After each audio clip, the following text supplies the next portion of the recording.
Thank you. Thank you, Jane. Thank you, Joanne. It is great to be here for your first annual delegate meeting as General Secretary. And I've heard that yesterday and today this is going really well here, so it's fantastic to be invited to be with you, and it's always great to be here in this room, in this environment, at your conference. I was here 2 years ago, and I was here several years before that, but last time I was here as Leader of the Opposition, this time I'm here as Prime Minister, working with you to deliver the change that we need across our country.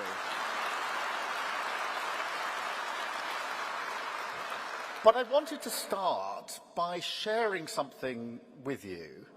It's from a shop worker called Finola, who is here with us today. She is an Asda rep. She's worked in a supermarket for 11 years, and last year at the TUC Congress reception, Finola found me and just gave me a letter for me to read. I want to share it with you because this is the letter. She said, "A few years ago, I was verbally abused as a customer by a customer when I asked if he needed assistance. He started shouting racist remarks at me, and he threatened to go after my children." She said, "I felt so scared, my legs were shaking." Finola then said in her letter to me, "The next day I wanted to stay at home. My mental health was in a terrible place. But as a single parent reliant on statutory sick pay, I couldn't afford to lose a day of pay." And the reason why Finola had given me the letter, because she went on to say, that is why the Employment Rights Bill is so important. It will increase the responsibility for employers to protect workers like me from harassment, and will mean all workers will have access to sick pay from day one. Finola, thank you. I think you're in Region C. Fiona, would you mind just standing up so we can give you a round of applause?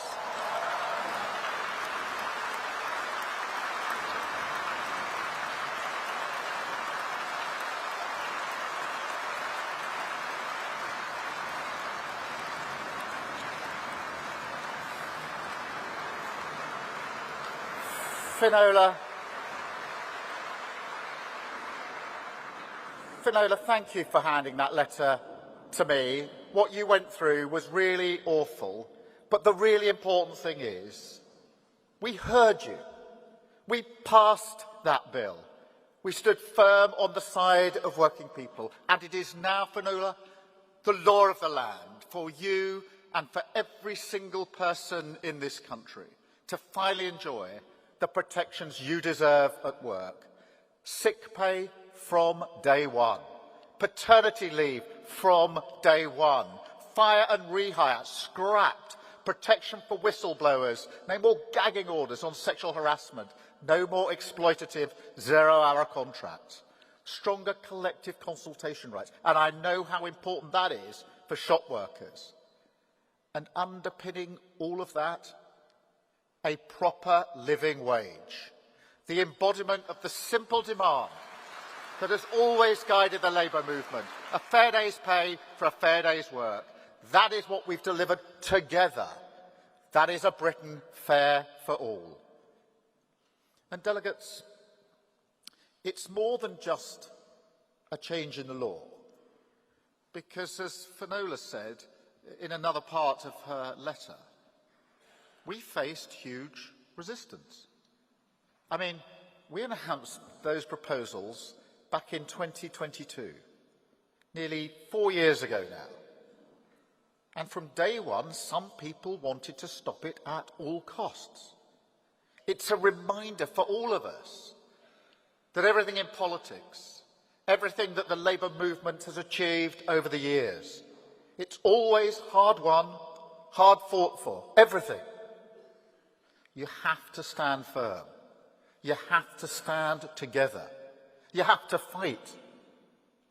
But when we do that, then together we send a message to every corner of our country, to the shop workers, but also to the cleaners, the carers, the drivers, the technicians, cooks, bartenders, the working people of this country, that whatever your job, whatever your background, you deserve security, respect and fair pay at work.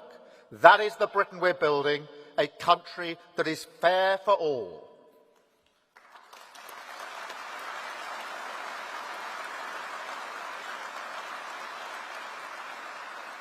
And Conference, I'll always fight for working people, because I know exactly whose side I'm on. Let me tell you about another worker, a carer, works long hours on low pay, year after year after year. She was a care worker during the pandemic, 14-hour shifts, often overnight. And, you know, in the pandemic, just like Finola, some care workers didn't have sick pay. So if they were sick, they had to stay at home and simply not get paid at all. In the pandemic, as we were all clapping them, recognising what they were doing for our country. Well, delegates, that care worker is my sister. And every day I ask myself, does Britain work for her? Does Britain work for people like my late brother? I had a life touched by opportunity. I grew up working class, and I've been lucky. But Nick, my brother, he had difficulties learning and spent his entire adult life going from one job to the next. Does Britain work for people like him? Because there are millions of people like that. People who've been ignored by politics for years. People who don't get the dignity and the respect that they deserve, and who don't get the opportunity to go as far as their talent and effort would take them. So yes, I know whose side I'm on. I'm on the side of the young people whose gifts lie in their hands, who work hard, want their talents to be recognised, just want an opportunity in their community. That's why I'm boosting apprenticeships, setting up new technical excellence colleges, investing in special needs education, and giving every young person in the country struggling to find work the guarantee of training, work support, or an apprenticeship. I'm on the side of children who, during austerity, had to go to school without breakfast, cold because they couldn't afford to put their heating on, tired because the same thing happened yesterday and the day before that and the day before that. That's why I've extended free school meals. That's why I'm setting up breakfast clubs in every primary school. And that's why I ended the shameful two-child benefit limit, lifting nearly 500,000 children out of poverty and giving them the chance that they deserve in life.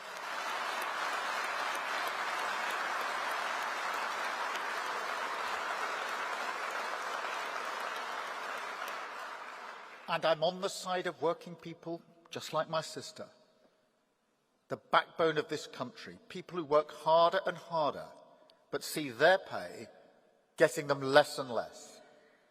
The people who worry about the cost of living. They're not asking for the world. They want a bit of security, peace of mind, and a little bit of extra money so they can treat their kids every now and again. That's whose side I'm on, delegates. That's why I've frozen rail fares, frozen prescription charges, given renters more power, capped ground rents, raised the living wage to a record amount. And why, whatever happens in the Middle East, we've cut your energy bills and we have capped them until July. Delegates, that's another thing that I will always stand firm on. I will never let this country be dragged into a war that is not in our interests. Never.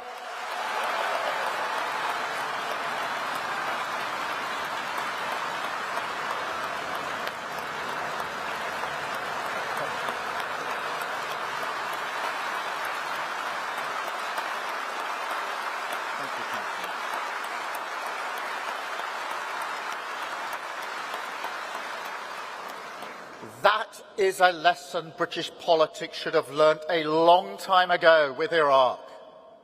And yet, when the rush to war began on Iran, I was heavily criticised by others who had no thought for the consequences, for our country, for your family. But that is not how I operate, because I have working people in my mind's eye for every decision. And yet, delegates, I have to level with you about Iran, because the truth is the economic consequences could still be with us for some time. You don't need to be a politician to know that. You can see it on every petrol forecourt across the country. I'll repeat what I said just now because it's important. In April, because of the decisions we made at the last budget, your gas bills came down, and they will stay down until July, whatever happens in Iran. Fuel duty is also frozen until September. We've supported people who heat their homes using oil. And we are monitoring this daily.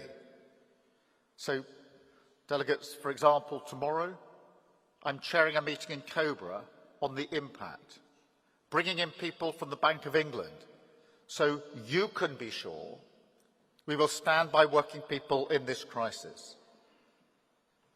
But look, just like Iraq years ago, there is a deeper lesson here, one that British politics has continually refused to learn.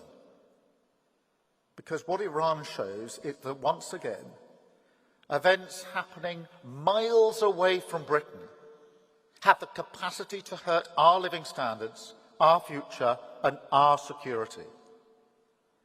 And so our response will define not just this government, but arguably this generation. And so this time it must be different. We cannot respond to this moment by thinking that we just need to get back to the status quo. That is the mistake that was made after the 2008 financial crash with austerity. It was made in Brexit, COVID, and the Ukraine war. And we cannot add Iran to that list because the status quo manifestly failed working people. It kept your wages low, the economy stagnant, and your public services decimated. In other words, the status quo made working people like you pay the price.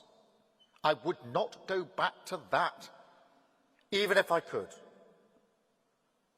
And delegates, we can't. Because the world has changed.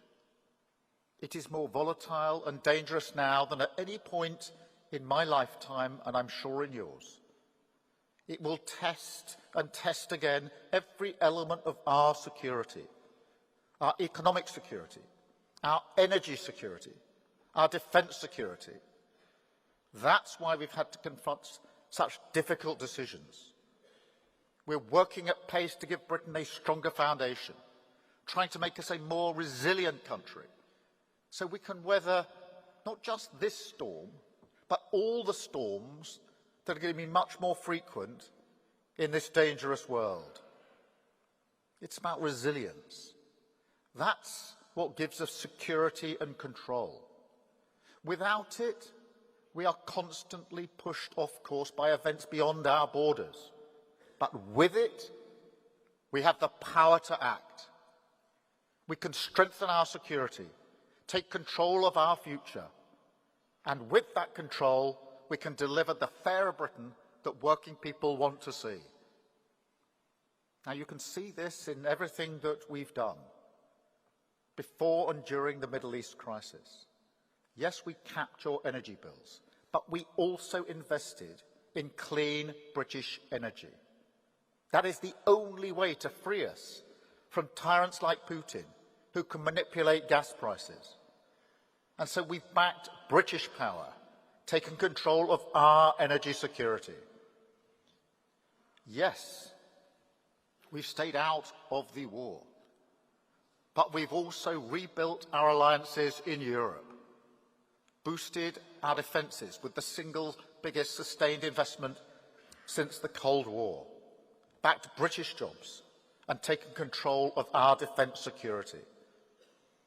And yes, we've taken steps to push your wages up as you deserve. But we've also launched an ambitious industrial strategy, repaired the public finances, and given ordinary people in places like Blackpool the power to decide for themselves how we rebuild together. That's our Pride in Place investment programme. We put those with skin in the game in charge of their community to give you and them more control over what matters to you. And delegates, I know that what matters to you, particularly in this room and those that you represent, is security in your workplace, greater stability in the hours that you work, regular hours, each week, so you can plan work around your family life. This is my point. Security isn't something that is delivered by government. It is something that has to be felt. And you should feel safe and secure in your workplace. That is fundamental. It is your right. Now, I started, obviously, reading out Finola's letter. And when you do that with a letter, during a speech like this, you can give the impression, you know, that this example is extraordinary. But it's not, is it? Finola's experience is the kind of thing that happens every day right across this country. Working people, grafters, go to work, do the right thing, keep our high streets thriving, and yet too often they're abused or assaulted by people who think they can get away with it and just cheat the system. It's disgraceful. It's disgraceful that people just working in their shop have to take abuse from customers. It's disgraceful that people feel sick to the stomach thinking about how they're going to get through the day. And it's disgraceful that people can have their lives and livelihoods ruined by persistent shop theft. So first of all, I want you to know that we see this. We're not going to dismiss it. We're not going to fob you off with half measures. We're currently reforming the police across the country so we can free up their time and their money to focus more on street policing, neighbourhood policing, cracking down on antisocial behaviour. We've already got an extra 3,000 neighbourhood police on the streets, and there's more to come. We've scrapped the ridiculous regulation where stolen goods worth less than £200 would not be properly investigated. That was a shoplifter's charter, and we've ended it, and not before time.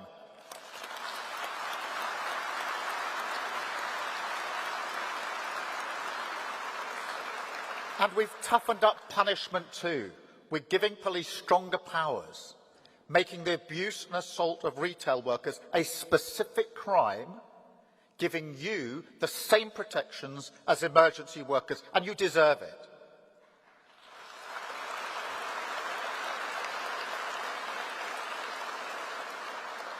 And look, I'm not blind to how big this challenge is, but the numbers of people charged has gone up by 17% in the latest stats. Shop theft is down. It's only slightly down, but the tide could be turning. There's also the hope of technology, because in some parts of the country, police and retailers have been using technology that sends CCTV footage through to the police immediately. So there's no delay, no risk that the footage might be wiped before the evidence can be collated. You're all familiar with that. It all happens straight away, goes straight through. And in some of those areas where those trials are taking place, the police are solving double the number of shop thefts. Double. So I want to see that rolled out across the country, make a real difference. Because this government has your back. We're calling time on the free-for-all.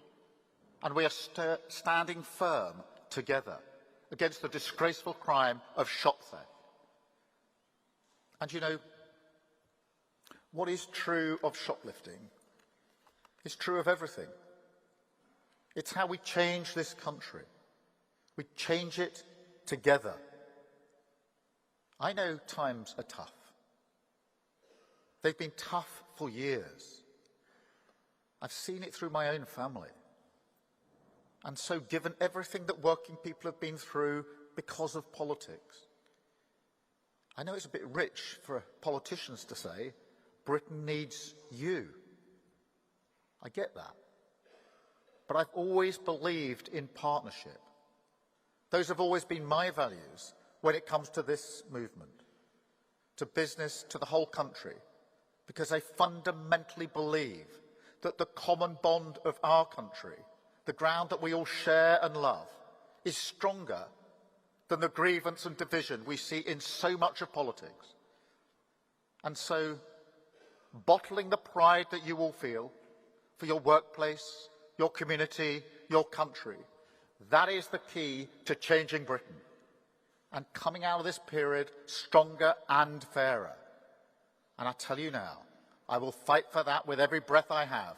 I will fight for working people, fight for the tolerant, decent, respectful Britain that I know and I love, because that is my politics, and it is time to strengthen our security, take control of our future, and build a Britain that is fair for all. Thank you so much, Conference.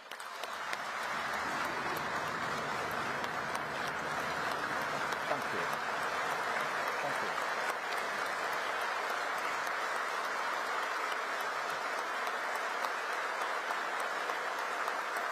Thank you, Conference.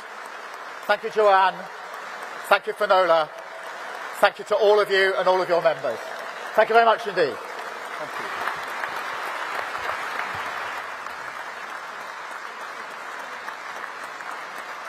Thank you.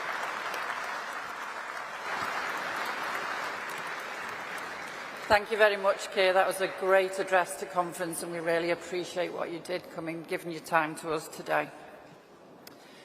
Conference, I'm now going to invite the General Secretary to move the National Executive Council statement, making us door members' voices heard. President.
line them up there.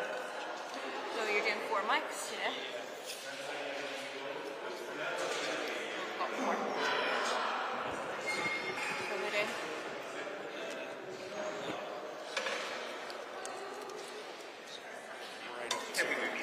Yeah, we've got one more. We've got one more coming. One more. And then Yeah, that's you. 4. Lovely. Yeah.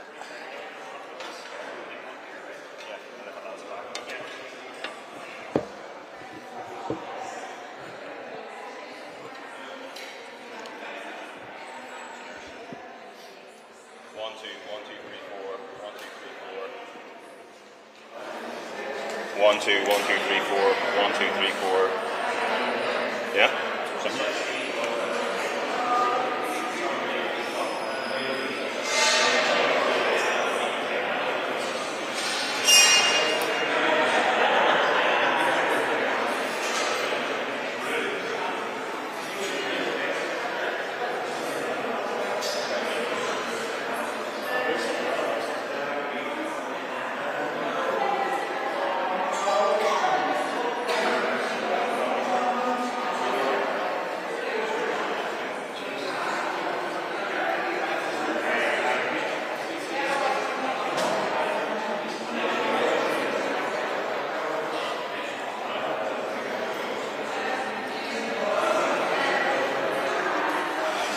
Testing 1, 2, 3, 4, 5, 6, 7, 8, 9, 10. Testing 1, 2, 3, 4, 5, 6, 7, 8, 9, 10. Testing 1, 2, 3, 4, 5.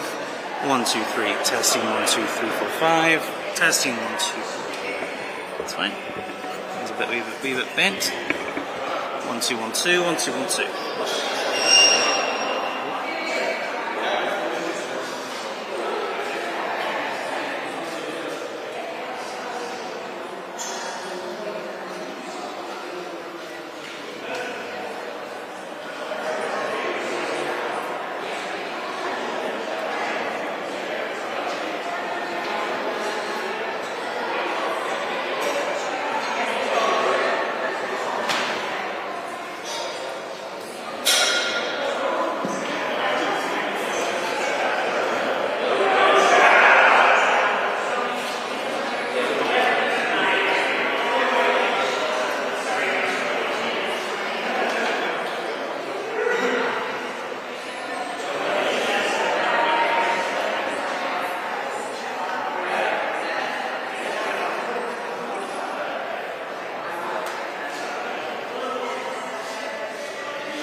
2, testing 1, 2, 1, 2, 1, 2, 1, 2, testing 1, 2, 3, 4, 5, 1, 2, 3, testing 1, 2, 3, testing 1, 2, 3, 4, 5, 6, 7, 8, 9, 10, testing 1, 2, 3, 1, 2, 3, 4, 5, 6, 7, 8, 9, 10, testing 1, 2, 3, 4, 5, testing 1, 2, 3.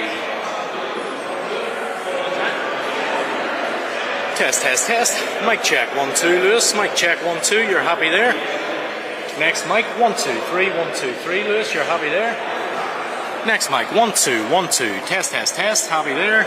Mic 4, 1, 2, 3, 1, 2, 3, test, test, test, you're happy all around.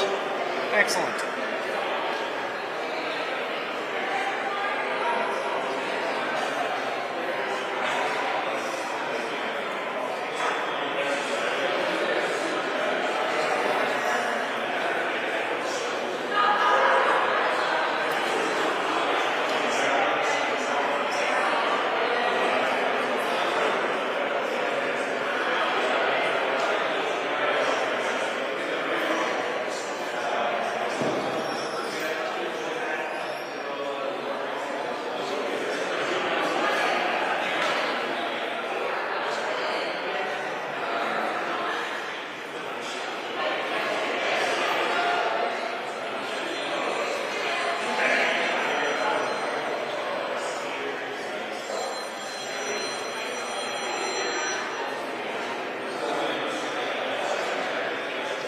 One, two, 1, 2.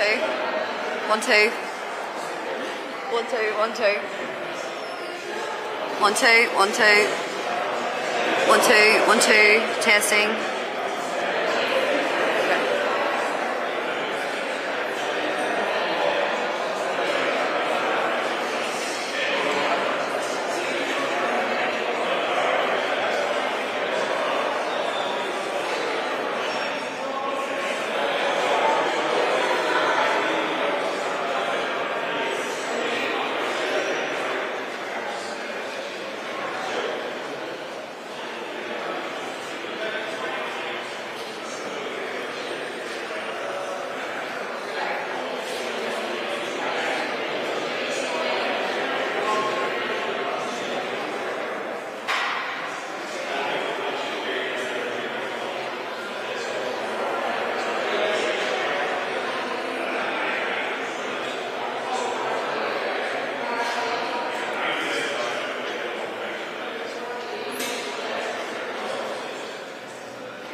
Good morning, Jane, and good morning, everybody else. Hello. This afternoon I'm going to travel to Westminster, where you will see a carryover motion being laid by the Government on the Northern Ireland Troubles Bill. This Government has had 2 years to honour their commitment to repeal and replace the Legacy Act, and they have summarily failed. They have failed victims, they have failed veterans, and all they're offering now is to pick up their broken bill in a number of months' time so that Parliament consider shed loads of their own amendments, government amendments to their own bill. And the truth is this: they have lost the confidence of victims in Northern Ireland through this process. They have lost the confidence of veterans throughout the United Kingdom through this process. And the best thing for the Labour Government to have done would have been to withdraw this bill, to consider not only their own amendments but those tabled by myself, our party, and colleagues from Northern Ireland who are represented in the House of Commons. Consider those amendments and bring forward a Troubles Bill that could command the confidence not only of Westminster but the communities most deeply impacted here in Northern Ireland. And of course, it's hard to mention legacy in the abstract after the disgraceful attack in Dunmurry PSNI station on Sunday morning. An attack that should not have been experienced by the local community, an attack that no police officer deserves or needs. The PSNI do nothing more than stand up for our communities right across Northern Ireland. They put themselves in harm's way to do the sort of work that you and I would never wish to do. And they do it without fear or favour. They respect the rule of law and democracy in Northern Ireland, unlike those who hijacked a civilian delivery driver, forced him to transport an explosive device, and one that you can see impacted not only the car but the surrounding community most devastatingly. And at times like this, you will want to see political leadership. And leadership has to be more than just words of condemnation. It's not good enough to say that what happened yesterday morning in Dunmurry was wrong if you can't accept, even in the last week, that a bombing in Dunmurry 30 or 40 years ago wasn't a crime. And yet there are political leaders in this building, and you heard it play out last week around Bobby Sands, who tried to present this notion that a bomb in Dunmurry wasn't a crime or wasn't wrong, and yet today they accept it was. Or politicians who lament the fact that a hijacking occurred in Twinbrook at the weekend, and yet when the Chief Constable visited a school in Twinbrook last week and was slammed online by dissident Republicans and their supporters, I heard nothing from Sinn Féin or their leadership. So when I say leadership has to be more than just condemnation, I mean it. You want to see visual and vocal support for the PSNI. I give it. My colleagues Trevor and Cheryl and Keith give it when they sit on the policing board every week. It's not incompatible to say you can challenge and hold people to account whilst giving full-throated support. Encourage our communities to engage with the PSNI. Encourage our communities to join the PSNI. Encourage young people in our community that they have a life of opportunity if they're prepared to step up and serve our community. That is leadership. That's the sort of leadership that I think we should expect from leaders across the political spectrum, and that's what I would like to see.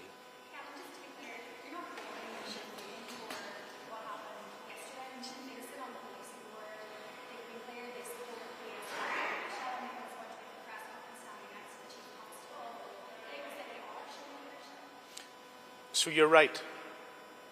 They are condemning what happened yesterday. They are offering words of condemnation, rightly so. I welcomed that yesterday. Some of your colleagues were at a press conference in Dundonald, and I welcomed that condemnation. It is right. It's appropriate. What I'm asking you to realise is it doesn't go far enough. You have to challenge the hypocrisy of saying yesterday was a crime, but 30 or 40 years ago it was okay. You have to challenge the hypocrisy of saying that there was no alternative to violence, because that's exactly what the people that carried out the attack yesterday believe. And they have comfort from political leaders who can't grasp the fact that there's a contradiction in what is being said. And so condemnation, I welcomed it yesterday. I think it is right that political leaders across the spectrum have condemned what occurred. That is right. That's the easy part. The hard part is trying to engage with the hearts and minds of those in your community who don't support the police. Challenge those who criticised the Chief Constable from going to Twinbrook Primary School last week. Challenge them. Stand with school leaders who are brave enough to welcome the PSNI into their schools to talk about community relations, alcohol and substance abuse, drug addiction, criminal behaviour, antisocial behaviour. Brave enough to do it. If the PSNI were frustrated from going into a school in my constituency by rogue elements, criminal elements or terrorists, I would stand at the front gate and support their entry to that school, because what they do is vital for our society. So it's not good enough just to condemn.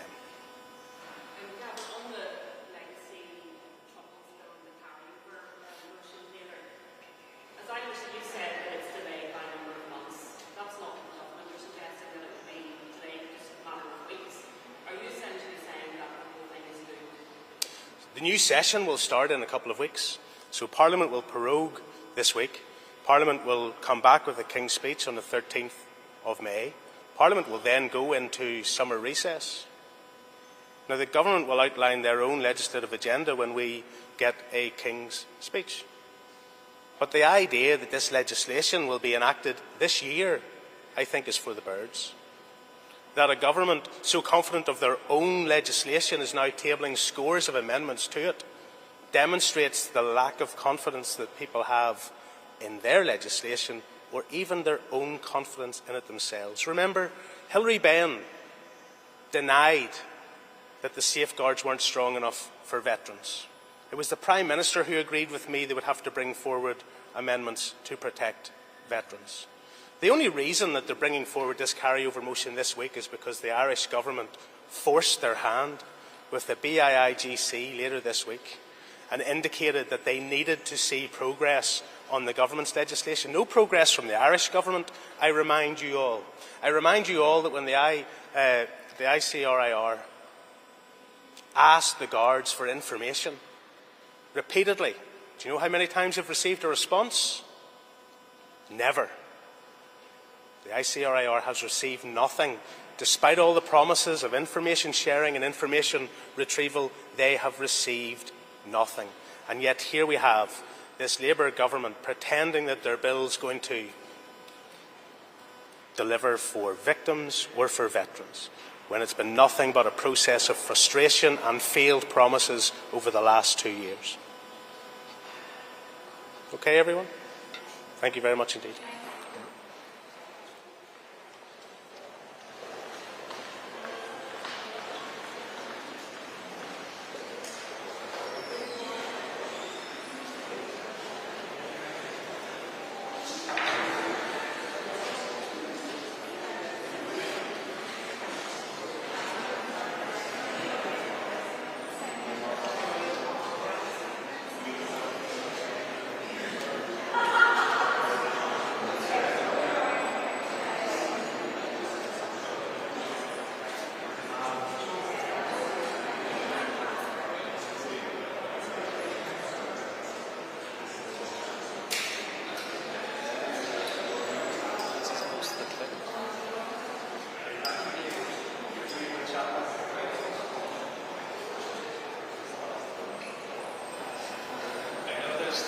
Interference on this microphone because of these radios. They need to be moved, unfortunately, because they're going to be causing interference on this microphone.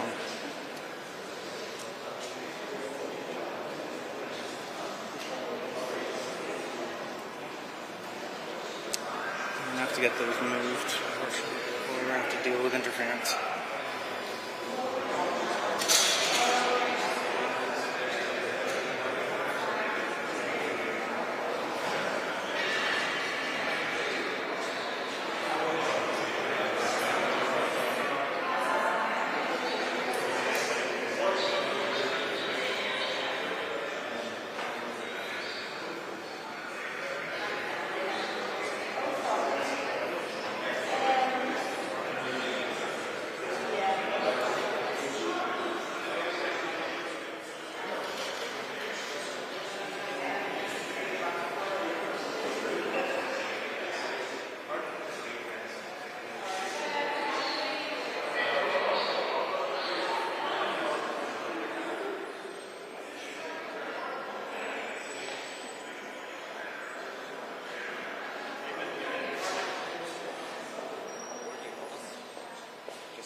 So it is unconscionable that just weeks after the incident at Lurgan Police Station that there has been another attack in Dunmurry. Those behind this attack, those thugs who are responsible, speak for no one, represent no one, and have nothing to offer our society or community but hate, division and destruction. It is a miracle that we are not standing here today mourning the loss of some of the young families who had to be evacuated from their home in the middle of the night, the delivery driver who was hijacked, or indeed those brave police officers who put themselves in harm's way to keep our community safe. Their bravery stands in stark contrast to those who are responsible for carrying out this attack. So we want to be really clear today in our support and solidarity for all of those officers and for the community in Dunmurry who simply reject this kind of violence, who rejected the bomb and bullet 30 years ago and continue to do so today.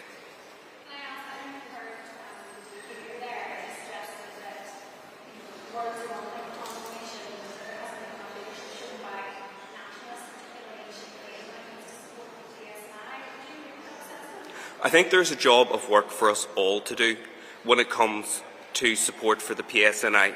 It's very easy for parties on all sides to politicise decisions that the PSNI take in split seconds day to day.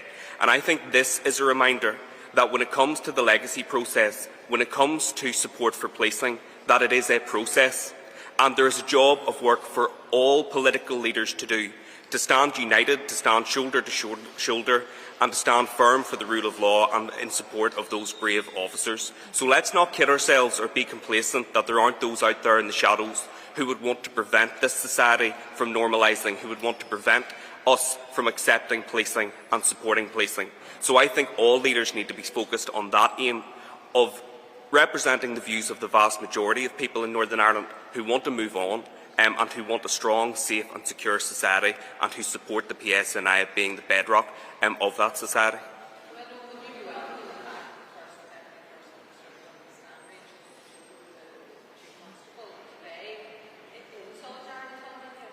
That is welcome, and as I say, it is important that this does not descend into party politics.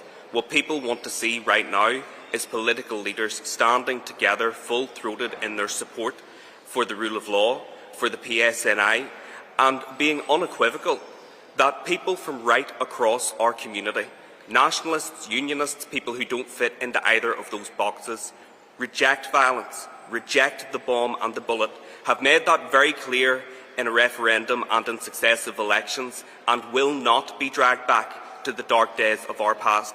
When it comes to representing the views of our constituents and disagreeing on political issues, that happens in this building, not down the barrel of a gun or with threats and coercion in our community. So those responsible will not succeed. As I say, they have got nothing to offer communities but placing people at risk and spreading hate, fear and division, and they will be stamped out. There is no question about that.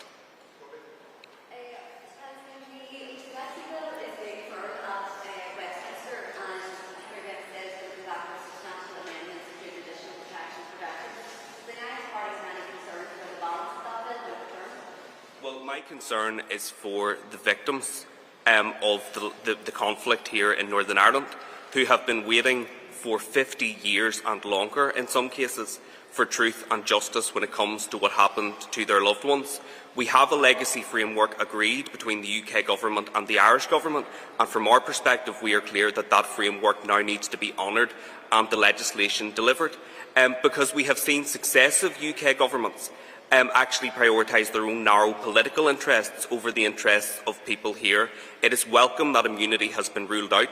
We are due to meet the Secretary of State next week to discuss the changes that are being proposed. But from our perspective, the only people that matter in this conversation are the victims and the families who are seeking answers, and that's what this legislation has to prioritise. Whether people served in uniform or not, whether they were in paramilitary organisations, all of us are subject to the rule of law, and so there has to be a fair and transparent process to get answers for those families. That's our focus, and it needs to be delivered before time runs out for many of those families who have already waited too long.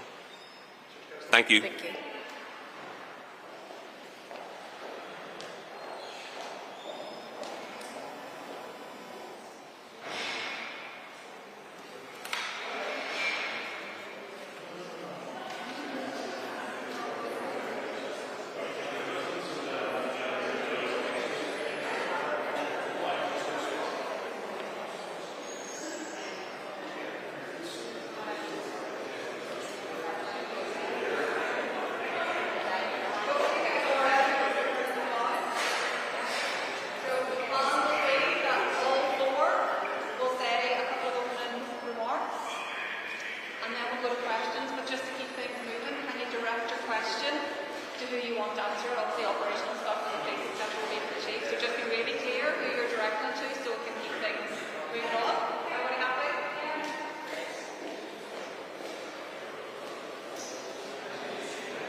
Order, order. Vice Chamberlain in the household.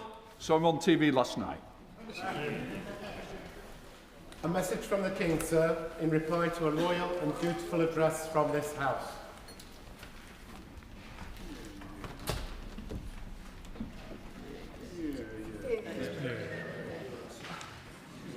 I have received your humble address, praying that I should appoint Rashid Parmar as an electoral commissioner with effect from the 31st of March 2026 for the period ending 30th of March 2030. I will comply with your request. Thank you.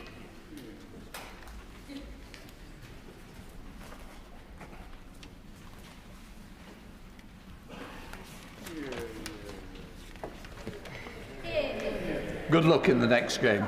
Order, order. The clerk will now proceed to read the title of the private bill for today. Royal Albert Hall Bill, Lords, report stage. Report stage what day? Monday the 4th of May, Mr Speaker. Monday the 4th of May. We now come to a motion relating to the Royal Albert Bill, the Chairman of Ways and Means. Objection taken. Motion to be taken what day? Monday the 4th of May, Mr Speaker. Monday the 4th of May. We come to the motion relating to Malvern Hills, the Chairman of Ways and Means. I beg to move, Mr Speaker. Objection taken. Monday the 4th of May, Mr Speaker. Monday the 4th of May. Motion relating to Cheltenham Borough Council, Brackets Markets Bill, Chairman of Ways and Means. Beg to move, Mr Speaker. No objection taken. The question is as on the order paper. As many of that have been to say aye. Aye. The contrary, no, I think the ayes have it. The ayes have it.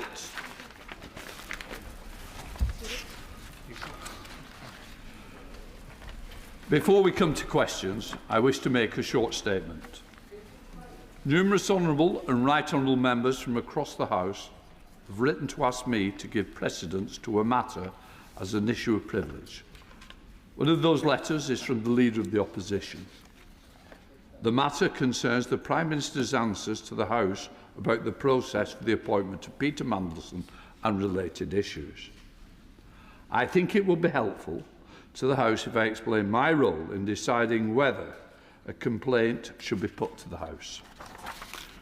Privileged issues should only be brought to the House sparingly, and it is my duty to act as a gatekeeper to ensure that frivolous applications are not taken forward. As a gatekeeper, my role is to decide whether an honourable member has made a case which the House itself should be able to consider, not to decide whether someone is likely to have committed a contempt. If precedence is given, the member tables a motion for debate. At the end of the debate, the House itself takes a decision on whether the matter should be taken further. Some may be wondering why this issue is being looked at now. To be clear, I cannot determine whether an application is made. I have to consider any application when it comes to me. In this case, having taken advice, I have decided to allow the House to come to a view on whether the Committee of Privileges should look at the matter. It is not for me to make any decision or view. Therefore, the Leader of the Opposition will have the opportunity to put the matter to the House tomorrow. The debate will be taken after any urgent questions and statements or any 10-minute rule bill. We now come to question of Secretary of State for Works and Pensions. James McCleary. Question number 1, Mr Speaker. What? Minister. With permission, Mr Speaker, I'd like to answer questions 1, 3 and 22 together. The Government has made its decision on this case on the 29th of January 2026, after giving the PSHO's report careful consideration. The detailed reasons for our decision were set out in our response, which has been placed in the House Library. Thank you, Mr Speaker. The Parliamentary and Health Service Ombudsman has recommended compensation for millions of WASPI women. In 99% of cases, PHSO recommendations are complied with. So by not complying, does the Minister accept that singling out this group amounts to discrimination on the basis of sex and age? And if not, What possible justification can the Minister offer? Minister. Well, I thank the honourable member for his question. As I said previously to this House, it is unusual but not unprecedented for the government to take a different view to the PSHO. That does not mean that we have not taken their report incredibly seriously. I've personally met with them as well, but we've set out the detailed reasons for the decision we have come to, as I said, in the response that we laid in the House of Commons Library on the 29th of January. Shannon. Mr Speaker, thank you. On behalf of 6,000 WASPy women in Strangford, can I ask this question? Given that the Department's own 2007 evaluation raised serious doubts about the effectiveness of pensioners' letters, how can the Minister justify the decision that no direct financial loss occurred when thousands of women were deprived of the 28-month notice period required to adjust their life savings and retirement plans? And in light of the Scottish Parliament's decision to again press this issue in February, will the Minister please do the right thing and put actions before apologies and deliver help and support? I say that respectively, but I do want a good answer. Thank you. Well, the honourable member has raised this issue repeatedly over a number of years, and I recognise that specifically on the issues he raises, it was the Ombudsman itself rather than the government that initially set out that the women affected did not suffer direct financial loss. What's sitting behind the Ombudsman's judgment in saying that is that the issue facing the Ombudsman was not the original decision to both increase and then accelerate the increase in the state pension age. That was originally taken in 1995 and then accelerated in 2011 by the then coalition government. The Ombudsman was looking narrowly at the question about how that increase in the state pension age was communicated. And I think it's really important with our constituents to clarify that distinction. It's on the latter, on the communication of that state pension age, that we have been discussing in this House on numerous occasions. Specifically, he raises the 2007 evidence. What it showed was that a minority of people read and remembered letters, but it showed something else that's quite important, which was those with good knowledge of their state pension entitlement were most likely to read the letters. And so it wasn't a good measure. It was not a good metric for assuming that the majority of those who were sent letters would have learned something from that and changed what they knew. Thank you, Mr Speaker. Mr Speaker, these women were not properly informed about changes to their state pension. So said the PHSO on the 21st of March 2024, just in time for the election that year, which of course so many members opposite had promised to address if elected. Another shameful broken promise. So can I ask the Minister to explain why the last ministerial meeting with the WASPy women took place in September 2024? And secondly, can he tell the House what work has been undertaken in his department regarding a properly structured compensation scheme which can be implemented when the government decides it's time for another U-turn? Minister. Thank you, Mr Speaker. The honourable member raises the question mark about what members on this side of the House were promising in the 2024 election. Actually, I'm sure he's aware, but our manifesto was clear. It did not make a commitment to bring forward compensation. What is the case is that the people on this side of the House opposed the acceleration of the state pension age back in 2011, which in some cases only gave women 5 years' notice. But of course, we lost that vote in Parliament and in subsequent elections, and courts unfortunately upheld that decision. What we're debating in this case is, as I say, about the communications, not the decision in itself. And on those grounds, as I say, we've set out in detail the reasons for the decisions we've made and laid it before the House of Commons Library.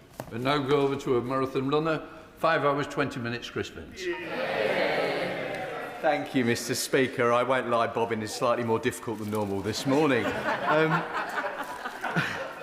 Can the Minister detail what the Ombudsman found in terms of financial loss women suffered as a result of delay in sending out letters? And on a more general point, can I ask the Minister to talk about what this government is doing to support women in retirement in my constituency of Harlow?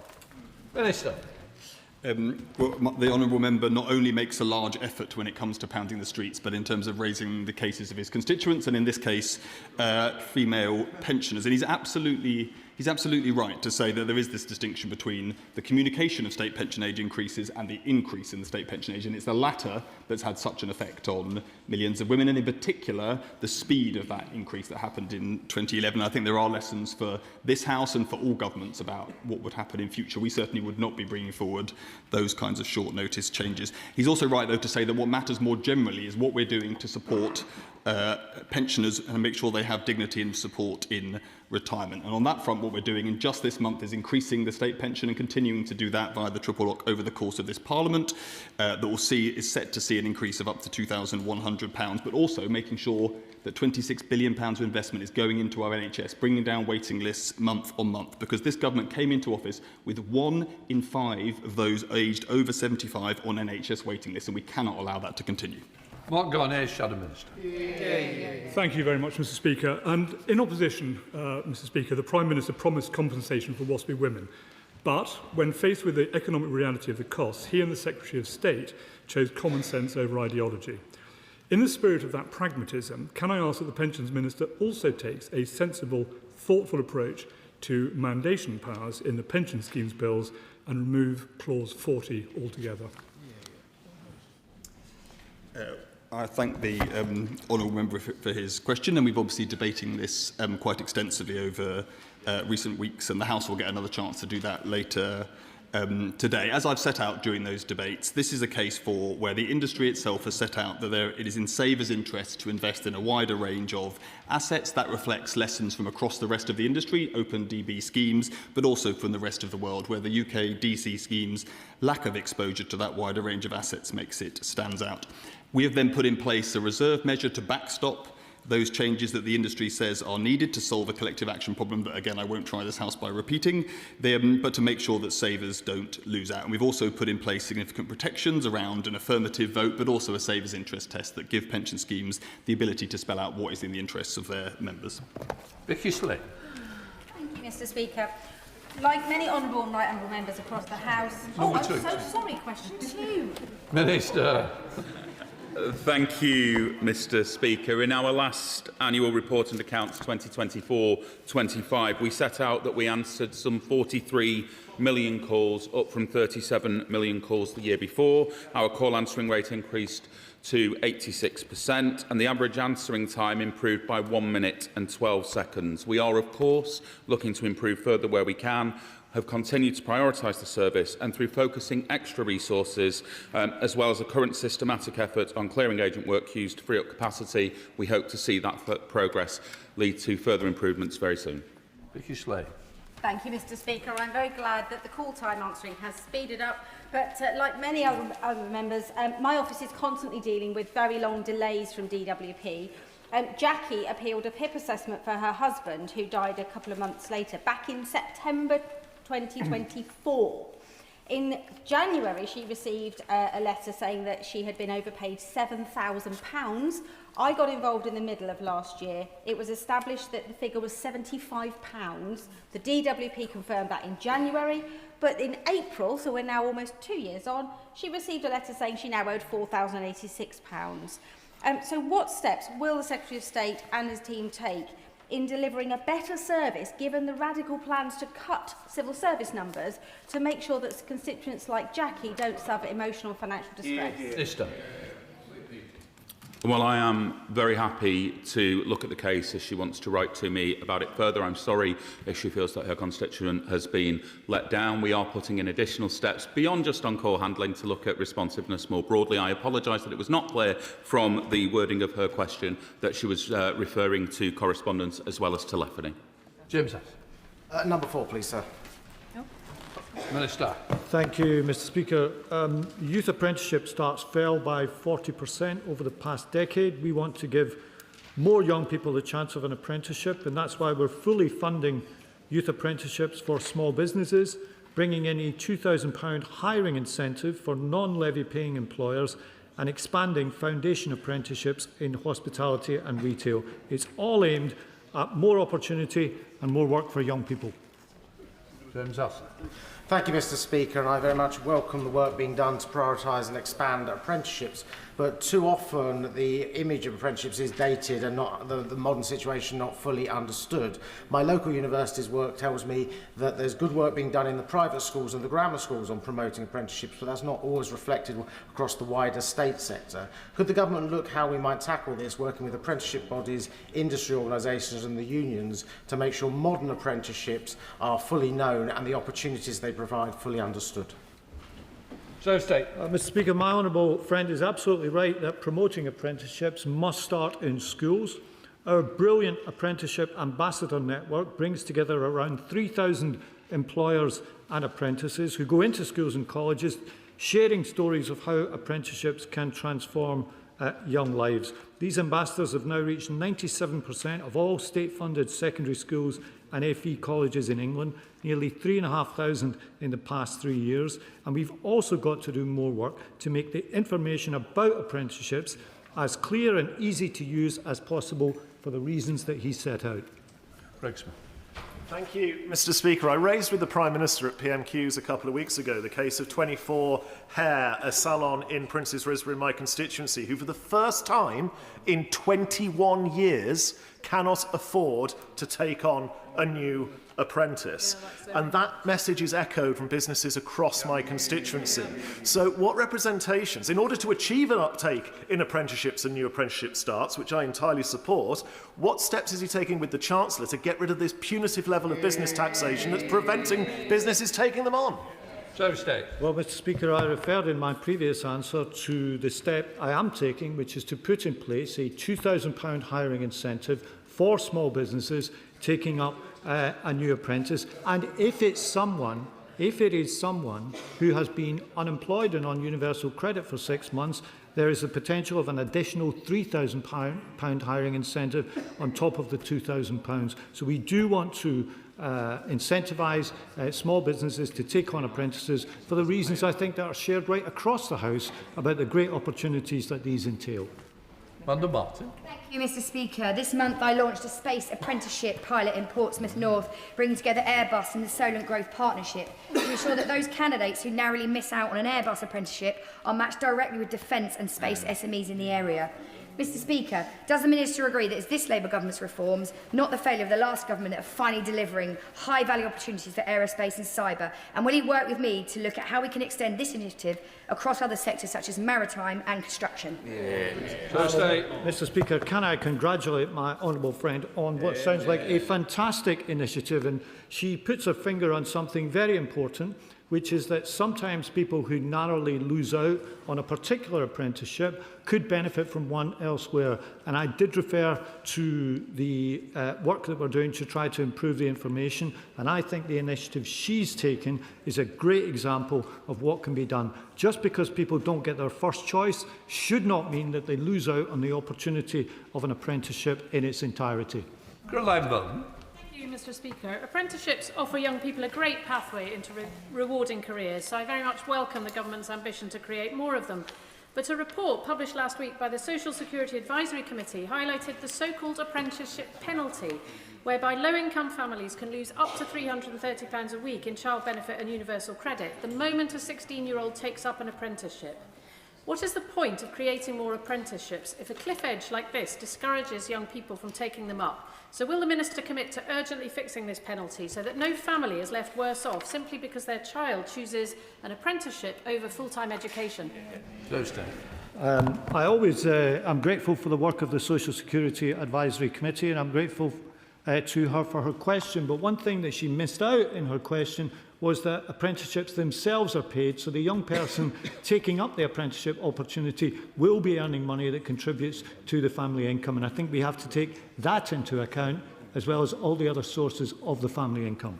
Thank you, Mr Speaker, and I really welcome my right honourable friend's work in this area with so many young unemployed. But what's he doing to evaluate how many apprentices get proper long-term full-time jobs as a result? Because clearly that's the end goal that we all want to see. Well, I'm very grateful to the honourable lady for her question. She will know that when people complete an apprenticeship, their chances of employment are very high. I'm pleased to report that apprenticeship achievement rates are up on the latest figures, as well as the apprenticeship start numbers. Mr Speaker, Leicester College, an FE college, is facing a funding crisis that's putting apprenticeships at risk. The government has a noble commitment of building 1.5 million homes and training 60,000 construction workers, but right now young people wanting construction apprenticeships are being turned away. No bricklayers, no electricians, no plumbers, no homes. In Leicester, NEET rates are nearly 6%, 5 times higher than the country average. We have the employers, we have the demand, but without proper funding, Minister, we cannot deliver the skilled workforce this country desperately needs. So can I ask, Minister, what commitment in real-term funding that he will commit to ensure that young people have opportunity to access skills via the apprenticeship scheme?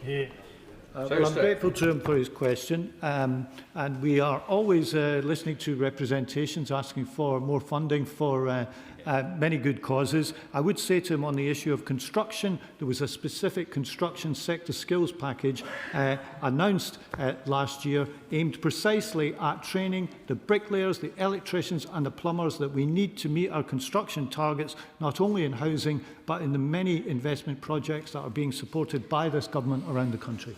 Come to Shadow Minister Peter Bedford, then Steve Darling afterwards. Thank you, Mr. Speaker. With the number of young people not in education, employment or training hovering at the 1 million mark, apprenticeships now more than ever are key to supporting opportunity and aspiration of so many of our young people. We on these Conservative benches fundamentally believe the best path out of poverty is being in work, contributing to society with all the economic freedoms a job brings. So, given that in the Secretary of State's own department, the number of apprenticeships dropped from 5,000 in 2024 to 3,500 in 2025, isn't it the case that the government's message to business is do as we say, but not as we do? Here we are. Well, I agree with him that work is the answer. And as I said a moment ago, apprenticeship starts are up on the latest figures and apprenticeship achievement rates are up. And the reforms that we are putting in place will mean more youth apprenticeship starts. And that is where the money should be directed, because that is where the need is greatest. Steve Darling, Liberal Democrat spokesperson. Thank you, Mr. Speaker. And a recent Guardian report highlighted how young people from more deprived communities are facing discrimination against them through the apprenticeship system. As my colleague from South Devon alluded to, there is a penalty if your family also receives child benefit. How can the Minister intervene and support those who are most vulnerable families? Well, Mr. Speaker, as I said, it's really important to remember that apprenticeships themselves are paid and that the people undergoing them get a wage. And when we're considering the overall economic impact on a family's income, we have to take that into account. And frankly, if he pushes me and asks me whether it's better for that income to come from benefit or the constructive work of an apprenticeship, I know which one I would pick. Question number 5, Mr. Speaker. Minister. Thank you, Mr. Speaker. The CMS published several metrics regarding how quickly they respond to parents. In the quarter ending September 2025, on average, 96% of applications were cleared within 12 weeks and 83% of changes of circumstances were cleared within 28 days, which are targets for the CMS set by the department. Thank you, Mr. Speaker, and I thank the Minister for his reply. I have constituents with court orders confirming genuinely shared care who are nonetheless required to pay full child maintenance for extended periods while disputes are resolved and/or system processes are completed. So how does the department ensure that evidence of shared care is applied consistently, fairly and speedily by the CMS, and what support is available to constituents who face continued financial liability and hardship while they wait for delays in CMS decisions or tribunal outcomes to be resolved? Minister. Thank you, Mr. Speaker. The issue of shared care can be incredibly contested, and questions around the suitability of evidence and which evidence takes precedent is often disputed. But if he has, as he suggests, particular cases that he would like the department to take a look into, if he writes to me, either I will provide a response to him or the responsible minister, my noble friend Baroness Sherlock. Mr. Speaker, the government's planned major changes to CMS payments are welcome, but Mr. Speaker, my casework inbox is inundated, absolutely chock-a-block with complaints about CMS's poor customer service, damaging the lives of dozens of my constituents in the process. So what steps can my honourable friend take to rapidly improve the effectiveness of CMS? Minister. Thank you, Mr Speaker. My honourable friend will be pleased to know that there is a significant improvement journey underway within the Child Maintenance Service. I'm always very keen to point out to members that whilst we do see a large number of CMS cases in our caseload due to the more adversarial nature of the sort of cases that they deal with, it is a fraction of the overall number of cases that the department deals with, and we do continue to ensure prompt payments to more than 1 million children. Ms Jarvis. Thank you, Mr Speaker. My office deals with hundreds of child maintenance service cases, and in one case the mum applied to the CMS in June last year and was initially awarded just over £100. She applied for a mandatory reconsideration and this figure was increased. However, the increased payments have still not been made and she is experiencing significant financial hardship and stress as a result. Has the Minister considered how failings in the service facilitate post-separation abuse? Minister. This is something that my noble friend Baroness Sherlock is taking a very keen interest in, particularly around how we can look at the abolition of direct pay in order to subvert some of the instances of financial abuse and coercive control that we continue to see. But if in the specific case she raises, she would like to write to me about it, I will ensure that she receives a response. Thank you, Mr Speaker. My constituent Rebecca and her now 13-year-old have not received child maintenance for over a decade. Arrears exceed £10,000, but because her son's father has moved in and out of employment, he has evaded enforcement even where deduction from earnings orders have been made.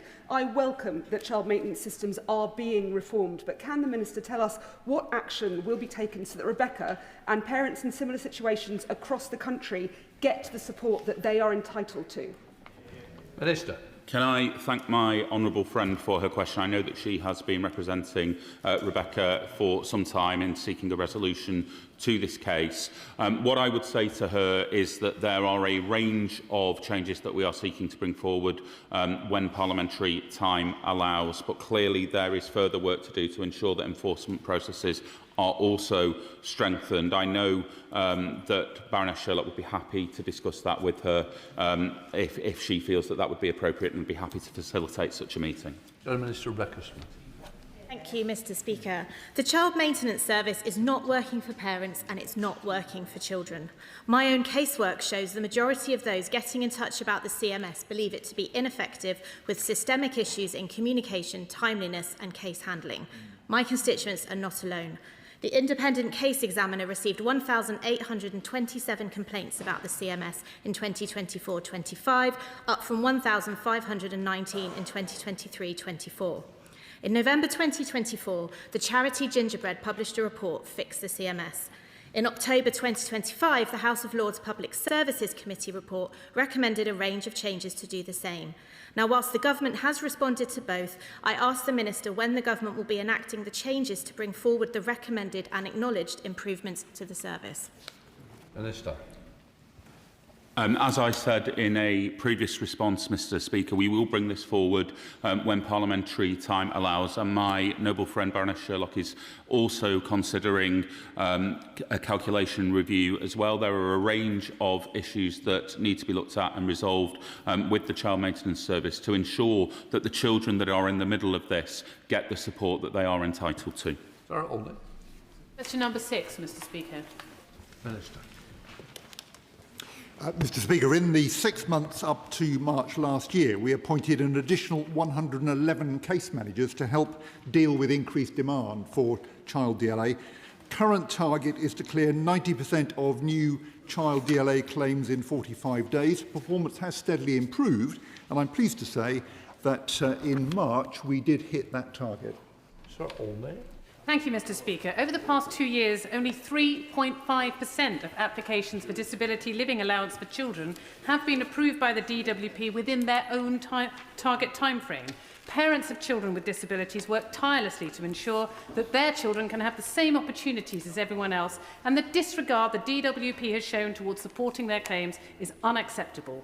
One of my constituents has experienced these lengthy delays firsthand, and an administrative error meant she didn't even receive her first payment award. So can the Minister tell us, will he commit to urgent action to ensure that the DWP's pathetic processing time for children's DLA applications does not continue? As I said to the honourable member, we did hit the 90% target for last month, and that reflects a steady improvement over the last few months. We are also introducing a new online evidence portal to improve evidence gathering, particularly from schools and people in education professions. And I think that will also reduce delays, and we plan to roll that out fully in the autumn. So we're on the case and making significant improvements.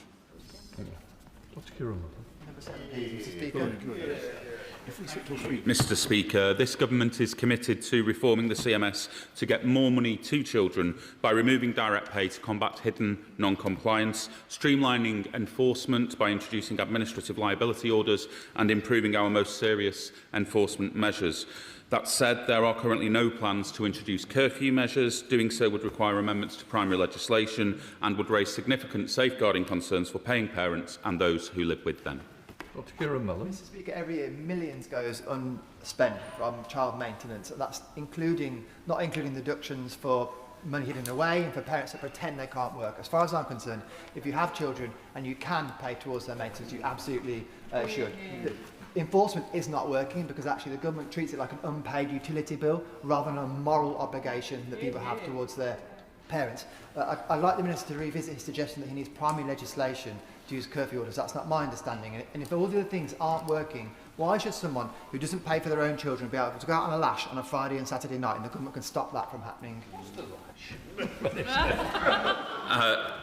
I will handle that question with care, Mr Speaker, but what I would say to the honourable member, who I know has been consistent on this for a very long time, is that there are a range of very serious enforcement powers already available to the Department: disqualification from driving, removal of a passport, taking control of people's goods, even commitment to prison in some cases. And there is, I have to say, very serious safeguarding concerns that can arise as a result of the use of curfew orders. There was one very tragic case recently where one individual subject to a curfew order murdered members of his family. But on the specific question that he asks around whether it does require primary legislation, I will follow up with him in writing to confirm that or otherwise. Franklin. Question number 8, Mr Speaker. Minister. Sorry, Mr Speaker. The redundancy payments are not taken into account within the standard maintenance calculation, which is based on gross taxable income from earnings. The capital may be considered through an asset variation if the paying parent holds the income in a bank or savings account and the amount is at least £31,250. The Child Maintenance Service may also take the redundancy payment into account when considering any maintenance arrears. Franklin. Thank you, Mr Speaker, and I thank the Minister for his answer and previous answers on the CMS. And I just really want to say, before I start, that I hear the government saying that they will, when time allows, but it really is important for the families who have suffered for too many years. My Guildford constituent, for example, has successfully appealed at tribunal with both the judge and the Child Maintenance Service agreeing that parents' declared income did not reflect their true earnings and arrears were awarded. Yet after receiving substantial redundancy payment, despite holding significant assets, including property, substantial pension investments, no maintenance is being paid and enforcement has not taken place. Does the Minister accept that this exposes a gap in how redundancy payments are treated by the CMS and the wider enforcement framework, and will he urgently review both to ensure children are not left without support and no longer suffer? Minister. Thank you, Mr Speaker. I think part of the challenge here is that the legislation as currently constructed requires us to use earnings information and figures provided by HMRC, and because redundancy payments of up to £80,000 are exempted from tax, they do not show up in that way. But I hear what she is saying, and I hear, as she points out, the wider mood of the House with regard to the Child Maintenance Service, and I will share the concerns that she raises with my noble friend Baroness Sherlock. Question number 9, Mr Speaker. So state. Thank you, Mr Speaker. I believe my honourable friend will welcome the changes the Government has made to statutory sick pay, which came into force earlier this month. These mean that for the first time ever, we have removed the lower earnings limit for statutory sick pay, as well as the waiting period, so people can access sick pay as soon as they need it. These changes will mean that up to 1.3 million more people will be covered, helping the low-paid and those who work for more than one employer in particular. I am indeed very proud of this Labour Government's historic Employment Rights Act, which from this month means that workers will get statutory sick pay from the first day they are ill, rather than having to wait to the fourth. Too many people in Reading, I know, are working through their illnesses, even those working in health and care settings. This measure will protect them, their clients and patients, and improve the productivity of their workplaces. While the ERA is an important step forward, does the Secretary of State accept that the current flat rate of statutory sick pay at 1/5 of average earnings still remains a barrier to those on low incomes, and thus remains a barrier to tackling illness in the workplace? Secretary of State. Well, Mr Speaker, I believe that by removing the 3-day limit and giving access to statutory sick pay from day one, as well as making it available to those who work for multiple employers, that should decrease the pressure on workers to have to work through illness. And my honourable friend will also be aware that the Keep Britain Working Review, led by Charlie Mayfield, is also aimed at working with employers to help keeping people in job while coping with some of the long-term sickness issues which can develop as workers get older in life. Benko. Mr Speaker, interesting. Oh, no. Question 10, Mr Speaker. Minister. With permission, Mr Speaker, I will answer this question, question 21, together. We are determined that disabled people should have the confidence to try work. Our right to try legislation will come into force on Thursday. People claiming universal credit, new style employment and support allowance and personal independence payment can take steps towards employment and be confident that doing so will not automatically trigger a benefit reassessment. Speaker, and may I thank the Minister for that very positive answer.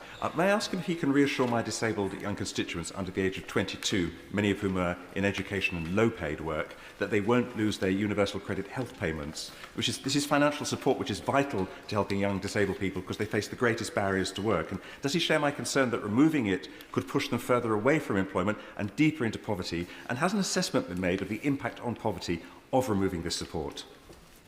Well, Mr Speaker, there is an urgent need to address the big rise before the general election in the number of young people not in work, education or training. And we think better support might help young people more than extra cash. Now, Alan Milburn's review on this will report in September, looking at the NEET problem more broadly, and we are going to wait until then before deciding whether to delay until age 22 access to the universal credit health element. If we did decide to do that, there would need to be exceptions.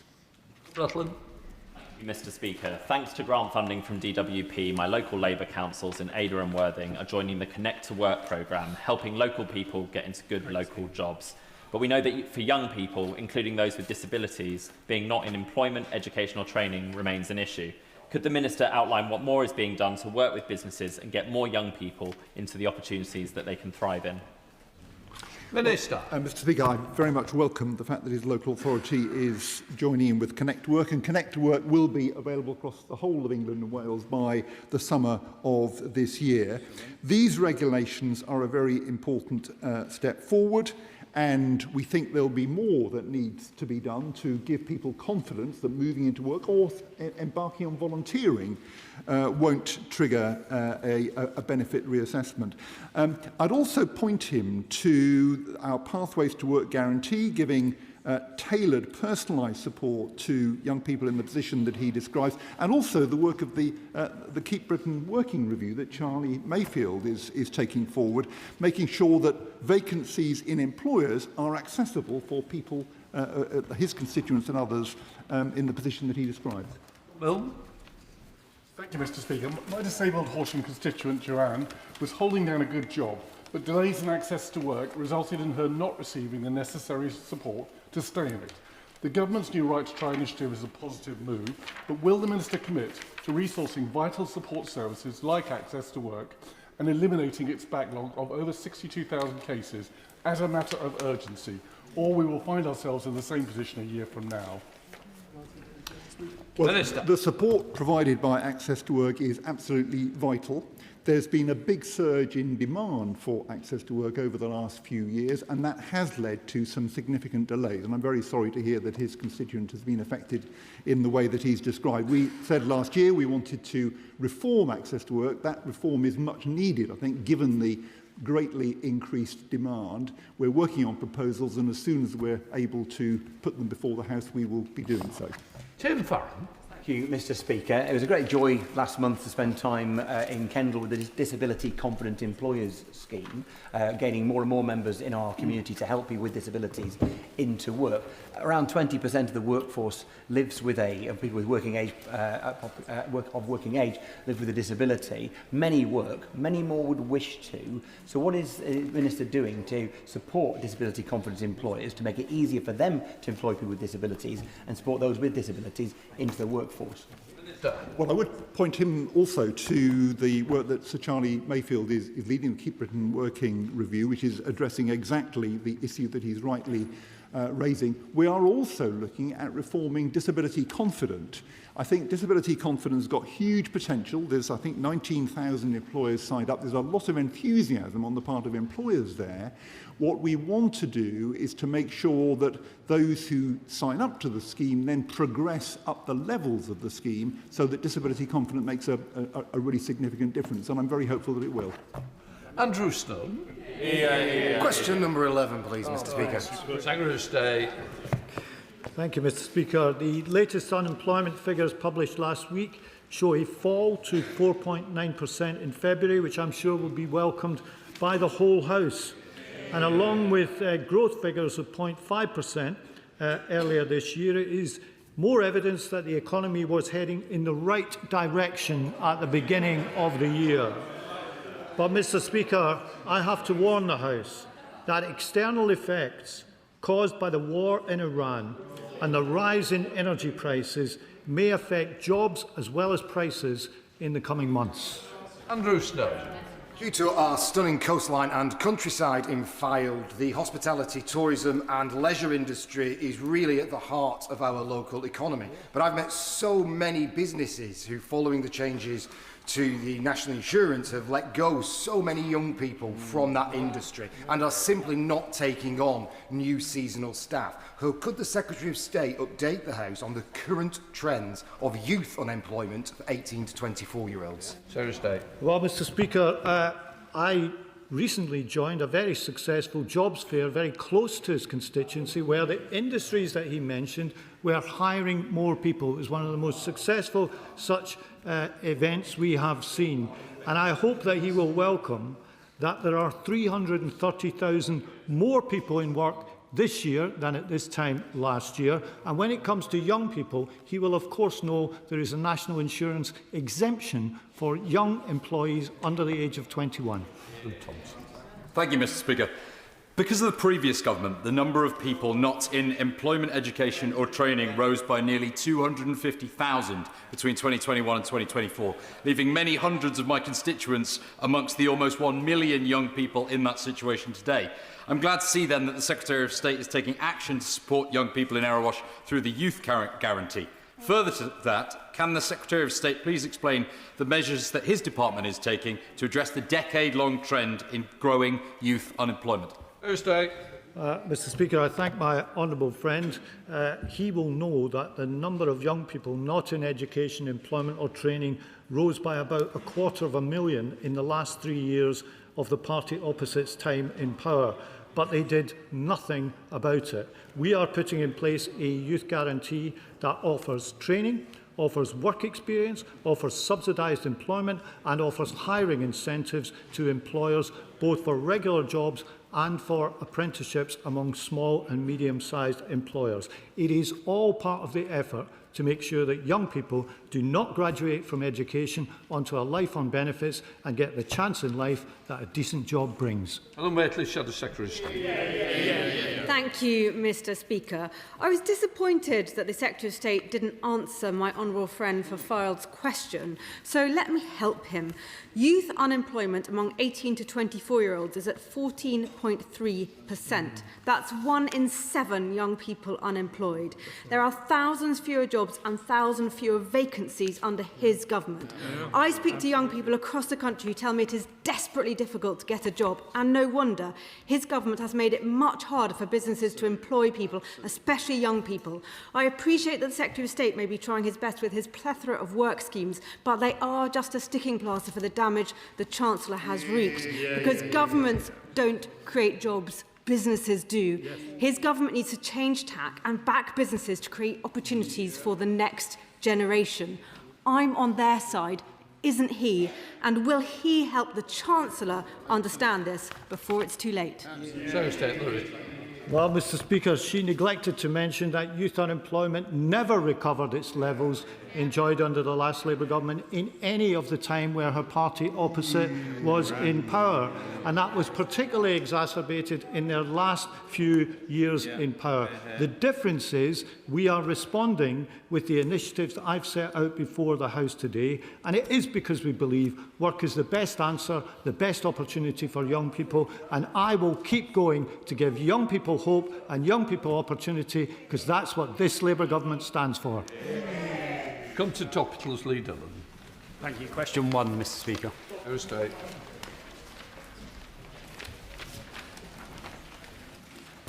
Mr. Speaker, since we had the last session of DWP questions, I have updated the House on the expansion of our youth employment offer. I've been to an excellent jobs fair in Glasgow. I've said that the latest unemployment figures show a fall. And, Mr. Speaker, last week I went back to university. It was the McDonald's Hamburger University. My Big Mac was not perfect, but I welcome McDonald's as the latest employer to support our youth guarantee. My honourable friend has said that the right to try regulations have come into force, and as we've mentioned, we also have the changes on statutory sick pay, which significantly expand coverage and make it available from the first day of employment. Lee Dillon. Thank you, Mr. Speaker. I worked at McDonald's through my GCSEs, A-levels and university, so it's a good employer for those studying. Mr. Speaker, Newbury Soup Kitchen is a local charity that's supporting a constituent of mine, spending many hours on the phone to Universal Credit. The staff at UC have said or don't consistently accept the authority to discuss. They demanded an in-person meeting despite the resident being wheelchair dependent, and then they offered a Teams meeting only for the resident to then find out that Berkshire doesn't offer Teams meetings. Will the Minister meet me to discuss this case and the process failures? Mr. Speaker, I'm happy to say that I will make sure he gets a meeting with a minister from the department to discuss his constituent's case. Thank you, Mr. Speaker. The cities of London and Westminster has more jobs in it than people, and certainly many more than young people. For too long, though, some of the young people in the very centre of London haven't had the chances that they should. I welcome this government's youth guarantee. Can the Minister tell me how the government will be working for the youth guarantee to work with institutions like Westminster City Council, Corporation of London, Zacchaeus 2000, the Abbey Centre, in order to really deliver on this promise?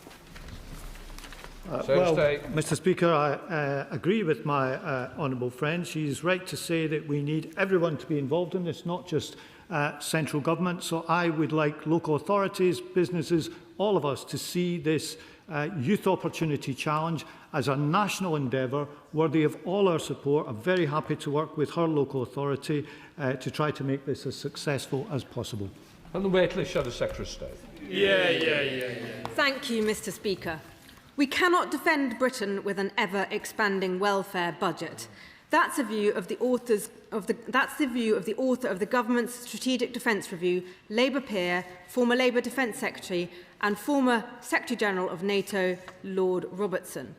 Can I ask the Secretary of State which will he choose, defending the country or paying people not to work? Mr. Speaker, under the party opposite, they failed to reform welfare and they failed to back our defence forces. They left the armed forces at the smallest size since Napoleonic times.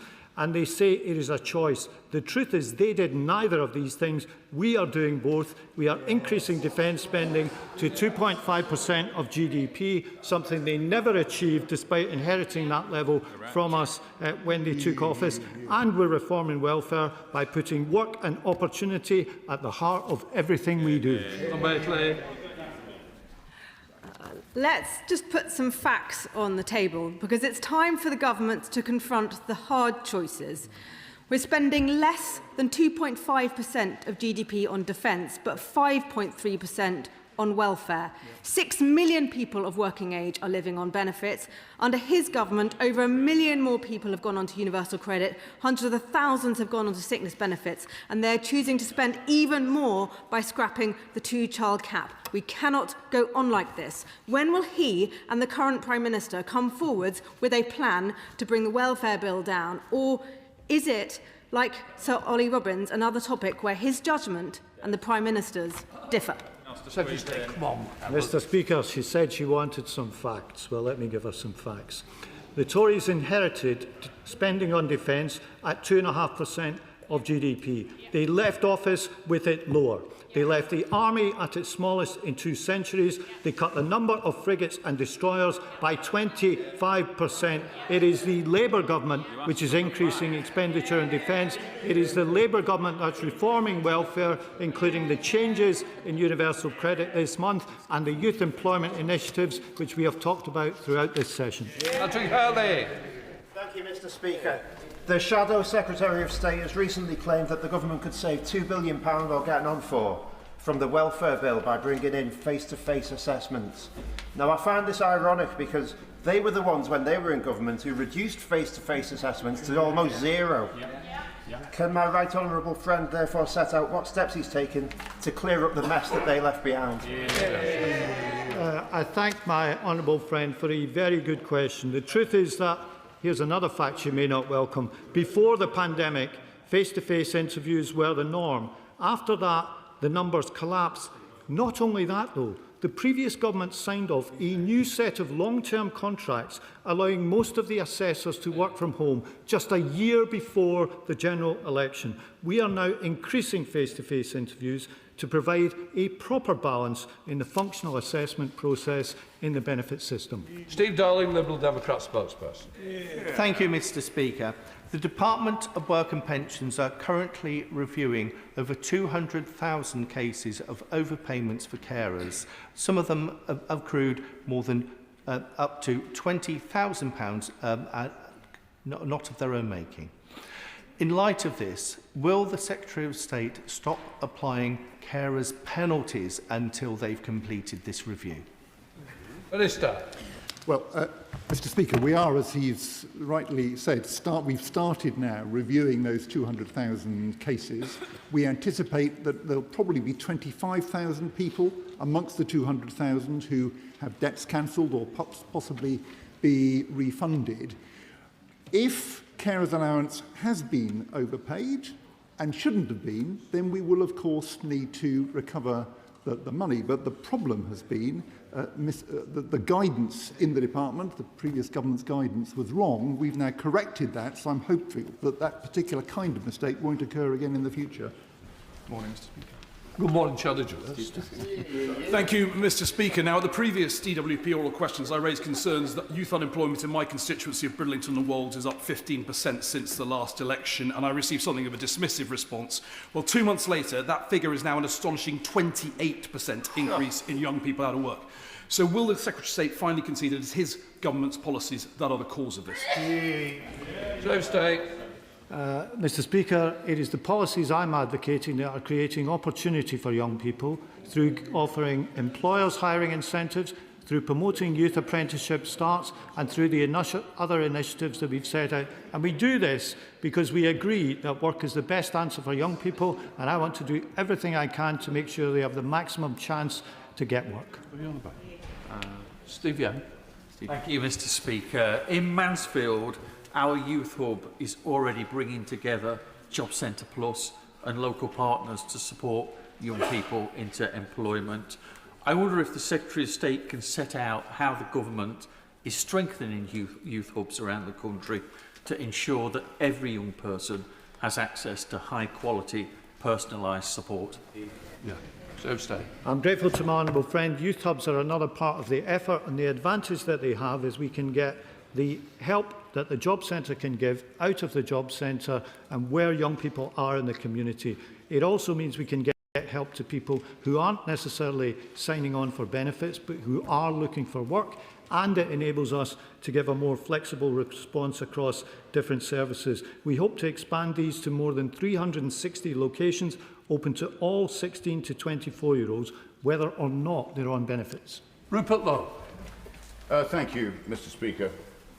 A staggering £10.1 billion of the £61.2 billion spent on universal credit in 2024 was gifted to foreign nationals. Does the Minister agree the solution is really quite straightforward? Ban all foreigners from claiming any benefits, remove from our country those migrants incapable of financially supporting themselves, and hand that money back to tax-paying British men and women who are actually keeping our economy running. Minister. Thank you, Mr. Speaker. Well, not only do I fundamentally disagree with the perspective of the honourable gentleman on people who have been here for years, made a contribution, paid their taxes and then require some help back from a state that they have paid into sometimes for decades. But not only that, the figure that he uses is a complete conflation, a significant overestimation, and shows his ignorance if he does not understand that it is impossible to suggest that that money has all been paid directly to foreign nationals, because the figure that he uses is drawn from the total number of households with a foreign national in, and many of the individual claimants could in fact be British or Irish citizens. Kim Johnson. Thank you, Mr. Speaker. The TINS review is supposed to be shaped by disabled people and disabled groups, but I'm hearing constantly that this is not the case, that they're feeling sidelined. So can the Minister explain how true co-production will take place, and this is not just a tick-boxing exercise, and how the regions and diverse groups will be represented? Minister. Well, Mr. Speaker, I can certainly reassure my honourable friend this is genuine co-production that we're doing. Two co-chairs, Sharon Brennan and Dr Clinton Farquharson, were appointed last October. The three of us have recruited a steering group of 12, almost entirely disabled people. Our fifth full-day steering group meeting was in Manchester last Thursday. We've issued a call for evidence, which is open until 28th of May. We've had over 10,000 responses so far. I hope we'll receive many more. And that's just step one in a programme of wider engagement. This is genuine co-production that's going to deliver. Dr Rothsell. Thank you, Mr. Speaker. We've already heard about the NEET crisis, with nearly 1 million young people being denied the opportunity to develop their potential through education, employment or training. And the problem is even more acute in rural areas like the South Cotswolds, where we have additional challenges of poor public transport, limited careers advice and fewer apprenticeships, making it harder for young people to get into work or training. What is the Secretary of State doing now to support these young people and to tackle these extra barriers that they face in rural areas? Secretary of State. Mr. Speaker, I discussed this subject a lot with honourable members from right across the House, and the issue that she raises about transport is raised quite a lot with me. I think it's an important thing, and anything I can do to help make people take up opportunities that are available, I'm willing to look at on this front, because I do think we need to bring everything together to give young people the maximum chance of employment opportunities. Sir Edwards. Thank you, Mr. Speaker. As chair of the APPG for SME house builders, I regularly hear about the growing skills shortage and urgent need to change perceptions about careers in construction as a highly skilled, rewarding industry that offers strong career progression, good wages and an opportunity to play a direct role in building the homes that our country needs. Can the Minister set out what steps he's taking to invest in the technical training for young people so that SME house builders have the skilled workforce that they need to deliver the homes that this country urgently needs? Well, I thank my honourable friend for her question. She's absolutely right to draw attention to the need for skills for house building. We support this through sector-based work academy programmes, and last year the government announced a £625 million construction skills package to recruit 60,000 workers by 2029 in all the trades that we need to support building and the other physical investment projects that the government is supporting around the country. Stafford. Thank you, Mr. Speaker. As the government's SEND reforms are focused on pushing children into mainstream education, it risks removing specialist support from many who need it and undermining the successful work programmes such as the With of Slack's future programme. So will the Secretary of State meet with me and those sort of relevant groups to ensure that he doesn't allow the reforms to SEND to damage the chances of young people with special educational needs and disabilities to secure long-term sustainable work? Minister. Well, Mr. Speaker, I welcome the honourable member's consistent interest in this very important topic, and he'll know the SEND reforms that have been announced have been very well received. Our youth guarantee will apply to young people with special educational needs and disabilities. The trailblazers that we have set up are trying out some new approaches, but I'd be delighted to meet him and discuss him how we can do this job. Thank you, Mr. Speaker. I welcome the £2.5 million funding boost recently awarded to South Essex College, which helps equip even more residents from Southend and Rochford with skills needed for fulfilling and lifelong careers. However, following conversations with Louisa Strachan, founder of Southend Song School, on their desire to see greater support for creative apprenticeships, can the Minister outline the steps his department is taking to support young people into the creative and music industries? Well, can I thank my honourable friend and sing a song of praise to Southend Song School. He's absolutely right to draw attention to the importance of the creative industries.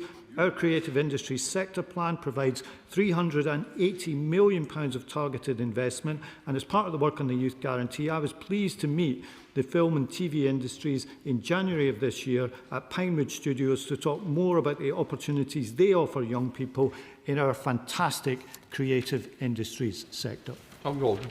Thank you, Mr. Speaker. Depending where you live in England, you can face a postcode lottery on the time that you can use your disabled bus pass. So I was wondering if the Secretary of State or Minister might be able to outline what steps and conversations they've been having with colleagues at DFT and Treasury about removing the unfair time restrictions disabled people face on their bus pass use. Well, Mr. Speaker, I meet regularly with the lead ministers on disability from all government departments, including the Department for Transport, and I know my colleague there is particularly interested in accessibility to transport for disabled people. I'll be very happy to pick up with my honourable friend the particular point that the honourable gentleman raises. Chair of the Select Committee, Debbie Abrahams. Mr. Speaker.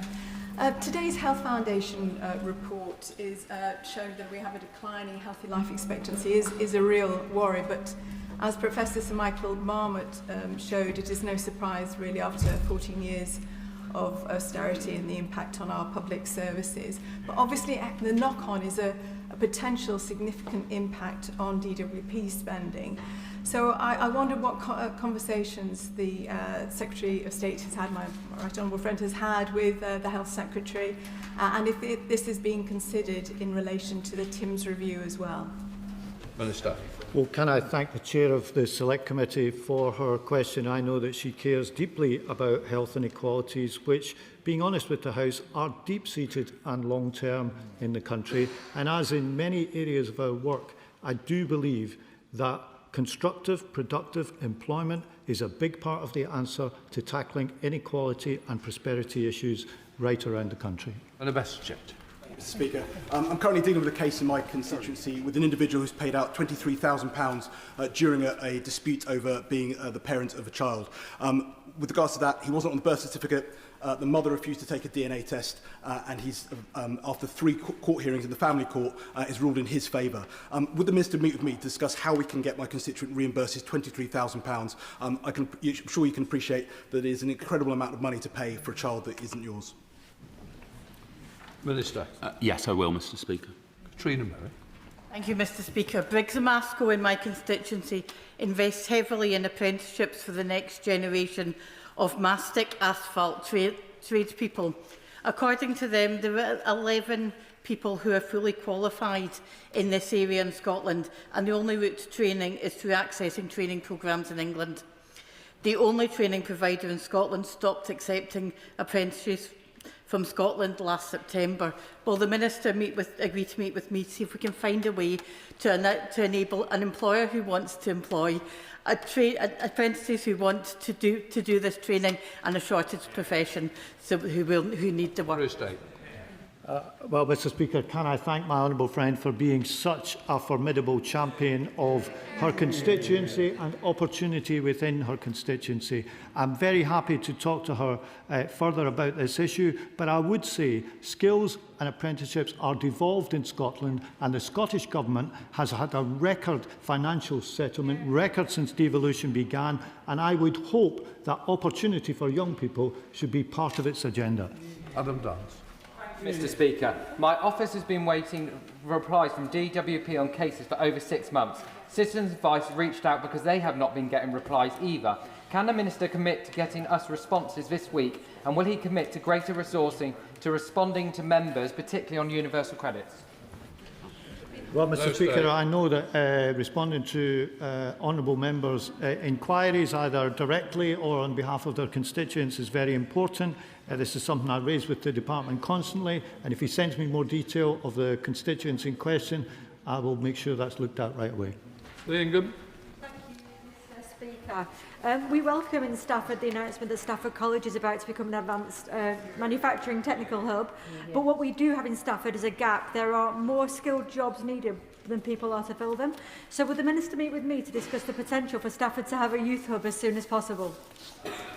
Well, Mr Speaker, I know, because my own constituency is not too far away, that advanced manufacturing is in the DNA of Staffordshire, so I warmly welcome what she said about her local college. With regards to our meeting, I'll make sure she gets a meeting with someone from the department. Thank you, Mahendra. Thank you, Mr Speaker. Earlier this year, I visited the HS2 site in my constituency, where I had the privilege of speaking with several apprentices about the value of educational opportunities which offer a clear path into work. Given that there are nearly 1 million people not in education, employment or training, will the Minister outline what steps the Department is taking to promote apprentice schemes such as this?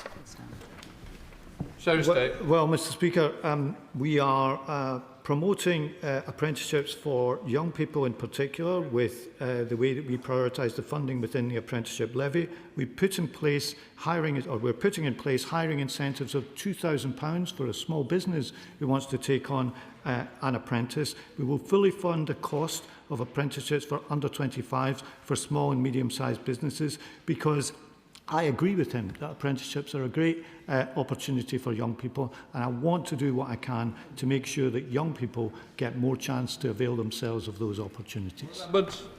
Thank you, Mr Speaker. Can the Minister provide an update on the action plan to ensure that lessons are learnt from the way that changes to the state pension age were communicated to women born in the 1950s? Minister.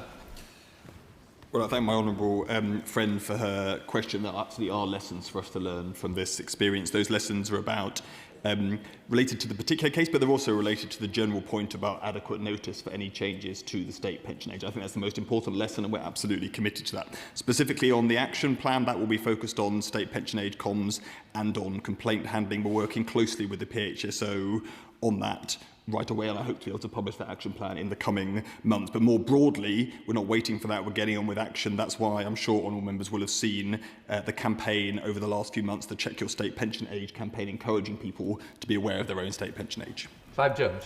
Thank you very much, Mr Speaker. 12 weeks ago, I raised 4 cases with the DWP, and I am still waiting for a response, despite chasing. These delays are quite upsetting for my working and constituents. What is the Minister doing to address this backlog, and when can my constituents expect a response? Minister.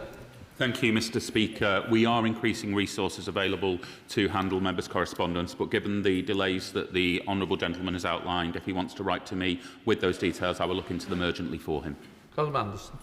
Mr Speaker, around half of working age people are undersaving for retirement, which is why I welcome the relaunch of the Pensions Commission last year. Can the Minister provide an update to the House on how the Commission's forthcoming interim report will set out a credible path to raising contribution rates to those who need it most in a sustainable way? Well, Minister. I absolutely welcome my honourable friend's question. He is absolutely right. We have seen progress in the last 15 years, with 23 million employees now saving into a pension, restarting the business of workplace pension savings in the UK. But the job is not done. The job is not done because of the issue he raises about the adequacy of those who are saving, and the job is not done because 45% of working age adults are saving nothing at all. That's why I think it has been a matter of cross-party consensus that we should bring back the Pension Commission to look at this question of adequacy, and I'm pleased to say their interim report will be published in the coming months. Mr. Speaker, when a child is diagnosed with an illness such as cancer, their caring needs start immediately. Such a diagnosis upends any household with appointments, and often families are unable to work. Would the Minister agree to reviewing again the payment of child DLA immediately on diagnosis, as opposed to having to wait 3 months? And would he meet with the Watson family from my constituency who have sadly lived this barrier to support? The honourable member is right. There is a 3-month period after the onset of the incapacity, the impairment. Sometimes I think there's a bit of confusion. People think it's 3 months after the application. It isn't. It's 3 months after the issue arises. And the reason for that is to make sure that it is a long-term incapacity, which the benefit is there to support. But I'd be happy to have a conversation with her to talk further about it. Of course, this is devolved in Northern Ireland, but Northern Ireland conventionally does keep in line with England. Thank you, Mr. Speaker. Last week was Multiple Sclerosis Awareness Week. I recently met my constituent Rob Denham, who discussed with me the issues he's had with claiming PIP in the past, and he compared the experience to being put on trial. Can the Minister assure me and Rob and all those suffering with MS that the review that we're conducting as a government now will not just make the system more effective and efficient, but will also make it fairer and more humane? Minister. Mr. Speaker, yes. I was in a round table recently with someone who has multiple sclerosis, who described to me the process of applying for PIP as re-traumatising, rather like when she was initially diagnosed with MS. The steering group is determined to deliver a better system, and when we report our recommendation to the Secretary of State in the autumn, I'm very much hoping that's what we'll be able to do. In room. Thank you, Mr. Speaker. One of my constituents in North Devon is a Royal Marine veteran who was just awarded over £2,700 in backdated universal credit after DWP failed to disregard his war pension from his monthly income. What can be done to ensure DWP staff understand armed forces pensions, and can the Minister assure us this is not happening to other veterans right across the country? Well, I'm very sorry to hear that the system was not properly understood in the case of the honourable gentleman's constituent. He's absolutely right. There is special treatment for compensation payments of this kind within the universal credit system. I will certainly talk to my officials about making sure that those arrangements are properly understood in the department. Final question, Mike Richter. Thank you, Mr. Speaker. The potential rapid closure of St Andrew's Hospital in my constituency puts over 3,000 jobs at risk. Would the Secretary of State meet with me to discuss what package of support we can put in place for those people to make sure they can find good quality work in my constituency? As I've said a few times today, Mr. Speaker, I will make sure he gets a meeting with the Minister, and I congratulate him for speaking up for his area and for the workers within it. Thank you. Let the front bench change over.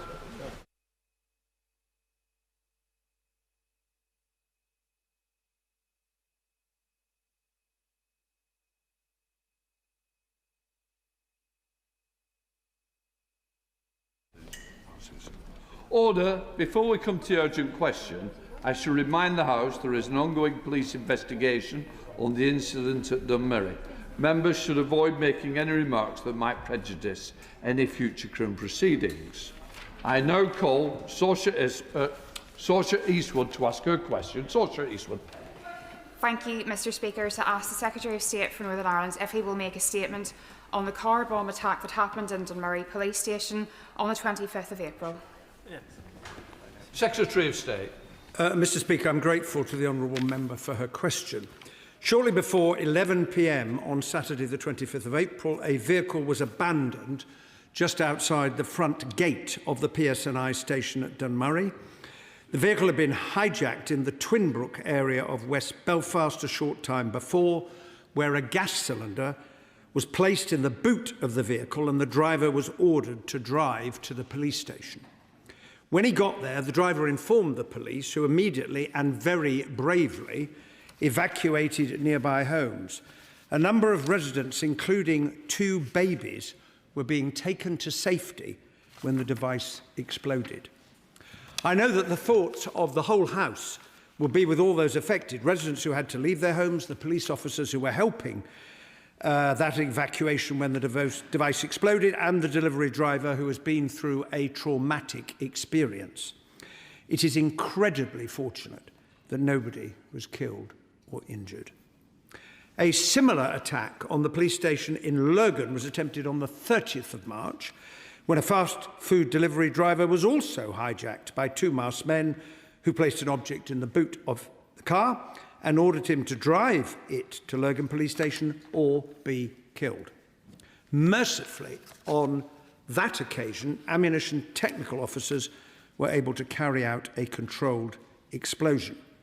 They confirmed that it was a crude but viable improvised explosive device, and the new IRA later claimed responsibility.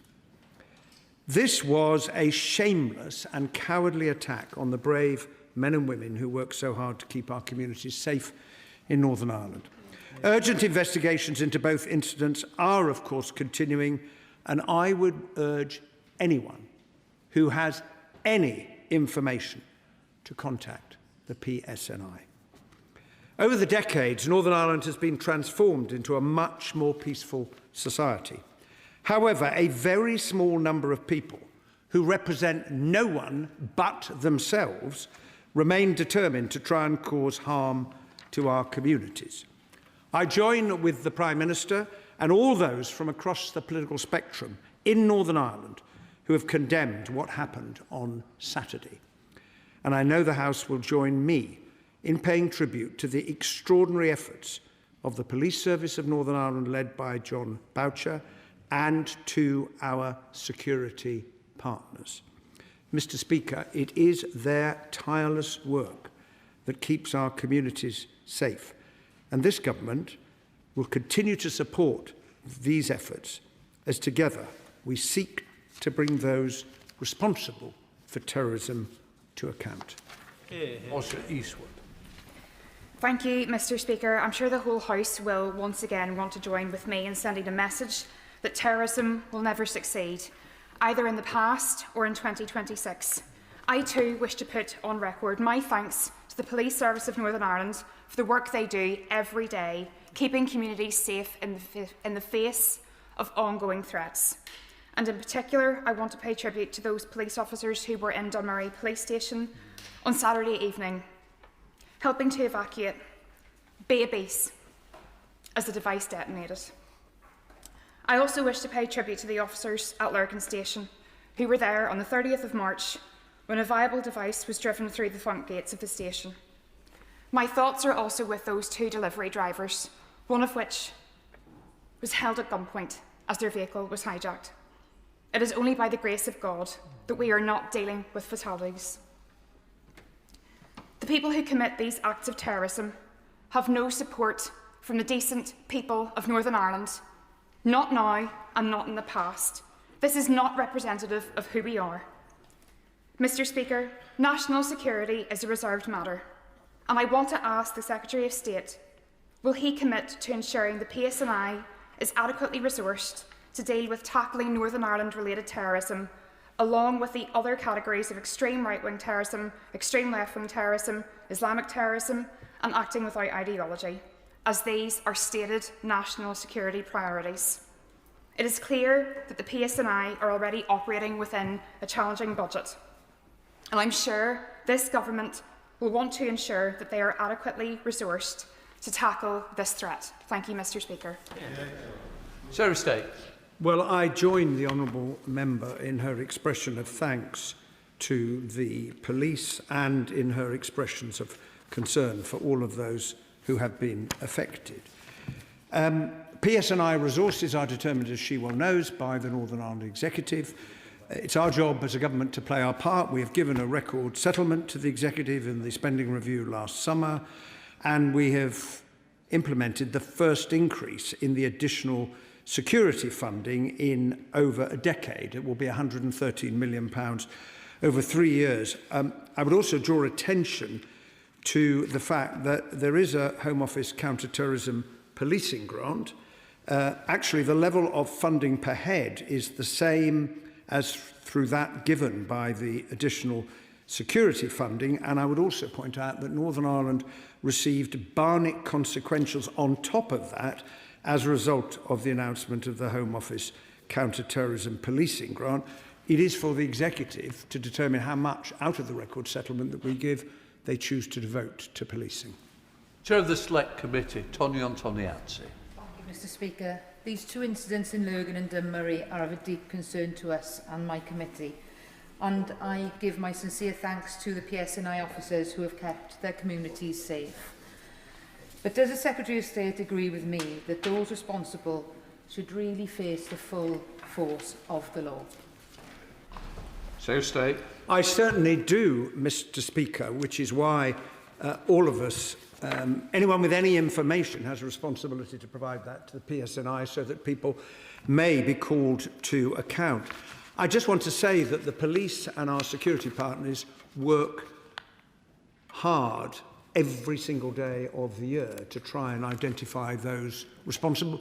A great deal of that work, for reasons that the House will well understand, is unseen by the general public, but I can assure her and the House that it is taking place. And we have seen in recent times, in December, 2 men were sentenced to lengthy jail terms for preparatory acts of terrorism. PSNI investigations of drug criminality linked to the new array has led to a man being sentenced last month in relation to the supply of drugs. And we have also acted against the new array and 2 individuals associated with the group through the Treasury's counter-terrorism financial sanctions regime, which in effect takes control of the finances of those individuals. It is a very powerful tool to be used, and as my honourable friend will see, we've already applied it on 2 occasions. Liberal Democrat spokesperson Paul Coleman. How could I forget Alex Burkhardt?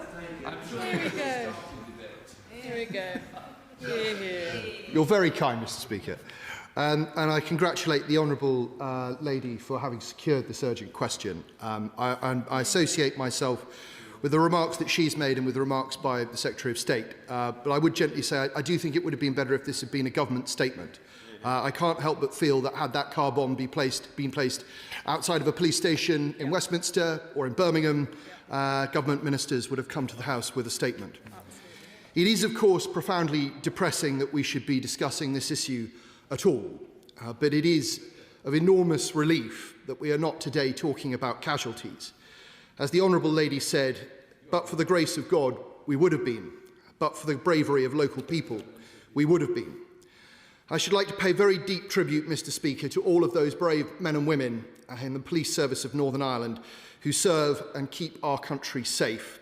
They were the target of this despicable operation, and it will be their hard work that brings those perpetrators to justice. We have to say that the people who have attempted to break the peace in Northern Ireland have no mandate, they have no public support, they represent only themselves and are seeking to serve only their macho egos. The silver lining is, of course, that we are watching people in Northern Ireland from all communities come together this morning, united against them. We have come an incredibly long way. But as the Secretary of State, this does appear to be the start of a pattern of new and deeply concerning behaviour, as reflected in what happened in Lurgan last month, but also in the marching of masked paramilitaries in Easter parades. Will he confirm to the House that the PSNI is going after those people who broke the laws that were laid down during the peace process, just as I know they will be going after those who tried to blow up the police station in Dunmurry? The attack on Sunday raises a number of questions to which I hope the Secretary of State can provide answers, because he has responsibility for national security in Northern Ireland. Can the Minister assure the House that the Chief Constable has the resources he needs? I say this because, notwithstanding his remarks about funding, the Troubles Bill is going to put a huge additional financial burden on PSNI. Even if the Chief Constable believes he has the resources he needs today, he will not have them tomorrow. Yeah. Well, I join with the honourable member in his tribute to the police service in Northern Ireland, and I agree with him that the response from all communities in Northern Ireland to this terrible attack is a sign of the new Northern Ireland and shows that, indeed, those responsible have no support at all, but sadly they do have some capacity. And I can assure him that when it comes to the enforcement of the law, as he knows, that is a job for the police service. And then, if criminal offences have been identified, for prosecutors to take decisions. In answering the question from the chair of the Select Committee about recent convictions and steps taken, I hope he will agree with me that that shows that there certainly is capacity within the PSNI to go after people, and of course, if the evidence can be found, to enable a prosecution to take place. On the question of legacy, of course, under the previous government's Legacy Act, which established the Commission, every request for disclosure and information falls to the police service and other partners. That was already the case, regardless of anything that is contained in the legislation that we are currently taking through the House. And that this bomb in Dunmurry have set their faces against the people of Ireland, who have made the decision long ago that the only route to constitutional change is a democratic one. They have attacked and tried to kill Irish police officers. They've murdered a young journalist in Derry, and they have put children and babies in harm's way just last weekend. Will the Secretary of State confirm to the House today that the only route to achieving a united Ireland that some of us want to see is the democratic route laid out in the Good Friday Agreement, and it is up to those of us who want to see that happen to make the argument for it? These people are only an impediment to that change. Well, the huge significance, and I say to my honourable friend, of the Good Friday Agreement is it charted a way forward and made clear the peaceful means by which those who wish to seek constitutional change in Northern Ireland can pursue it. But I would also make the point that there never was any justification for the violence. There was always an alternative to the violence, and that was shown in the negotiation of the Good Friday Agreement. Paul Cole, Liberal Democrat spokesperson. Thank you, Mr. Speaker. Can I begin by praising the bravery of the police, the fire and ambulance services and the delivery driver, all of whom put themselves in danger to prevent a tragedy. I'm sure the Secretary of State recognises that as an act of terrorism, this is a matter of national security, the responsibility of central government. Unfortunately, however, whenever asked about funding to combat dissident Republican terrorism, the Northern Ireland Office repeatedly points to general funding allocated to the Executive, as though responsibility to combat such terrorism lies with them. Admittedly, some extra funding, as we've heard, is given in additional security funding, but that is intended to cover all forms of terrorist activity and ignores the special circumstances of Northern Ireland and has been described by the Northern Ireland Police Federation as minuscule. So can I press the Secretary of State on the same two questions? What additionally is he doing to ensure the PSNI has adequate funding and resources to respond to the threat posed by dissident Republican groups? And what discussions he's had with the Chief Constable, John Boucher, and the Northern Ireland Executive to address their concerns, their repeated concerns over PSNI funding? I say to the honourable gentleman that yes, it is a reserved matter, but there is a shared responsibility across Northern Ireland to defeat terrorism. That is a political responsibility, and it is a policing and security responsibility. What I've set out for the House is that the budget of the PSNI is determined by the Executive. We as a government are playing our part by making sure that there has been a record settlement. We have increased, as I indicated earlier, Mr. Speaker, additional security funding for the first time in a decade, and when people refer to the Home Office counter-terrorism grant, that was barnetted across to the Northern Ireland Executive. It is for the Northern Ireland Executive to take those decisions about how it chooses to spend the significant resources we are making available. Thank you, Mr. Speaker. And I'd like to associate myself with the comments made by the Honourable Member for Lagan Valley and yourselves with regard to the safety of the bravery of the PSNI and the delivery drive. This serves as a timely reminder that for a handful of individuals in Northern Ireland, a return to violence is never that far away. And I'd like to ask the Secretary of State if he would work with the Northern Ireland Executive to ensure that the unique challenges that members of staff, both police staff and police officers within the PSNI have to face on a daily basis with regard to their own safety, that tomorrow is International Workers' Memorial Day, where nobody should be going to their work and not coming home. Well, I agree very much with the last point that my honourable friend made. I meet on a very regular basis with the Justice Minister, with the police and security partners, where we discuss all of these matters and review what has been happening. All I will say is that if you look back at the reduction in the number of bombings and shootings there have been in the last decade and a half, it is very marked how the number has reduced, and that is a testament to the efforts of the police and the security partners. However, in fairness, I should also point out to the House, remind the House, that the threat assessment at the moment remains substantial. It was previously severe in the wake of the attempted murder of John Caldwell, but it is substantial, and that does mean that an attack is likely. Mr. Speaker, with 2 car bomb attacks in 1 month, what my constituents want to know is what will be done to snuff out this terrorist threat before it develops further. And that must include dealing with the underfunding and the understaffing of the PSNI. Today, the Chief Constable in Northern Ireland called out some Northern Ireland political parties for failing to give unconditional support to the PSNI, meaning that many young PSNI officers cannot live in nationalist areas. Does the Secretary of State agree that those parties need to do more?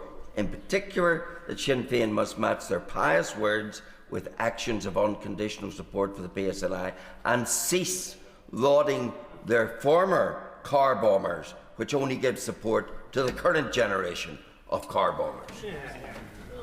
Well, I agree with the gentleman that it is the responsibility of all political leaders, indeed all in society in Northern Ireland, to give their full-hearted support to the police service of Northern Ireland, which is there to protect everyone from all communities and stands against those who would do the people of Northern Ireland harm. I think that is a fundamental part of the responsibility that all of us has as political leaders.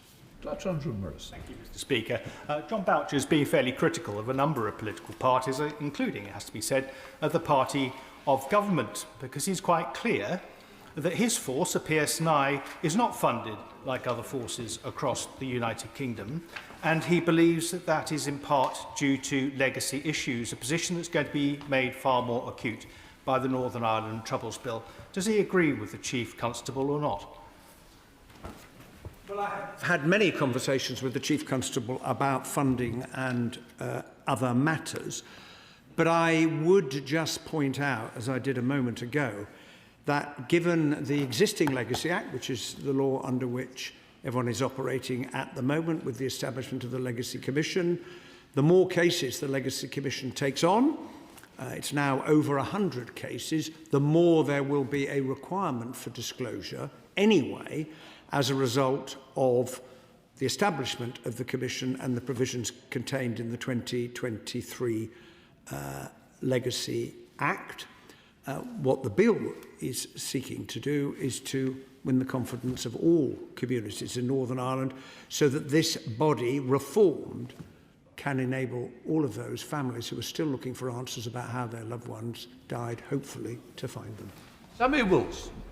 Speaker, and on behalf of my party, can we condemn the bombing at the weekend and also thank the police for the actions which they took, which ensured that there weren't casualties, which we'll be lamenting here today.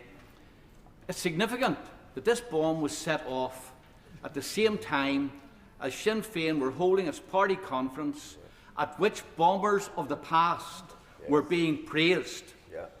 That glorification of terrorism only stimulates terrorism again today. The logic's clear. If you can praise the bombers of the past, why can't we bomb in the present? And although the First Minister has condemned the bombing, would the Secretary of State agree with me that the schizophrenic attitude which Sinn Féin have developed towards past terrorism and present terrorism is only perpetuating terrorism in our society and continues to pump the poison of violence into our society? And would he call on her and her party to stop being ambivalent towards policing and stop being ambivalent towards past terrorism and make it quite clear it's got no place in society? Well, I say to the right honourable gentleman, and I'm grateful to him for his opening remarks in asking that question. I've already said that I think that all politicians in Northern Ireland, across the United Kingdom, have a responsibility to encourage support for the work of the PSNI. But I welcome the condemnation there has been right across the political spectrum in Northern Ireland, including from Sinn Féin, who have been very clear, as has everybody else, that those who were responsible for the attack on Saturday and the previous one in Lurgan have no support and no place in the new Northern Ireland. What the Secretary of State has said about the nature of the Lurgan bomb, it sounds as if these weapons are unsophisticated and presumably therefore not detonated remotely. This must mean, must it not, that the delivery drivers were in exceptional peril because such crude devices could have gone off at any time. Can the Secretary of State confirm that he is liaising closely with people in the Republic of Ireland and that their attitude is nowadays one of complete support for the discovery and prevention of a new version of the terrorism of the Troubles? Well, I am not, for reasons I hope the House will understand, going to speculate about the nature of the devices, but he is right that given that the device on Saturday did explode, the lives of those two delivery drivers were self-evidently in great peril at the time they were forced to convey the device to the respective police stations. The condemnation for terrorism is seen right across Ireland, in Northern Ireland we've just been discussing, and in the Republic of Ireland. These people have no support whatsoever, and that's why it's important that we find out who did it and bring them to account. Speaker, I pay tribute to the courage of the delivery driver and the PSNI, in this case, whose bravery saved lives in this deplorable attack. And I want to use this opportunity too to pay tribute to one of my predecessors, Ian Gow, who was murdered by the IRA in a car bomb in 1990 outside his Eastbourne home, and his memory is enshrined in this chamber via the shield above the door. Now, as well as ensuring that the PSNI is resourced to ensure that these terrorists face the full force of the law, can the Secretary of State confirm what assessment has been made of the threat that dissident Republicans pose to the British mainland, with a view to ensuring that no community anywhere in the United Kingdom suffers what has scarred the people of Northern Ireland and scarred the people of Eastbourne? Well, I would join the honourable member in remembering the late Ian Gow, who gave such distinguished service to this House and was killed in that terrible attack, one of a number of members who have suffered at the hands of terrorist violence in the past. the assessment of the nature of the threat, which is currently substantial, has previously been severe, as the honourable member I'm sure will know, is carried out by JTAC. It is formally reviewed twice a year. I can assure him they take their job extremely seriously, and any information about any threats is, of course, circulated to all those who need to know. Katie Rowell. Thank you very much, Mr. Speaker. I think we can all agree that the public should be protected from anybody who is willing to use violence against innocents, against the police, to get what they want. But I wonder how the Right Honourable Gentleman intends to enforce that and what message he thinks it sends when those who've had the courage to do that, including, of course, British soldiers during the Troubles, this government is making it easier for them to be dragged through the courts decades later. Well, I don't accept the honourable member's characterisation of what is contained in the Troubles Bill that we will be discussing later, because the threshold consideration for prosecutions remains absolutely unchanged under the legislation that is currently before the House. But I do recognise that veterans are concerned about the impact that any changes may have upon them, which is why the government has put protections in the bill and will bring further such proposals forward when we get to committee stage. Mr. Speaker, can I ask, what price does the Secretary of State put on a Northern Ireland life? What price does he put on the life of a PSNI officer who we've praised in this House today, who saved so many lives at the weekend? Because the majority of his answers at the start of this session talked about Barnett consequentials and budgets, not the people who went out of their way actually to save lives. So why does he and this government believe if it's terrorists in Northern Ireland attacking Northern Ireland people, it's only a Northern Ireland problem? Well, I don't accept that I said that it's only a Northern Ireland problem. The reason I answered questions relating to the funding is because I was asked by honourable and right honourable members about the funding that the government makes available to the executive in Northern Ireland, out of which they take decisions about the funding of the PSNI. That is their responsibility. I would simply say to the honourable member that the lives of everyone in Northern Ireland, be they police officer or ordinary citizen, are beyond price. Good job. Thank you, Mr. Speaker. It's hard to believe that it was 34 years ago that one of these proxy bombs was driven into my checkpoint in West Belfast. I remember it like it was yesterday. And I agree with the Secretary of State that we must find the perpetrators of this evil act. And I, too, encourage the community to come forward, because that is where the answer lies. Could the Secretary of State ask the Chief Constable how many Police Service of Northern Ireland detectives are allocated to investigating legacy issues versus those allocating to finding the perpetrators of the Dunmurry police station attack? Well, I will take the honourable gentleman's question away. The allocation of resources is, of course, a matter for the Chief Constable.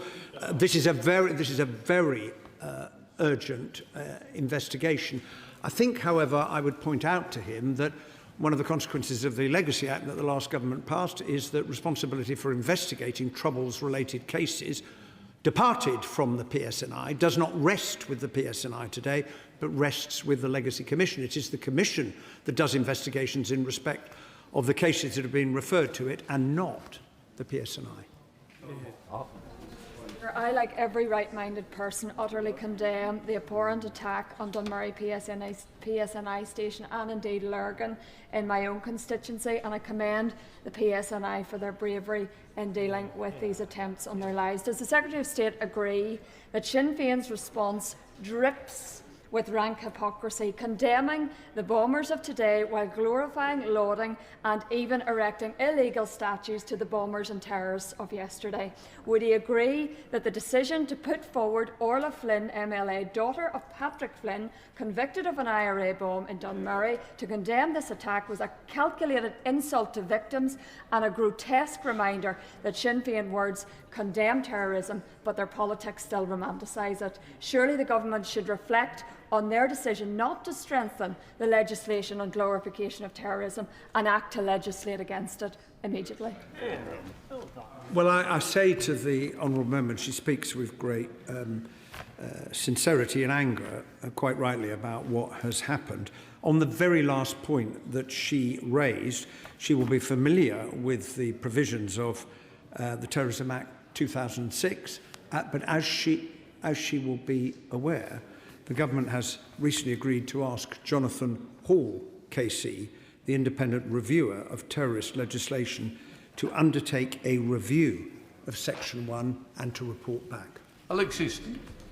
Mr. Speaker, Secretary of State, in the last year there have been 9 bomb attacks aimed at the PSNI from the men of darkness who hide behind dark doors, in the dark and behind balaclavas. What action can the Secretary of State to ensure that the PSNI do have adequate funding, because there are 700 police officers down and the funding is still not in place? Will he agree to meet with me and the Chief Constable to listen to those concerns about funding so that we can beat the men of evil and not return to the past? Well, I would say to the honourable member, I know that the Police Service of Northern Ireland is treating this particular investigation with the urgency that it requires.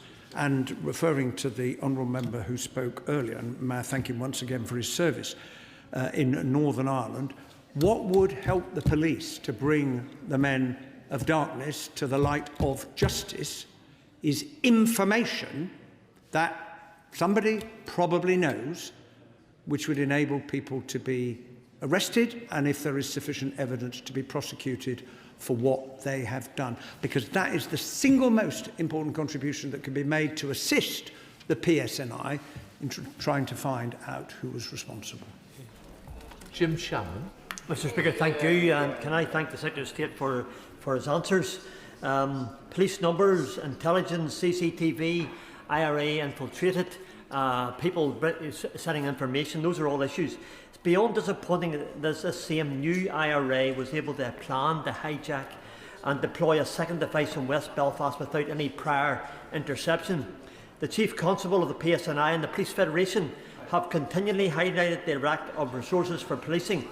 So can the Secretary of State explain, please, whether it's a lack of intelligence and ability to combat this group of murderous terrorist thugs is due to failures in intelligence sharing, MI5, MI6 Special Branch? Or is it a lack of police service on the ground that affects patrolling in high-risk areas? And more importantly, what steps will the Secretary of State undertake to address these issues? Thank you very much. Well, I would say to the honourable gentleman that there is a huge amount of effort going in, as I indicated earlier, most of it unseen by the general public for reasons that everyone in the House will understand. And as much information as can be gathered on what these people are seeking to do, we seek to acquire. But you either have to catch people in the act or get information from those who know who was responsible in order to see them prosecuted, and it cannot be just left to the PSNI and our security partners, who once again I pay tribute to. They do a truly extraordinary job on behalf of all of us, but they need some help from others who have information that they can bring to bear, so people are held to account for what they've done. Let the front benches change over.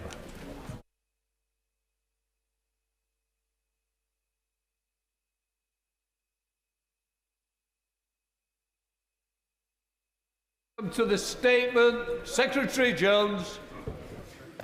Thank you, Mr. Speaker.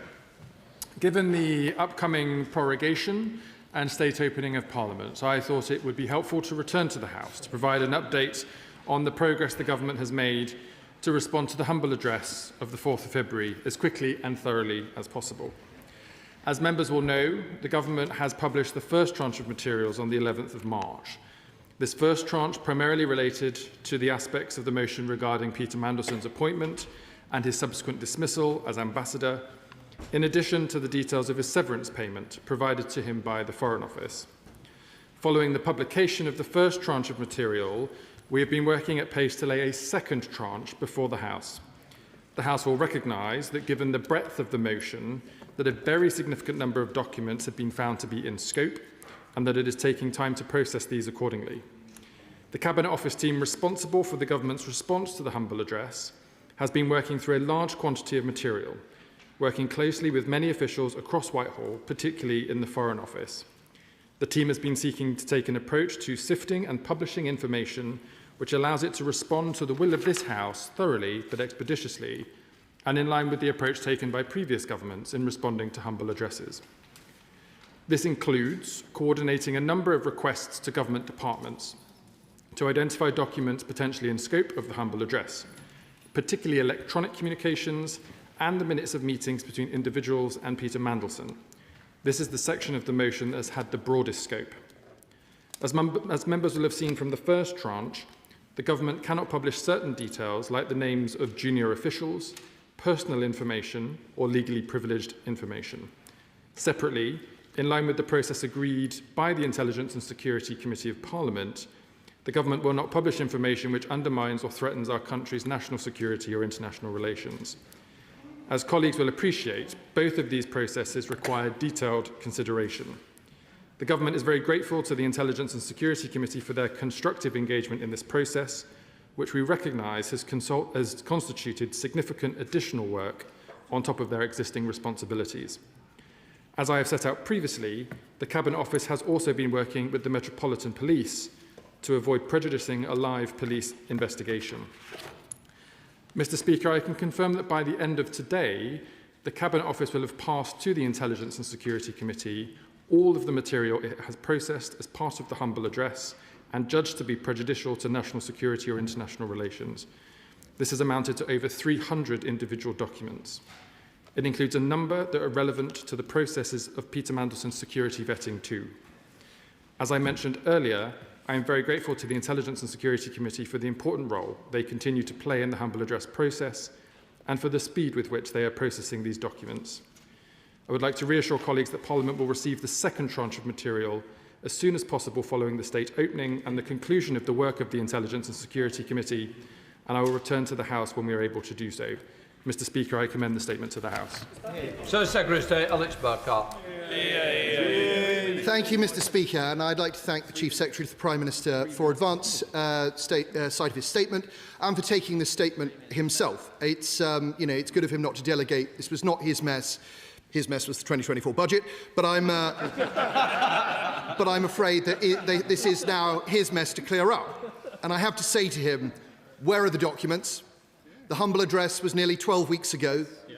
I remind him that the House on that occasion asked for a huge range of things: the due diligence document that was passed to number 10, the conflict of interest form, the material the FCDO and the Cabinet Office provided to the UK security vetting about Peter Mandelson, papers for and minutes of meetings relating to the decision to appoint Lord Mandelson, electronic communications, and so on and so on.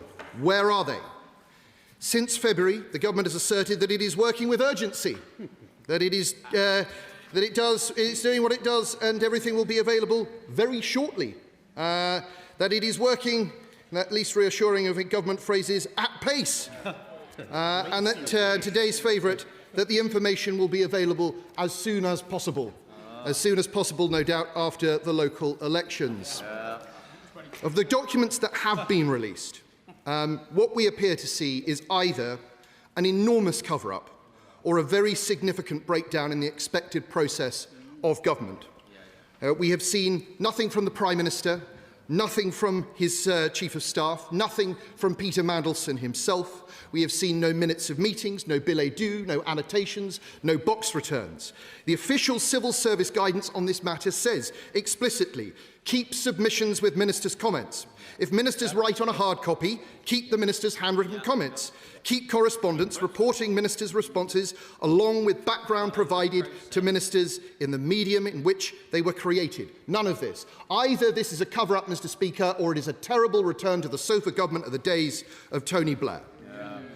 Simon Case told the Prime Minister that in order to complete due process, there had to be security clearance before he made the appointment, and there had to be a conflict of interest declaration by Peter Mandelson. To date, we have seen none of that information.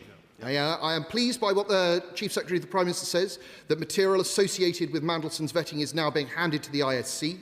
But where is the conflict of interest form? I hope it is not the case that this is being disguised as personal information of the sort that he said would not be disclosed. And I'd be grateful if we would confirm that it's not. But what I would really like him to do is confirm that that declaration of interest form exists. There is no good reason why he can't tell us whether it exists. Indeed, the former Attorney General, wrote the other day in the papers that there is no legal reason why the government cannot tell us what documents are being retained by the Metropolitan Police. There should be a catalogue of all documents that exist, even if the House can't look at them. We should be allowed to know what is out there. We should be allowed to know what will come to us in due course. The titles of documents will themselves not prejudice a trial. On the Chief Secretary of the Prime Minister's words today, he talks about he's talked about the non-disclosure of personal information. I say, please tell us about the conflict of interests form and whether Peter Mandelson's personal information is considered to be in scope of that ruling. On redactions, will he please set out what the government's precise approach to redactions is vis-à-vis the documents that will be given to this House rather than the ISC? It would be useful to understand his thinking.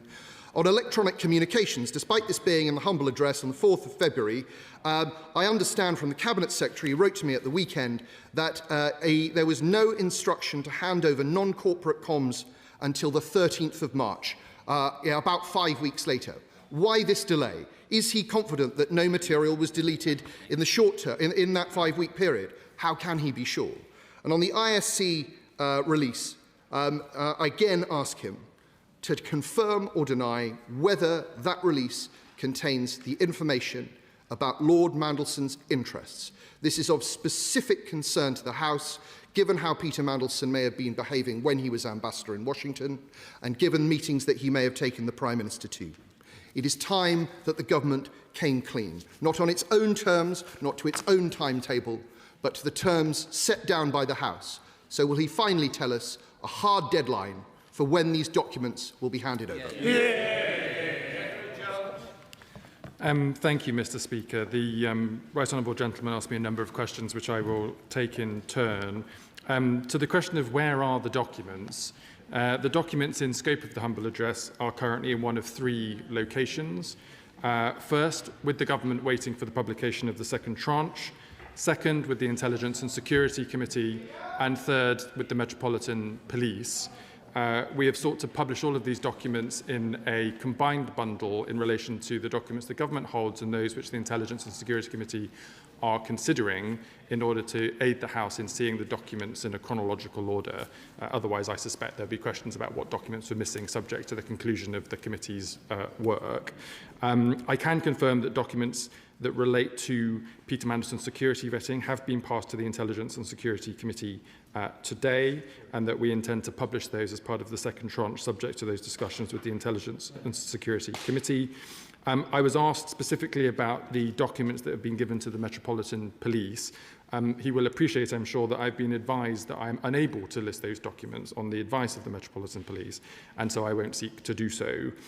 He asked me about redactions policy. The key redactions policy is obviously in relation to information which the government considers to be prejudicial to national security or international relations, which goes through the Intelligence and Security Committee for consideration. If there is a disagreement between the government and the committee, there is a process of redactions hearings between the government and the committee to resolve those disagreements. And as I mentioned in my statement, other redactions relate merely to information such as the names and contact details of junior officials in line with established freedom of information policy as it relates to the publication of humble addresses. Deputy Speaker, the whole House came together around the humble address on the basis that Parliament had found its way forwards to deal with the evidence around the appointment of Peter Mandelson. Can my honourable friend give me a guarantee, or give the House a guarantee, that there are no documents that are being withheld? Around the time of that it was reported that the Prime Minister hadn't been given the facts that Peter Mandelson had failed his security vetting, that there were civil servants who were seeking to withhold documents. Can he give an assurance that that's no longer the case? Thank you, Madam Deputy Speaker. To answer my honourable questions, my honourable friend's question, forgive me. As has been alluded to at the dispatch box, there were documents that the humble address warranted to be published as part of that process. The Cabinet Office was very clear about that. Whilst it took some time to get access to some of those documents, specifically in relation to UKSV recommendations, that has now been concluded and is going through the Intelligence Committee, as I set out in my statement.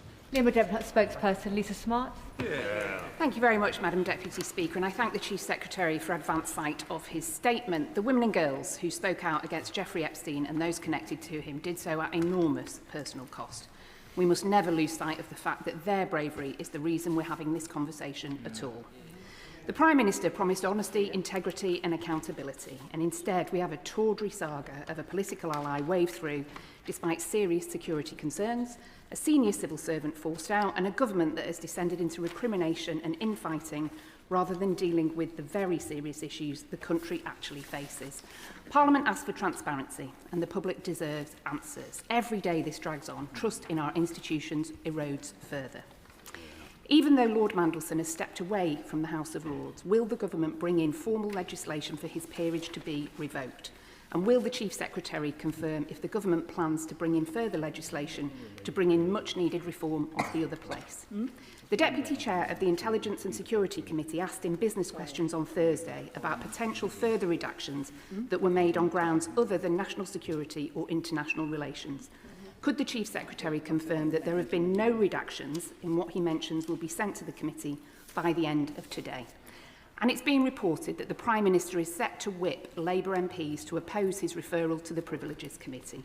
Even Boris Johnson didn't block his MPs voting for scrutiny. Labour MPs must surely be given a free vote and not be forced into feeling like accomplices to a cover-up. Can the Chief Secretary confirm whether Labour MPs will be whipped on tomorrow's vote or not? Thank you, Madam Deputy Speaker. It's not for the Chief Secretary to the Prime Minister to speak about whipping arrangements at the dispatch box. I will leave that to the Chief Whip and the usual channels. She asks me in particular two questions about reform to the other place, and in particular the removal of peerages. I can confirm that legislation will be introduced shortly to bring forward those proposals that I've talked about before at the dispatch box. She asked me further questions about redactions policy. I'll just refer to the previous answer I've given on that question. Creasy.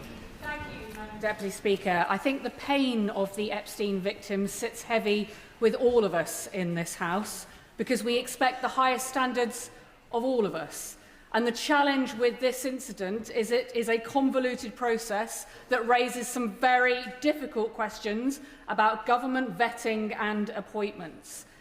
Given that, can he tell us when he expects the Adrian Fulford review to be completed into identifying whether there are any other cases of concern that have come to light about how appointments have been made? The Honourable Lady is exactly right to raise that question. The terms of reference have been confirmed with Adrian Fulford. That work has been started, and I expect it to complete in a matter of 3 to 4 weeks' time. Sir Joby Wright. Thank you very much, Madam Deputy Speaker. Can I thank the Minister for his kind words about the hard work of the Intelligence and Security Committee. I know he will recognise and want to reflect with the House that we cannot work any faster than the documents when they are given to us by the government. And because the last of them, as he said, is being given to us today, this process will not be complete by prorogation as perhaps it should have been. Can I raise with him, though, 2 points which are of concern in what he has said to us this afternoon? The first is in relation to redaction, and he's made it clear that the government intends to redact for reasons beyond the humble address exemption related to international relations and national security. He's described that as the names of junior officials, personal information or legally privileged information. I put to the Leader of the House on Thursday that the document the government has produced describing its approach to redactions is substantially wider than that. It says it may also be necessary for the government to make further redactions in future publications based on other public interest principles, including but of course not limited to, commercially sensitive information. So will the Minister please, either today or in writing, explain clearly on what grounds the government intends to redact these documents? And if, as I suspect, some of the grounds the government proposes to redact on are beyond the scope of the humble address, will he confirm the government must return to this House and seek consent so to do? And with your indulgence, Madam Deputy Speaker, the final point is in relation to redaction also. He has said in his statement that the government will not publish information which undermines or threatens our country's national security or international relations. As he knows, in accordance with the process agreed, it will be for the Intelligence and Security Committee to determine those questions, not for the government, won't it? Can I thank the Right Honourable Gentleman for his question and just confirm that the government shares the view that it is not the fault of the Intelligence and Security Committee that documents are not yet ready to be published, but we hope will be so shortly after the state opening of Parliament. He asked me a specific question on redactions policy. I refer to my earlier answer, but he did ask me some specific questions which I will commit to seeking further advice on and returning to the dispatch box. I hope the Right Honourable Gentleman in the House knows that my intention from the beginning of being asked to do this process is to ensure proper transparency with Parliament, which I and the government take very seriously. And if there's any suggestion of that being to the otherwise, I will answer questions to that here at the dispatch box. In respect of his second question, which now has fallen out of my mind. You'll forgive me, Madam Deputy Speaker. Just to confirm, it will be the ISC that will determine redactions on the basis of international relations and national security. Please, Madam Deputy Speaker. I can confirm that the government's agreed process with the committee stands. Deputy Speaker, and I thank the Chief Secretary for his statement. I'm interested in the cost. We know about the £75,000 payout, and obviously a police inquiry is incredibly costly, not least the cost to his department in being able to comply with the humble address. Will he publish the costs, but will he also publish the costs of Global Counsel, which was a client, which had a client of Palantir, for which the government has £800 million worth of contracts? Will we publish at the point of Peter Mandelson's appointment how much money Global Counsel was able to procure from government for being able to advance Palantir's business interests? I think my best answer, Madam Deputy Speaker, is to refer the Honourable Lady to the Contracts Finder tool, which publishes all public procurement contracts and the value of those contracts. In relation to questions of the internal cost of processing the humble address, I can't commit to give a round number because it's essentially lots of hours of time of civil servants across government working very hard to be able to publish these documents as quickly as possible. Thank you, Madam Deputy Speaker. And through him, can I thank the officials in the Cabinet Office who have assisted me in the work that I've been doing in this area. He'll know as Chairman of the Public Administration Committee. He will also know that not all government communications are carried on government devices. Can he, for the benefit of the House, explain what is being done and what can be done to secure and to get into the right domain correspondence between principal people playing in this part who have used their personal devices rather than their government devices? And can he also, when he and his colleagues do the sift as to who sees what when, assure the House that parliamentary privilege and all that that means is still absolutely at the heart of the decisions that he and his officials take? Thank you, Madam Deputy Speaker. The tranche of documents will be published in the normal way to ensure that parliamentary privilege is attached to those documents in any debate that we subsequently have in relation to them. He asked me questions about personal devices and personal communications channels. We refer to these as non-corporate communications channels, or NCCCs, in the documents that we've published. I can confirm that all relevant stakeholders who had to consider submissions to the humble address process have been told that it includes their personal devices and personal channels, as well as any government-owned devices and government channels.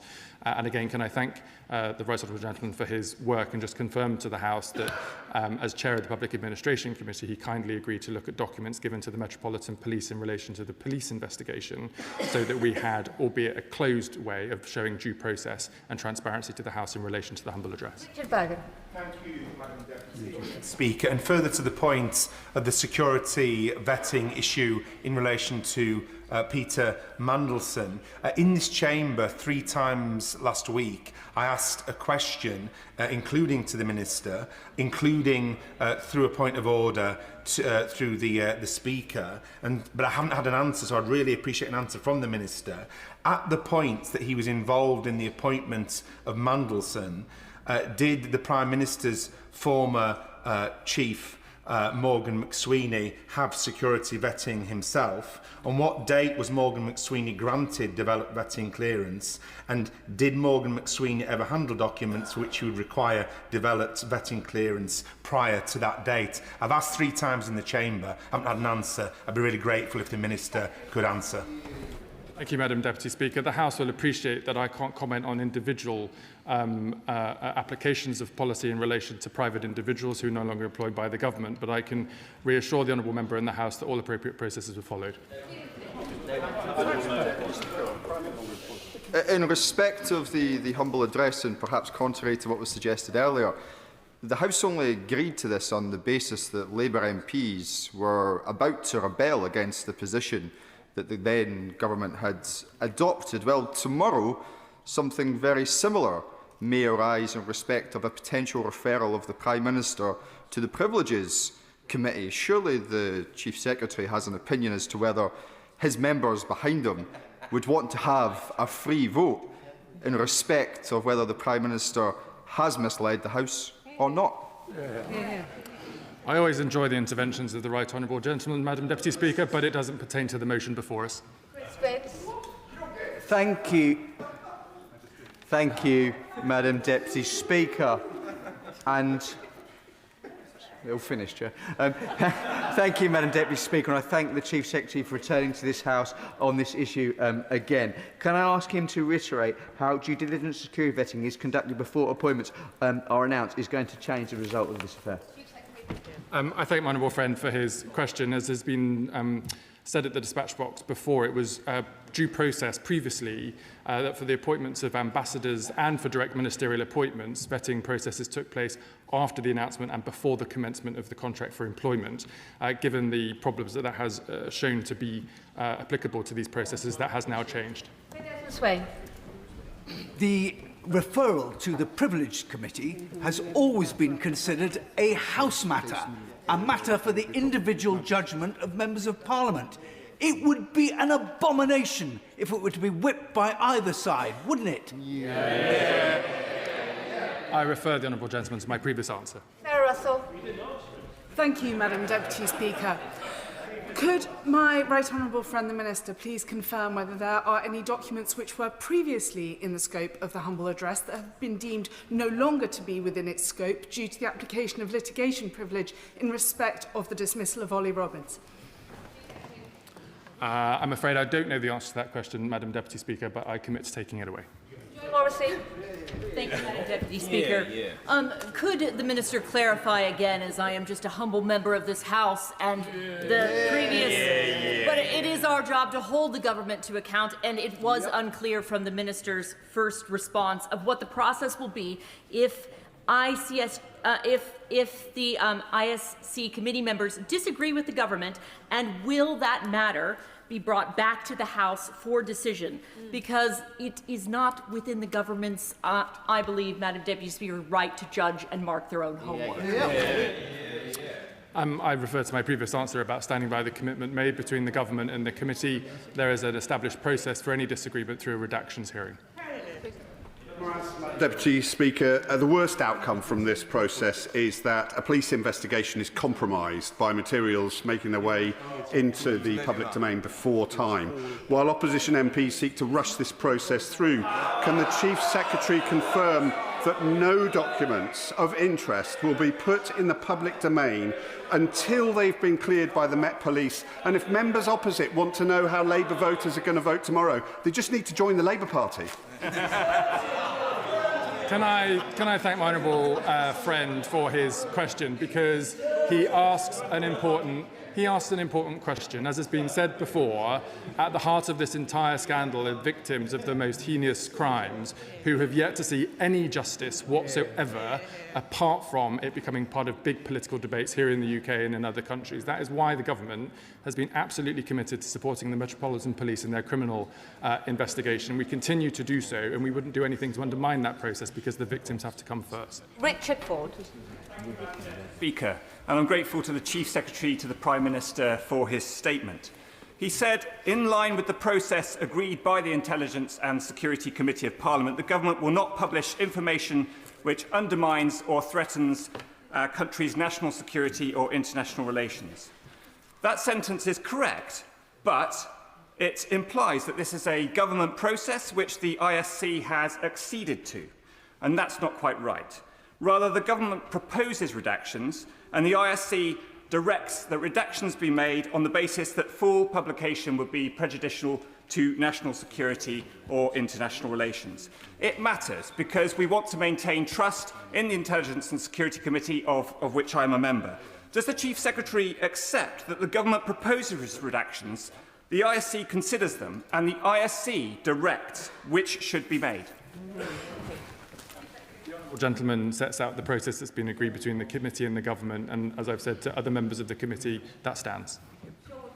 Thank you very much, Madam Deputy Speaker. It's been a very damaging issue, and Peter Mandelson should very clearly never have been made ambassador, and I'm pleased that the Prime Minister has rightly apologised. There are, however, lessons to be learned already before the end of this humble address process. Can he confirm that his department has already started learning and implementing those lessons? My honourable friend is right. There was a whole series of processes that this government inherited as being the status quo due process from the previous administration, used in the past for other political appointments and direct ministerial appointments. This episode has shown that those processes needed to be updated, and the government is working on modernising those rules and will bring forward those reforms to the House in due course. Thank you. Madam Deputy Speaker, can the Minister tell the House, is there any truth in the claims that the delays in the government adhering to the humble address motion is because there are cabinet ministers refusing to hand over their mobile phones because of the messages they have in them with Mandelson and the embarrassment that it will cause them? All Cabinet Ministers have received instructions from the Cabinet Office about the declaration of the information they hold on either corporate or personal communications channels, and they've all complied with that direction. Ties. Thank you, Madam Deputy Speaker. With regard to the release of these Mandelson documents, there's genuine concern about what may be redacted and what may not. Given the ongoing dispute as to the pressure brought to bear between Number 10 and the Foreign Office, can the Minister confirm that nothing will be redacted with regard to pressure brought to bear on the Foreign Office about the vetting process? Redactions are done in line with the policy I've set out previously. Dr. Keir Starmer. Thank you, Madam Speaker. I have to say politely, the Minister's overly sincere, butter wouldn't melt in his mouth acts beginning to wear thin. The way he suggests that this is all a process he's going through, he hasn't put a foot wrong. He's repeatedly failed to answer questions that I put to him with candour around the Mandelson Act, despite the fact this evening we'll be passing a bill that makes it law for ministers to answer questions with candour. So it is beginning to rub off on him. And can I follow up on the questions around mobile phones? Ministers will be asked whether they have any communications left on their personal phones. Are they also being asked to tell you, and are we going to be told, if those messages have disappeared because they've got disappearing messages on their phones? Question short and omit the word you, because I'm not responding. Chief Secretary. Sorry, Madam Deputy Speaker, that the honourable member is not happy with my performance. I'll try harder in the future. In relation to his question, I refer him to my previous answer. Alison Bennett. Thank you, Madam Deputy Speaker. What is the Department's internal deadline for concluding the release of the Mandelson files? And if there is an internal deadline, who's going to be held accountable if the Department fails to meet it? The Department has now handed over all final documents that it needs to hand over to the Intelligence and Security Committee, and once that process has been able to conclude, we will publish the second tranche very shortly after that. Thank you, Madam Deputy Speaker. Madam Deputy Speaker, the truth of the matter is that when the Chief Secretary says that to appoint a diplomat process was followed, a professional diplomat would not have been appointed if they had taken dodgy donors, tried to flog passports, were linked to the Chinese, linked to the Russians. So that was not the case. But the humble address got through this House because it said that all documents would be handed to the ISC because that is the most secure place to go. So, Madam Deputy Speaker, it is not with the gift of the government not to hand this over. That was the view of the House. It's not being done in good faith, Madam Deputy Speaker. When will all of these documents be given to the ISC, which was exactly what this House said should be done? Madam Deputy Speaker, I answered that question in my opening statement. All final documents relevant to the ISC processes are being handed over today. Listen. Today's statement is very interesting, but we need to remember how we got here in the first place. The Prime Minister is facing allegations that he misled the House about the process by which an individual was appointed who had well-documented associations with a convicted paedophile and a human trafficker. Now, the Chief Secretary said yesterday that the Committee of Privileges is reserved for the most serious allegations. Does he recognise how that belittles what has been suffered by the victims and survivors? Hear, hear. Chief Secretary. I'm not quite clear what the question was, Madam Deputy Speaker, in relation to the humble address. In relation to the Privileges Committee motion before the House tomorrow, I refer to my previous answer. Paul Holmes. Thank you, Madam Deputy Speaker. Last week, I asked the Prime Minister if he'd publish his decision note on the box note given to him on the 11th of November from Simon Case. The Prime Minister said he couldn't remember the answer in that box note.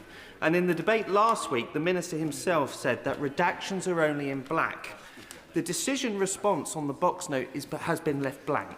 So can I ask the Minister, was there a decision? Why hasn't it been published? And will the Minister now undertake to publish that decision on that request from Simon Case? Because I believe, and this House believes, that that will be fundamental to see whether the Prime Minister is actually telling the truth or not. I'm happy to reconfirm, Madam Deputy Speaker, that all redactions are in black in the documents that are being published in the humble address tranches. All documents that the government holds in relation to that period of time have been published in the first tranche.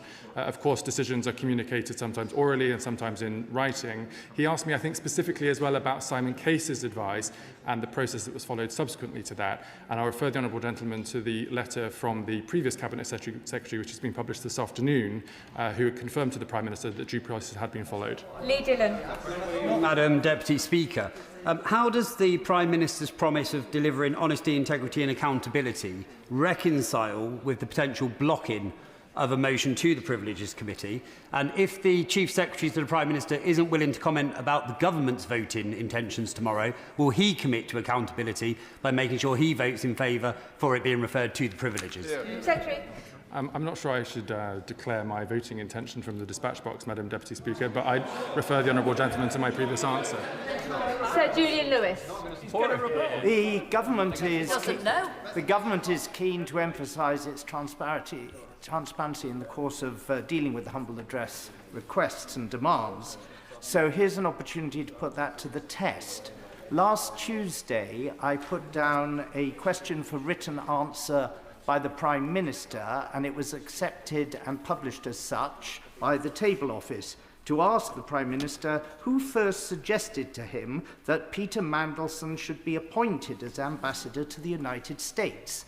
Subsequently, it has been transferred to the Cabinet Office, for which he has responsibility. It's due to be answered tomorrow. Will he give the answer to that question tomorrow, on time and substantively? The Chief Secretary's responsibilities are just growing and growing. Chief Secretary. Deeply grateful, Madam Deputy Speaker. I always make sure I honour parliamentary questions in a timely fashion. Shannon. Thank you, Madam Deputy Speaker. Can I, the Minister, I thank the Minister for his statement. The Minister's a decent and honourable man. However, I have to ask these questions. With phone calls to my office only this morning from my Strangford constituents expressing their dismay at governmental cover-up, whilst my constituents' bank account comings and goings are questioned with withdrawals, saying clients been asked what the money is from and for. There is a perception out there, so how can the Minister begin to show that we are all accountable to scrutiny and that there isn't one rule for one and another rule for the members of the government of the day? Chief Secretary. I thank the honourable gentleman for his question. The humble address is an example of Parliament holding the government to account and government being accountable to Parliament. Karen Bradley. Thank you very much, Madam Deputy Speaker. Could the Chief Secretary confirm that responses to submissions are written on the paper of the submissions and not on post-it notes? Yeah. Chief Secretary. I assume that to be the case. Thank you, Madam Deputy Speaker. I thank the Minister for his statement in which he says the government will not publish information which undermines or threatens our country's national security or international affairs. My question is, in whose judgment? Ultimately, is that the judgment of an official or a minister? And if it is a minister, which one? Chief Secretary. Officials in the first instance make those judgments and refer those requests to the Intelligence and Security Committee, where parliamentarians take a view. One of the glaring omissions of the first release of documentation was the Prime Minister's response to his box notes about the proposed appointment of Peter Mandelson. The government's now had 3 months to think about it. Can the Minister set out, is there any reason why they will not be part of the next release? All the documents that the government holds in relation to the initial appointment and subsequent dismissal have been published in the first tranche, and all subsequent relevant documents will be published in the second. Lou French. Thank you, Madam Deputy Speaker. When asked on the 20th of April why there is no record of his and Peter Mandelson's meeting with Palantir in Washington, the Prime Minister said, and I quote, "That was a routine meeting in the course of a visit I was on in the US." Does the Minister agree this was a routine meeting? And if so, where is the record of the meeting as required by the Ministerial Code?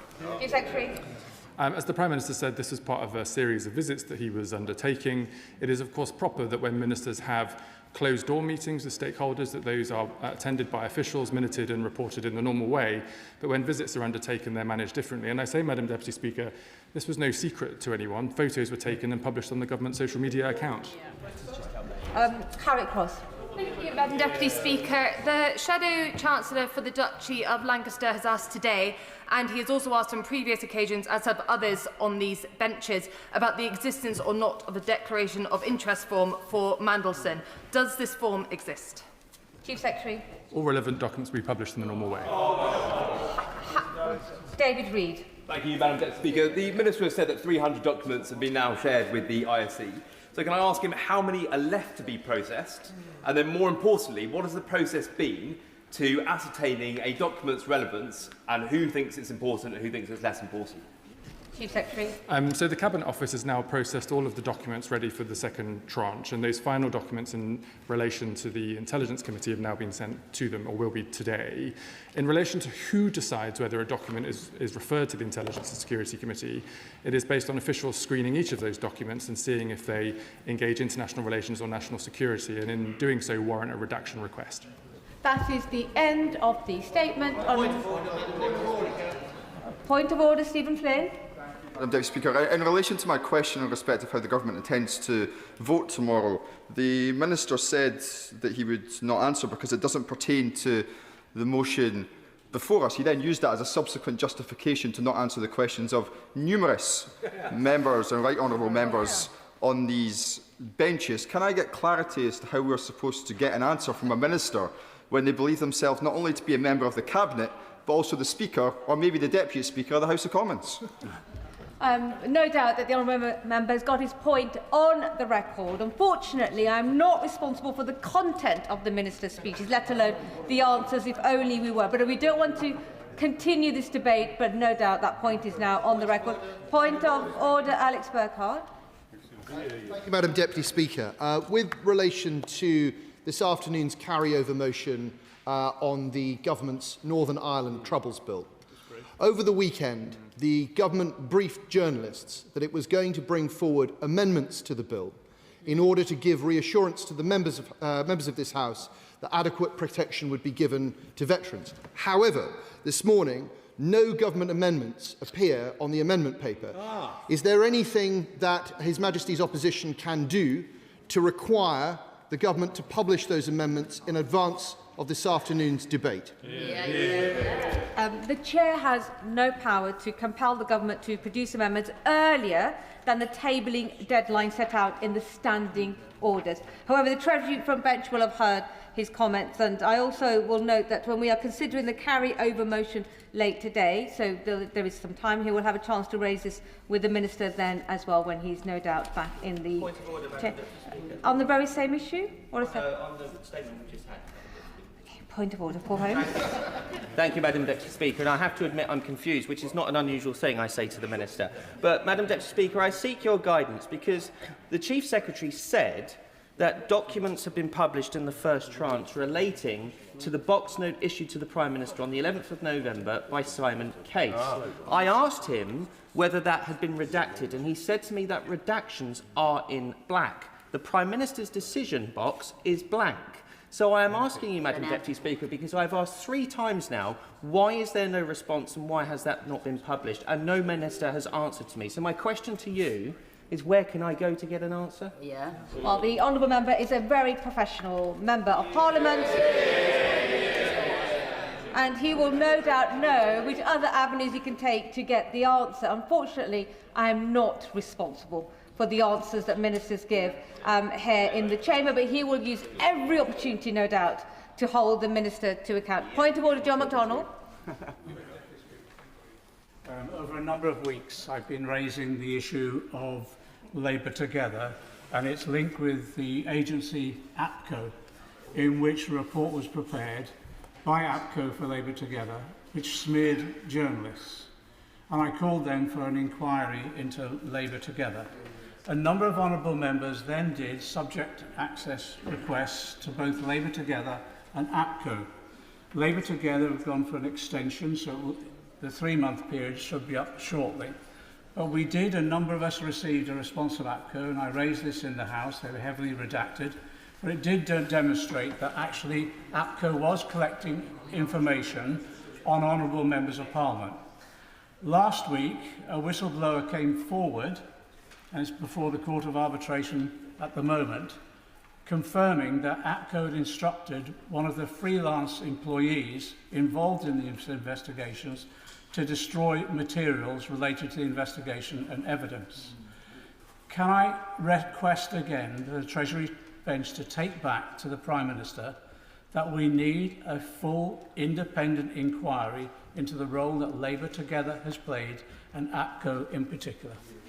I thank the right honourable member for his point of order. The decision on whether or not the government chooses to undertake an inquiry into the subject is not a matter for the Chair. However, his comments will have been heard by the Treasury front benches and they will take action if they wish to accordingly. Point of order, Sir David Davis. Thank you, Madam Deputy Speaker. A rather more mundane point of order. Last Thursday, my IPSA-provided website was compromised. Malicious links were inserted, redirecting users to Southeast Asian gambling websites. I guess it could be worse. We took it down immediately. It was restored, but then came under sustained distributed denial of service attack traceable to China. In just 24 hours, the site was hit with 142 million requests, consuming nearly 800 gigabytes of data. This is not a minor nuisance. It's a direct interference with the Member of Parliament carrying out his duties. Madam Deputy Speaker, what is the House and the House authorities doing to prevent these kinds of attacks on members' websites and help MPs protect themselves against interference by a foreign state? I thank the right honourable member for his point of order and for raising this very serious matter. I do not think it would be appropriate to discuss the details publicly about preventive action and how members are supported to protect themselves against these kinds of cyber threats. If members would like security advice on how to make personal accounts and devices more resilient, they should contact PSD. For matters relating to parliamentary accounts or equipment, members should contact PDS through the PDS service desk. If that is the end of all the points of order, allow the front benches to shuffle over very quickly.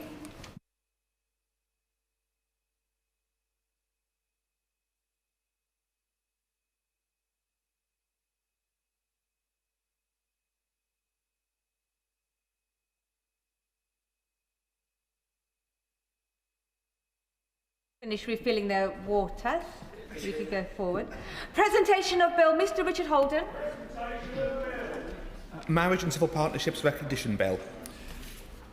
Second reading what day? Friday the 8th of May. Friday the 8th of May. Presentation of Bill, Tim Farron.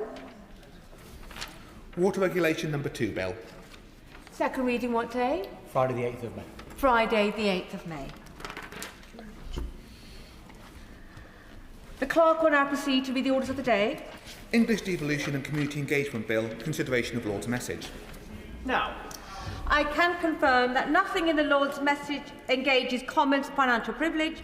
We will begin with the government motion relating to Lord's Amendment 2, as set out in the notice paper, with which it will be convenient to consider all other Lord's amendments, government motions and amendments. I call the Minister to move the motion. Minister. Thank you, Madam Deputy Speaker. I am grateful once again to have the opportunity to speak on the English Devolution and Community Empowerment Bill. Throughout the bill's passage, I am pleased that we have worked constructively to ensure the bill is as strong as possible, and we have engaged in good faith with members across the House and incorporated their feedback. With that, Madam Deputy Speaker, I'll now turn to the amendments that remain in scope for ping-pong. Lord Amendment 2 seeks to add rural affairs as a distinct area of competence within Clause 2 of the bill. As I said before, there is no difference in policy intent here. The government's position remains that these matters are already captured within the existing areas of competence.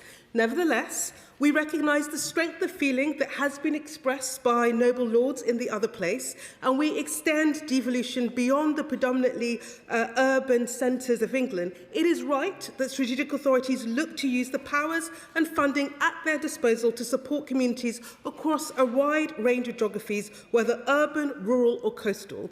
The government is therefore prepared to accept the addition of rural affairs and coastal communities to the list of subjects included within the area of competence. Honourable members, Madam Deputy Speaker, will know that the government's objective is for every part of England to benefit from devolution, and that we want this to be fundamentally a bottom-up process.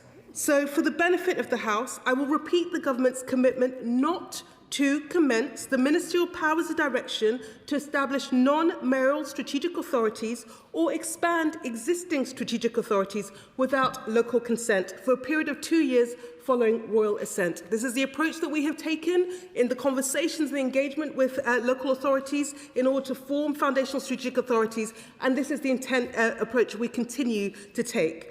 At the same time, we have listened carefully to concerns raised by some of this House and in the other place about the backstop powers to set out in Schedule 1. We are therefore proposing to remove the power for the Secretary of State to establish a mayor in an area without local consent. On to brownfield land, Madam Deputy Speaker. The government fully agrees on the importance of prioritising the development of brownfield land. As previously stated, the National Planning Policy Framework is the framework with which planning policies and decisions are and should be made. It remains the right place to set clear expectations for how and where development should come forward. I have previously set out imposing a legal requirement in the bill would risk undermining effective plan making and local flexibility in supporting sustainable development. The government considers the amendment passed by the other place to be impractical, as it would undermine effective plan making. It would limit considerations of local circumstances and create inconsistency in terms of the requirement between spatial development strategies prepared by mayors and strategic authorities and those prepared by the upper tier county councils and unitary authorities. Therefore, I invite honourable members to reject the amendments in lieu on brownfield land. Turning to the issue of local authority governance arrangements, we remain firmly of the view that executive models of governance, and in particular the leader and cabinet model, provide the clearest and most transparent decision-making model in local government. We continue to believe that our approach strikes the right balance between encouraging a more consistent model of governance across England's local authorities, whilst respecting local democratic mandates and decisions where a committee-run council has adopted its governance model more recently. I think we have got the balance right. We have listened, we have adapted, and we do not intend to go further, and I invite honourable members to reject the amendment. On to town and parish councils, Madam Deputy Speaker. I recognise the strength of feeling about the role of parish councils in neighbourhood governance. The government has considered Lord Amendment 37 and 91 carefully. We cannot accept an amendment that would undermine the principle of autonomy and localism. The creation of new parish councils is for local authorities to decide based on their community's needs. Central government should not intervene and should not direct that any particular model of neighbourhood governance is right for a particular place. However, we have proposed a further amendment, building on our previous commitments. The new change requires local authorities to engage with town and parish councils where appropriate regarding parish representation under neighbourhood governance arrangements. This makes it clear that parish councils, where they exist, have an important role to play in neighbourhood governance. Again, this is a point I've consistently made through the passage of the bill. We absolutely recognise the role of town and parish council. So we believe that this strikes the right balance alongside our commitments to review and update the guidance on community governance reviews and publish a neighbourhood governance framework. Finally, on agent of change, Madam Deputy Speaker, while I thank my noble colleagues for their insightful comments on the agent of change principle, I continue to hold that the most effective way to ensure the proper consideration of this principle is through strengthening existing mechanisms. National planning policy is not wishy-washy, as some have suggested. The framework carries significant weight in the planning system, and we are already in the most ambitious period of planning reforms in a decade. I recognise the concerns that have been raised with me through this debate, and it is clear that the principle is not being effectively implemented. We are already proposing to update policy to address these issues, and I have committed to reviewing the guidance to help disseminate best practice. Again, there is no fundamental difference in the policy intent. It's the mechanism by which we take it forward. And we believe the changes we have already in train will ensure important businesses are protected from the effects of new development. And so with that, Madam Deputy Speaker, I urge the House to reject the amendments. To conclude, Madam Deputy Speaker, the bill has undoubtedly been improved as a result of the scrutiny in ping pong so far, and we are incredibly grateful.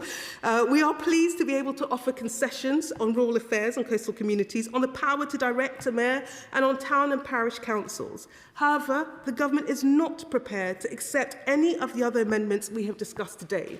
Not because there is fundamentally a difference in terms of policy, but because we are thinking about the most effective mechanism by which we ensure those policies bite. I therefore urge the House to support the government's position and accept the government's concessions.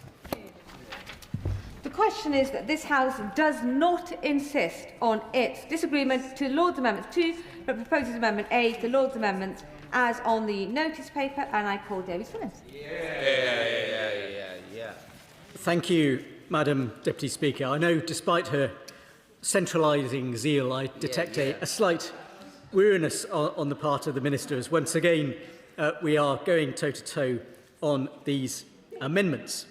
It remains, Madam Deputy Speaker, the position of the opposition that these are overall a set of centralising measures that the government brings forward in this bill, which fundamentally are about extending the control from Whitehall into our town halls. Whitehall's knows best. Coming, as we hear continually from local government leaders, from a government which does have a record of imposing both additional cost and responsibilities on our local authorities. But it is welcome to hear from the Minister that there's been additional recognition from government about the differences that exist around our rural and our coastal communities. Now, I do have some coastline in my constituency, but Ruislip-Lido is not what I think we had in mind when pushing forward the argument. But it is very clear that the needs of our rural communities and our coastal communities are often different, and the potential that they offer different from what we see in urban and suburban areas. So we will not be pushing for a further vote on the matter of extending the recognition of rural affairs. But let me turn, Madam Deputy Speaker, next to the amendment on prioritising brownfield sites for development. The concern that we are setting out very clearly as an opposition is that, taken alongside many of the other changes which the government are bringing forward to the planning system, the risk this continues to create is that at the end of this Parliament, the end of this period, we'll see a significant increase in the number of greenfield sites that are brought forward that have planning consent, and we will not see what cross-party we all say we want to see, which is a significant amount, in particular of our housing target, delivered on brownfield sites that are brought back into use for residential purposes. And it is absolutely critical, particularly with the powers that this bill brings in for mayors to drive forward this development, that we ensure that brownfield is prioritised to manage the risk that we already see under some mayoral authorities, are prioritising the easy wins rather than the ones that are most effective in delivering a housing target. Will my old friend give way on that point? Of course. Thank you, Madam Speaker. The point my old friend is making is a very accurate description of what is happening in my local area of Bexley, where developers are trying to argue that greenfields are now ripe for development because of the government's planning changes. Does he share my concern that the government are continuing to try and barge this through of this House, and also the concern that both Reform and Labour both support the government's grey belt position, which will have a detrimental impact on our local community and on our nature environment? Madam Deputy Speaker, my honourable friend is absolutely right. And we know that Old Bexley and Sidcup, just like Ruislip, North and Pinner, indeed many of the constituencies that are represented on these benches, share this concern that they see a Reform Party that is championing tearing up the green belt across our capital in pursuit of housing targets, but also the ambiguity that's been created by the government's position on grey belt, which seems to be applied in general to any site on which a developer can argue that housing could be delivered because it's had some previous use. And that level of ambiguity is another one of the reasons why we're very keen to push forward and see the government accept the case, very strong case, for why brownfield should be enshrined as the priority. Let me then turn briefly, Madam Deputy Speaker, to the amendment around the leader and cabinet model of local government. Now, I need to be clear, as an opposition, we do not have a strong view about what governance arrangements town halls should choose. Many of us will have had experience under the committee system and a leader and cabinet model, some including with executive mayors.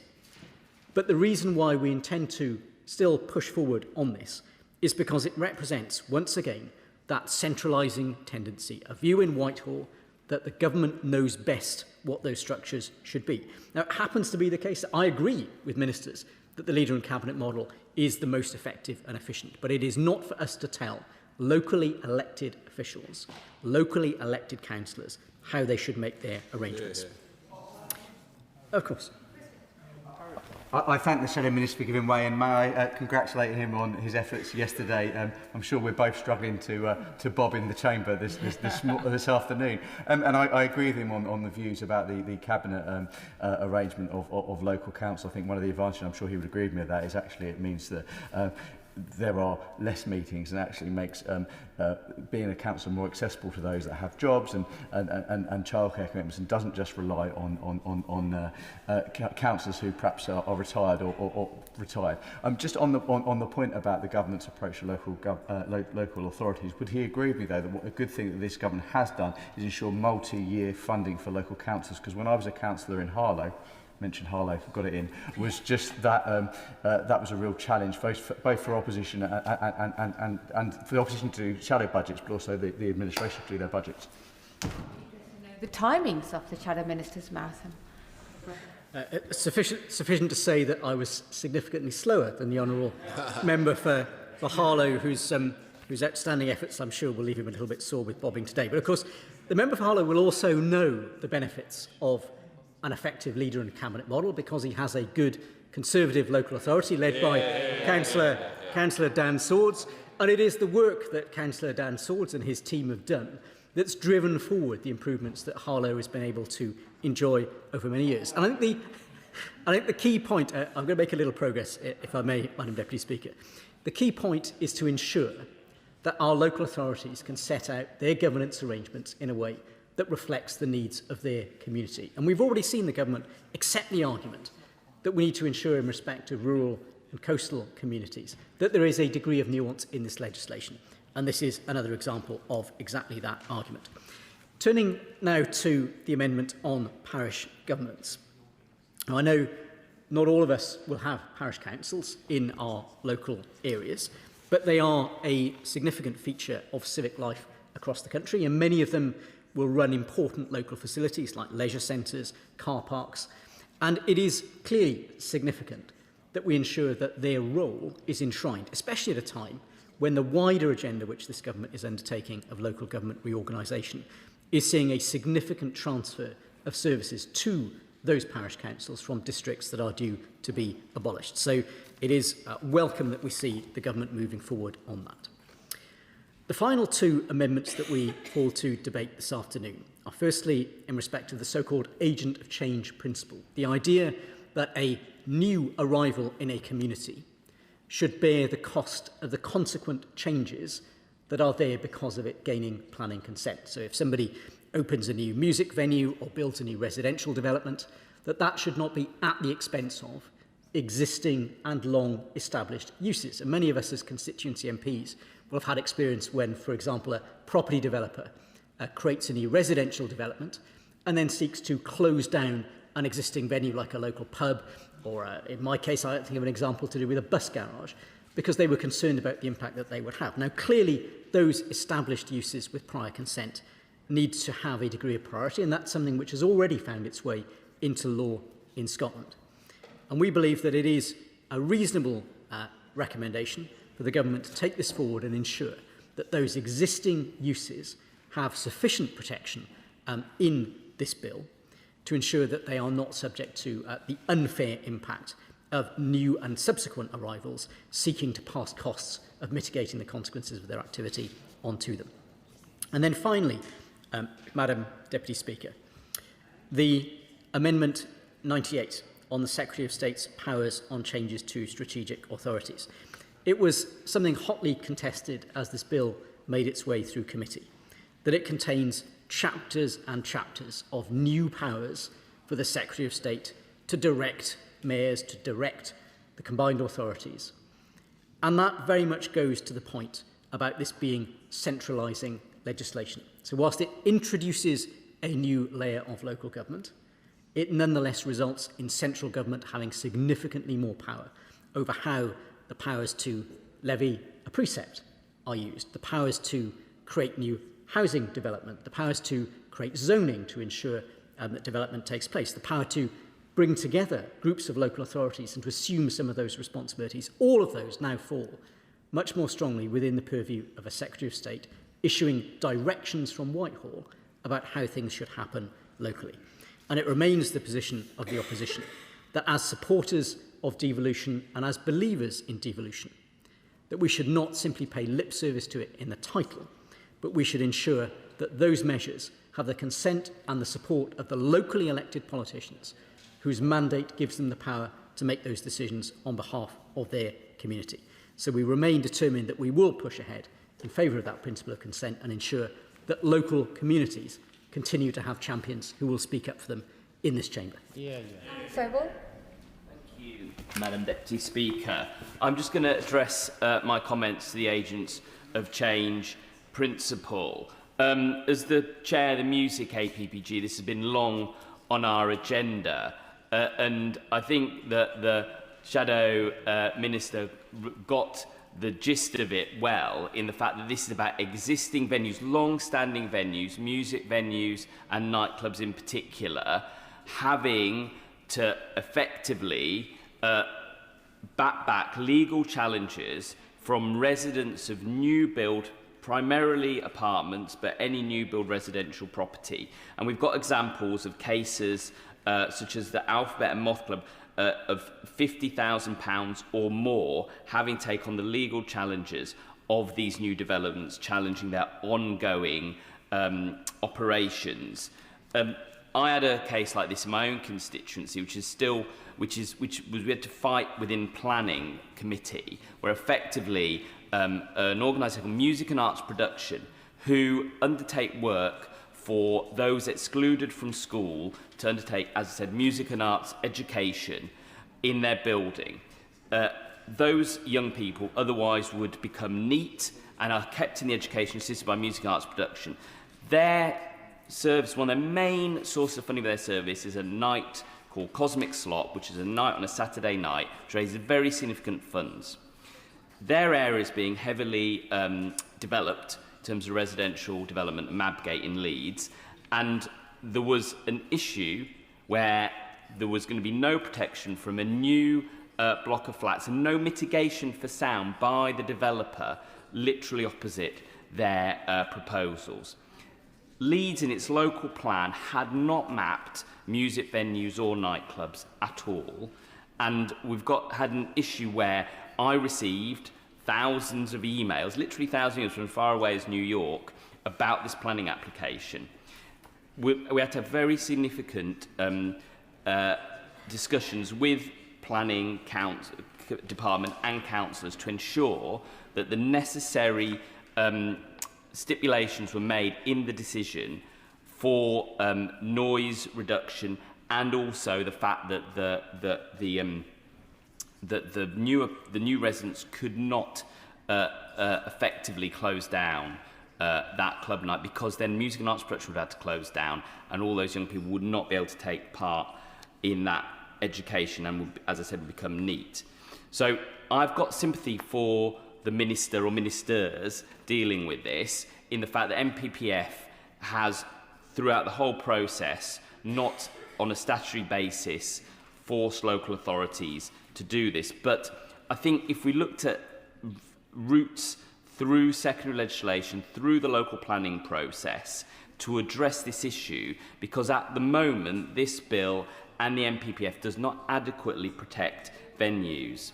And so what I'm looking for is for some reassurance from the Minister, who I know in her own constituency as well has many music venues and nightclubs, so it's obviously something that she cares deeply about, that we look at the agents change principle and ensures that both locally and nationally that the relevant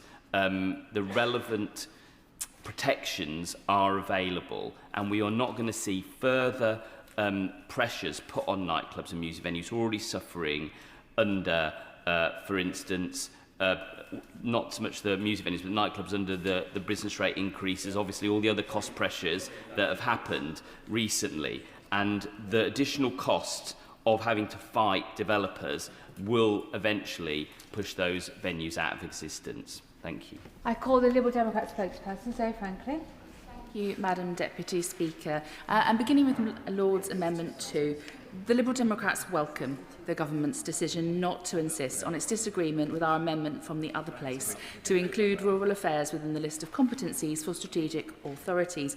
We also support... Give way on that point. I will give way. And thank you. And thank my honourable friend for giving way. Madam Deputy Speaker, too often our rural communities, like mine in Wiltshire, have been overlooked by successive governments, treated as an afterthought, rather than places with the distinct needs, challenges and enormous potential. Decisions are far too often urban assumptions, leaving our rural areas struggling with weak transport and fewer services. Does my honourable friend agree that by embedding the rural affairs at the heart of our strategic authorities, this amendment will ensure that rural communities are no longer overlooked or left behind? I thank my honourable friend, and she is absolutely right. It is why we have consistently fought for this amendment, that too often rural communities do get overlooked, and this amendment puts it at the very heart of the bill. So as I was saying, we do also support the Government's Amendment A, which adds coastal communities to that list of strategic competencies, and so I'm grateful to the Minister. Together, these changes ensure that rural and coastal areas are explicitly recognised in the framework of strategic authorities and will be taken into account when powers, funding and responsibilities are devolved. Together, these changes ensure that they are explicitly recognised in all decision-making. As my honourable friend has said, too often rural and coastal communities have felt overlooked, and their needs really do need to be considered properly in the devolution process. We Liberal Democrats have long championed these communities, so many of my honourable friends within this chamber and in the other place represent areas of rural communities and coastal, and we really welcome the constructive approach the Government has taken here on working with us, and I will continue to press for that spirit of collaboration as this bill is implemented and indeed further legislation in relation to local government after the King's speech. Would my honourable friend give way? I will give way. I thank my honourable friend for giving way. I know that many people in my constituency of South Devon are very nervous about how local government reorganisation is going to impact them, and that it could lead to a top-down style of devolution, which entirely misses the point of decisions being made locally.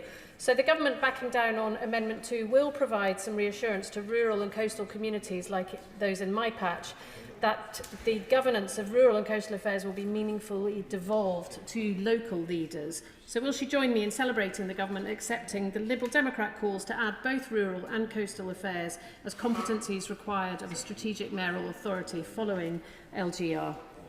I thank the honourable member for her intervention, and I am happy to welcome and thank the Government for agreeing to put this on the face of the bill. I do want to turn my thoughts now to the issue of brownfield. So we on these benches continue to believe that development must follow a clear principle of brownfield first, not green belt by default, and certainly not what I consider to be a vague concept of grey belt. From my own experience in my constituency of Guildford, I know how important this principle is in practice. Brownfield First is not an abstract planning preference. It's how we protect our precious green spaces that communities value most. Across Guildford, we have brownfield sites that can't currently be developed because of severe flooding constraints. And with the right flood alleviation investment, including support from the government, these sites could come forward for housing and regeneration. Although without that support, pressure inevitably shifts onto surrounding green spaces. Ministers have talked a lot about embedding environmental considerations across their programme, but it's difficult to reconcile that with continued resistance to practical, deliverable measures like this. If we are serious about sustainable growth, we must support councils to reuse land responsibly and not force them to make false choices between meeting housing need and protecting the environment. On to the governance systems, Madam Deputy Speaker. I did set out my position and my party's position on local authority governance last week, but as the government is again seeking to reject the Lord's amendment on this issue, it bears repeating. We Liberal Democrats do not believe it is devolution to compel local authorities to change governance arrangements that were chosen democratically by the communities they serve. That is direction from central government dressed up as localism. Ministers are demanding that councils give up systems that work for them. Not because local people have called for change, but because Whitehall prefers a different model. That fundamentally undermines the principle this bill claims to advocate. Devolution is about trust, and devolution without choice is not devolution at all. We continue to differ with the government on whether this bill really does deliver devolution, but I hope ministers will see today not as the end of the conversation, but the beginning of a more ambitious programme, building on what I imagine will be set out in the King's speech. We stand ready on these benches and look forward to working constructively with the government to achieve real devolution. Local government is the bedrock of our democracy. It shapes the daily lives of our constituents, often more directly than this House does. If we are serious about renewing trust in our democratic institutions, we must start there, by trusting communities, respecting their choices and giving them a real voice over the decisions that affect their lives. This is the test of true devolution, and it is one we still must strive to meet. Thank you, Madam Deputy Speaker. Yeah. I encourage members to ensure that their contributions are linked to the amendments that are in front of us today. Holly Billington. Thank you very much, Madam Deputy Speaker. I welcome the Government's amendment to include a competence covering coastal communities, in addition to the existing suggested amendments on rural areas. Coastal communities, as many people in this chamber have already mentioned, have lagged behind the rest of the country when it comes to economic growth since the great financial crash. Our constituents have more physical and mental health needs, lower life expectancy, higher rates of major diseases, and are generally older. On average, they have lower educational attainment and higher rates of school absences. And once they do enter the workforce, they are paid less. Our coastal towns are also more likely to suffer from higher levels of deprivation than non-coastal towns. Coastal towns face unique economic pressures, such as seasonal economies, struggling industries such as fishing and hospitality, and acute housing crises caused by the spread of short-term holiday lets and a lack of social housing. Connectivity is also a major issue for our constituents, with a lack of quality public transport and less broadband availability. Added to that, it is our constituents who are at the forefront of the impact of the climate crisis and the sewage scandal. Renewing our coastal towns and their local economies, Madam Deputy Speaker, will be crucial in ensuring that all parts of the country share in the national renewal that the government is aiming to bring. That is why this amendment is so important. I hope the government will be clear in its expectations of what Metro mayors with responsibility for coastal communities should do. This needs to have a strong economic focus, with an understanding of how public services and infrastructure underpin the ability for a community to prosper. Can my honourable friend confirm, for example, that one of the commissioners will have to have responsibility for coastal communities if a metro mayoral area has a coast? Furthermore, I hope that my right honourable friend will discuss with colleagues on the Treasury bench how an economic strategy for the coast might be developed through the designation of a coastal economic area. This would complement the new competencies outlined in this bill to ensure that our national strategic priorities for growth reach the communities that could not only benefit from that investment, but also so that we can contribute to the economic health of the nation. I would also ask my honourable friend to consider in this context some of the perhaps unintended consequences of the local government reorganisation planned in the coming years. I am very much in favour of unitarisation, not only for efficiency, but also for the ability of places like mine to come together to develop a strategic vision for the wider economy and society of East Kent. However, research I have commissioned suggests that there may be unintended consequences for coastal towns from the local government reorganisation as planned. There are 33 coastal towns and cities with a council's main office, town hall or headquarters within their boundaries. 24 of those are going through the local government reorganisation process. 22 of those have a proposal or multiple proposals that could result in them being dissolved in their current structure and merged with other councils into a larger unitary that covers a bigger area. Now, if that happens, Madam Deputy Speaker, the new unitary will need to decide where they have their headquarters. Town halls in coastal towns or cities are at a particular high risk of relocation because of their often peripheral location, their relative lack of proximity to the new, larger constituent population, their weaker transport links, and other issues such as flood risk. That will have a detrimental impact on local economies, Madam Deputy Speaker, at a time when many of those 22 coastal towns and cities are already struggling. It will also lead to them being more cut off from public leadership, increasing that left-behind feeling. Now, if I was to remind the House that some of those high-risk areas include Clacton-on-Sea, Sittingbourne, Margate, Blackpool, Cromer, Grimsby, Southend-on-Sea and Eastbourne, it ends up being a list of exactly the kind of places that we should be correcting, that we should be helping. So there should be mitigations put in place for that precisely. I would also particularly like to refer to the issues relating to the parish and town council amendments as outlined. I know my honourable friend, the honourable member for Oldham, mentioned that there was a commitment to hardwire community engagement and neighbourhood working into the new governance proposals.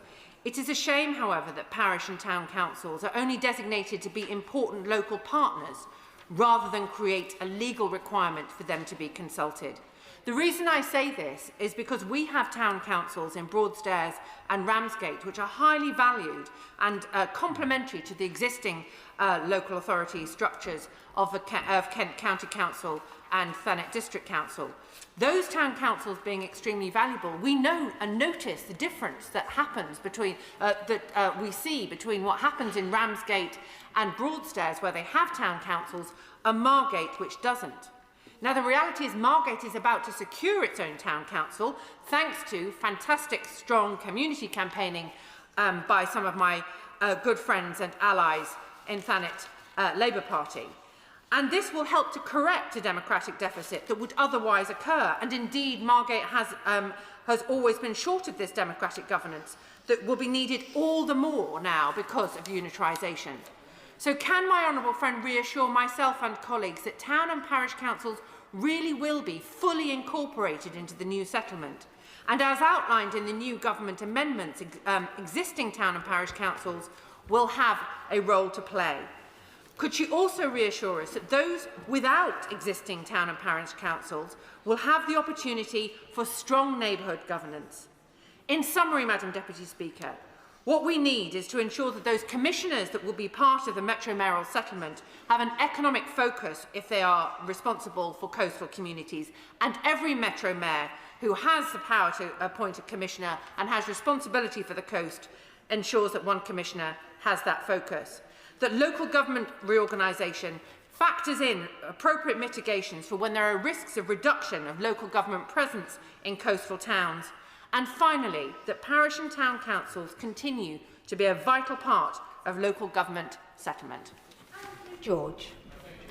Speaker, and it's a pleasure to follow the honourable member for East Thanet, particularly her points about parish and town councils in Cornwall, where we are completely parished or parish and towned in that sense, and of course it's a really important vehicle for communication up from the community and actually enabling the community to articulate the views of that local community, and indeed one might even argue that actually parish and town councils are indeed the highest tier of local authority, in the sense that they are closest to the people, closest to the pulse of what local opinion is and able to articulate that in the process.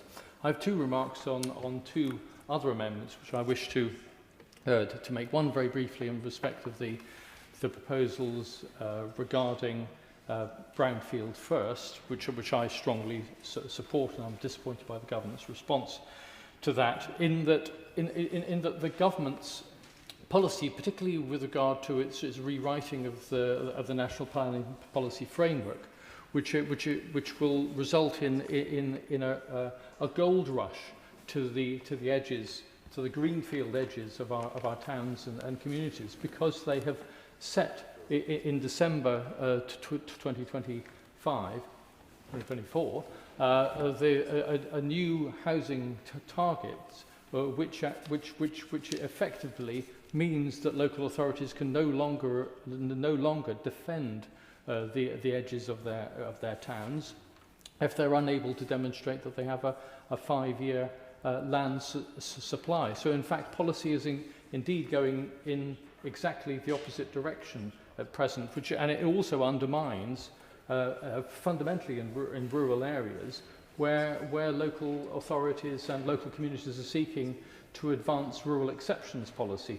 All of those rural exceptions opportunities are now effectively lost as a result of local authorities no longer having 5-year land supplies. And that is to the detriment of those communities that are desperately seeking to meet local housing need. Hence the importance of making sure that local authorities are under a stronger obligation to bring forward brownfield first. The other amendment I would welcome the opportunity to speak to, and I know that my friends in Campbell and Redruth and in North Cornwall will not only will echo these concerns, is in respect of the Secretary of State's powers regarding combined authorities without local consent, and that is the critical matter. That in fact the only way in which the government can demonstrate that it has the backing of local communities is to actually make sure that they consult them throughout. Now, in Cornwall and indeed on the Isles of Scilly, because I know that the Isles of Scilly is keen to work with Cornwall in ensuring that we achieve the maximum level of devolution, it is really important that the government looks at this very, very special case of Cornwall, particularly because we have a number of other cultural and language designations which actually mean that the integrity of Cornwall becomes ever more important when navigating one's way through the extremely sensitive process of devolving power, because it's easy to undermine those great strengths of a place like Cornwall if those matters are not properly considered. We have already received correspondence from the Secretary of State in November last year, which the Minister will be well aware of, in which he recognised the special status of Cornwall and the reason why the integrity of Cornwall would be retained. And that, I think, is really very, very important. There was a letter to the Leader of the Council on the 26th of November last year in which he said that the Cornwall footprint, that the government is minded on an exceptional basis to work with you, that is the local authority, to explore designating the council as a single foundation strategic authority. That's welcome, although we would like to go further than that, as my honourable friends will re-emphasise indeed in a moment. So it's helpful to have the if you like, the building block of making sure that is in place.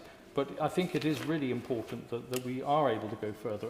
And indeed, Lord Teverson in another place brought forward an amendment, Amendment 31,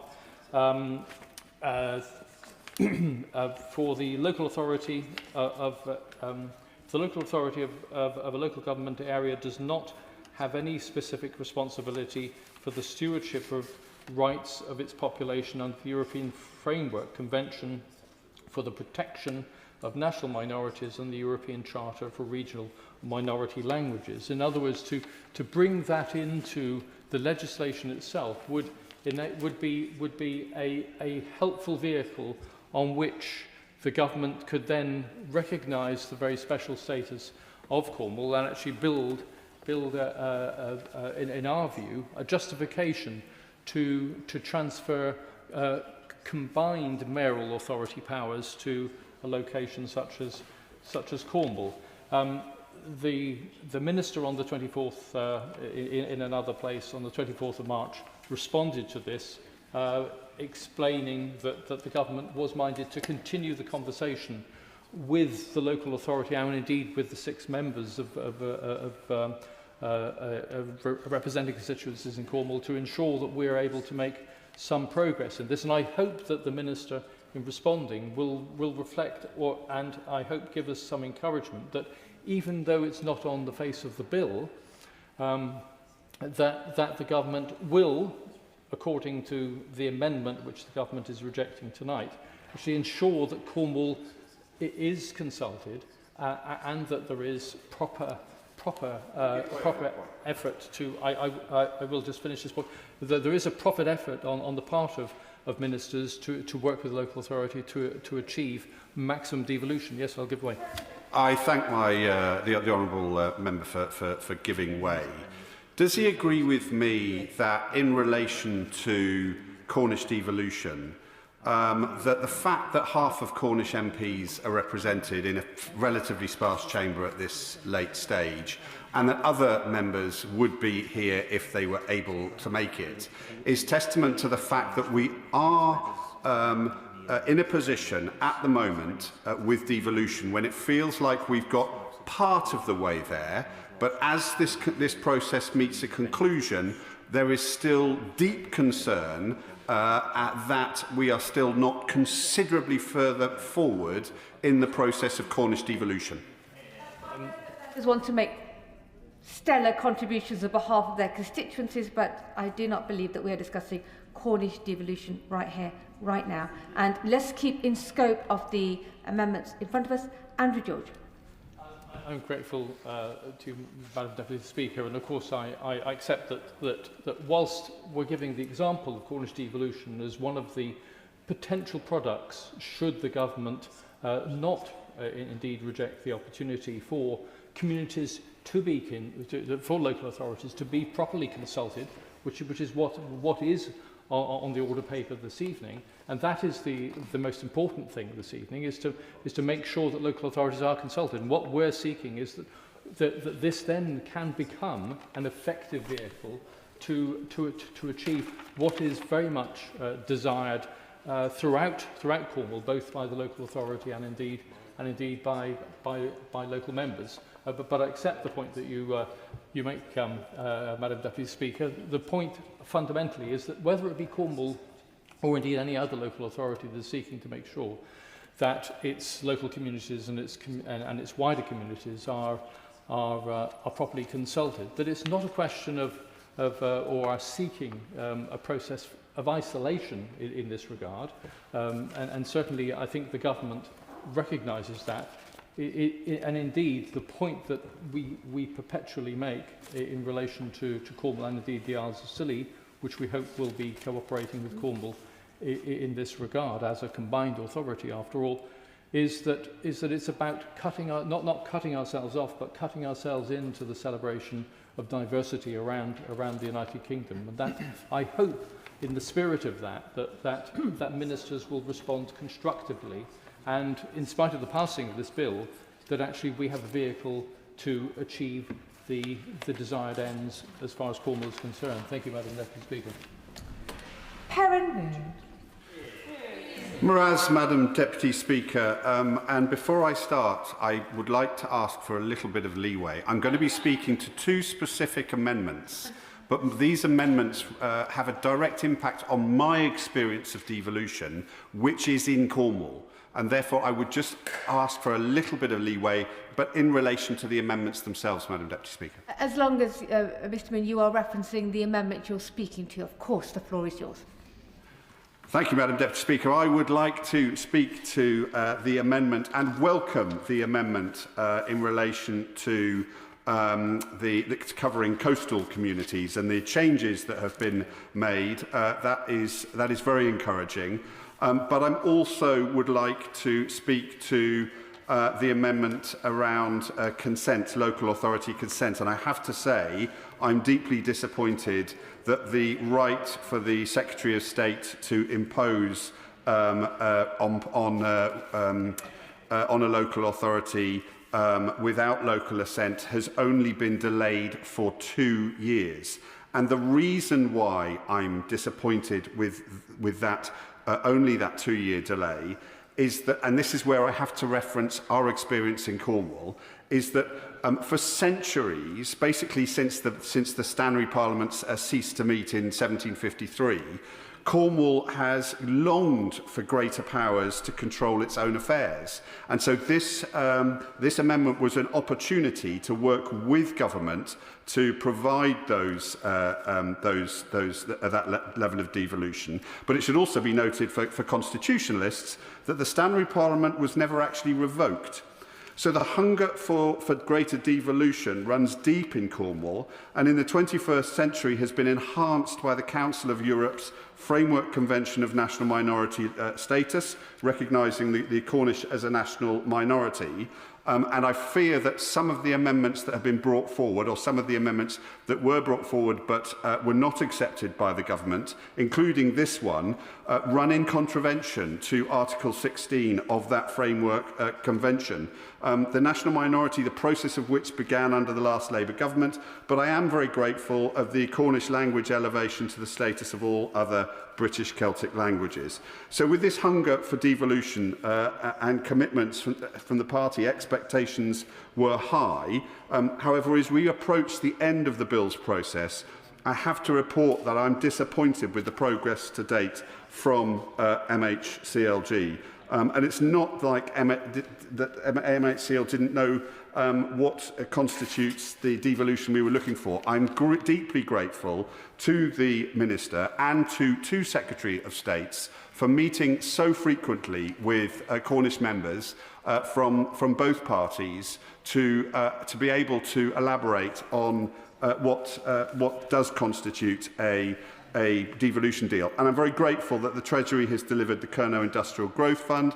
DCMS is moving ahead with support for the language, as I mentioned, and the Departments for Health and Education are investing in Cornwall. But it does feel a bit like MHCLG is not moving at the same progress as others.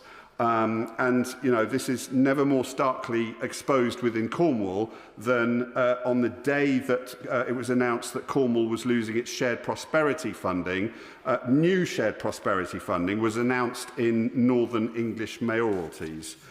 So in summary, Madam Deputy Speaker, whilst I'm grateful that the Secretary of State is mindful, as my honourable friend from St Ives mentioned, in his letter of November 25, to offer Cornwall a single strategic authority status, as Cornwall will never willingly become part of a mayoral combined authority, because to do so, as I've mentioned, compromises national minority status. When she gets to her feet, could the Minister please confirm when those outstanding areas, including transport, economic development, strategic place partnership for housing, and British and Irish Council attendance are going to be dealt with? Because until then, there will remain distrust and scepticism of the government's intentions for devolution in Cornwall and its place within these British Isles. Ben Maguire. Thank you, Madam Deputy Speaker. And I'll keep my contribution brief to speak once again on Lord's Amendments 98 and 98A to allow other honourable members to have a chance to speak. I and many of my North Cornwall constituents were very disappointed last week that the Minister failed to mention Cornwall once in her closing statement in last Tuesday's session. This was despite me pointing out dangerous powers the government is still trying to instil into law, which could force Cornwall to merge with another authority, either by this government or a future government, without the consent of Cornish people. Cornwall still faces the prospect of having no legal protections in this bill. Liberal Democrats have made efforts in the other place and in this place to secure them, which would take our national minority status into account under the European Framework Convention for the Protection of National Minorities. I fear, Madam Deputy Speaker, that my constituents are being held to ransom by this government. Accept our terms, effectively give up your national minority status, be forced into a merger with another region, and we might give you more money. And if you don't accept, we'll have the powers to force you to do it in 2 years' time anyway. In my eyes, this amounts to nothing more than economic coercion against a national minority. The Minister keeps repeating, as she did last week, that the government's already committed not to use this power for 2 years. How does that provide comfort for my constituents? Either a future government or this one could use that power after 2 years. I therefore hope all my Cornish colleagues and other members from across the House will join me this time again voting against the government's latest attempt at blocking Lord's Amendment 98 today. Please don't hand this government or future governments this unlawful power to combine authorities against the will of local people who are our constituents. And to the Minister, I say again, you have not considered Cornwall's national minority status, contrary to the European Framework Convention, and so you will likely expect a legal challenge if this bill becomes law. Thank you. Louis Atkinson. Thank you, Madam Deputy Speaker. I'd like to talk to Lord's Amendment 94B and 94C regarding the agent of change principle. My particular concern in this, as I said in the debate last week, relates to grassroots music venues and the impact that the current lack of agent for change principle being robustly applied through planning guidance has on them. Just to set a little bit of context, there were 1,150 grassroots music venues a few years ago, and the Music Venue Trust now believes that has fallen to 800 venues.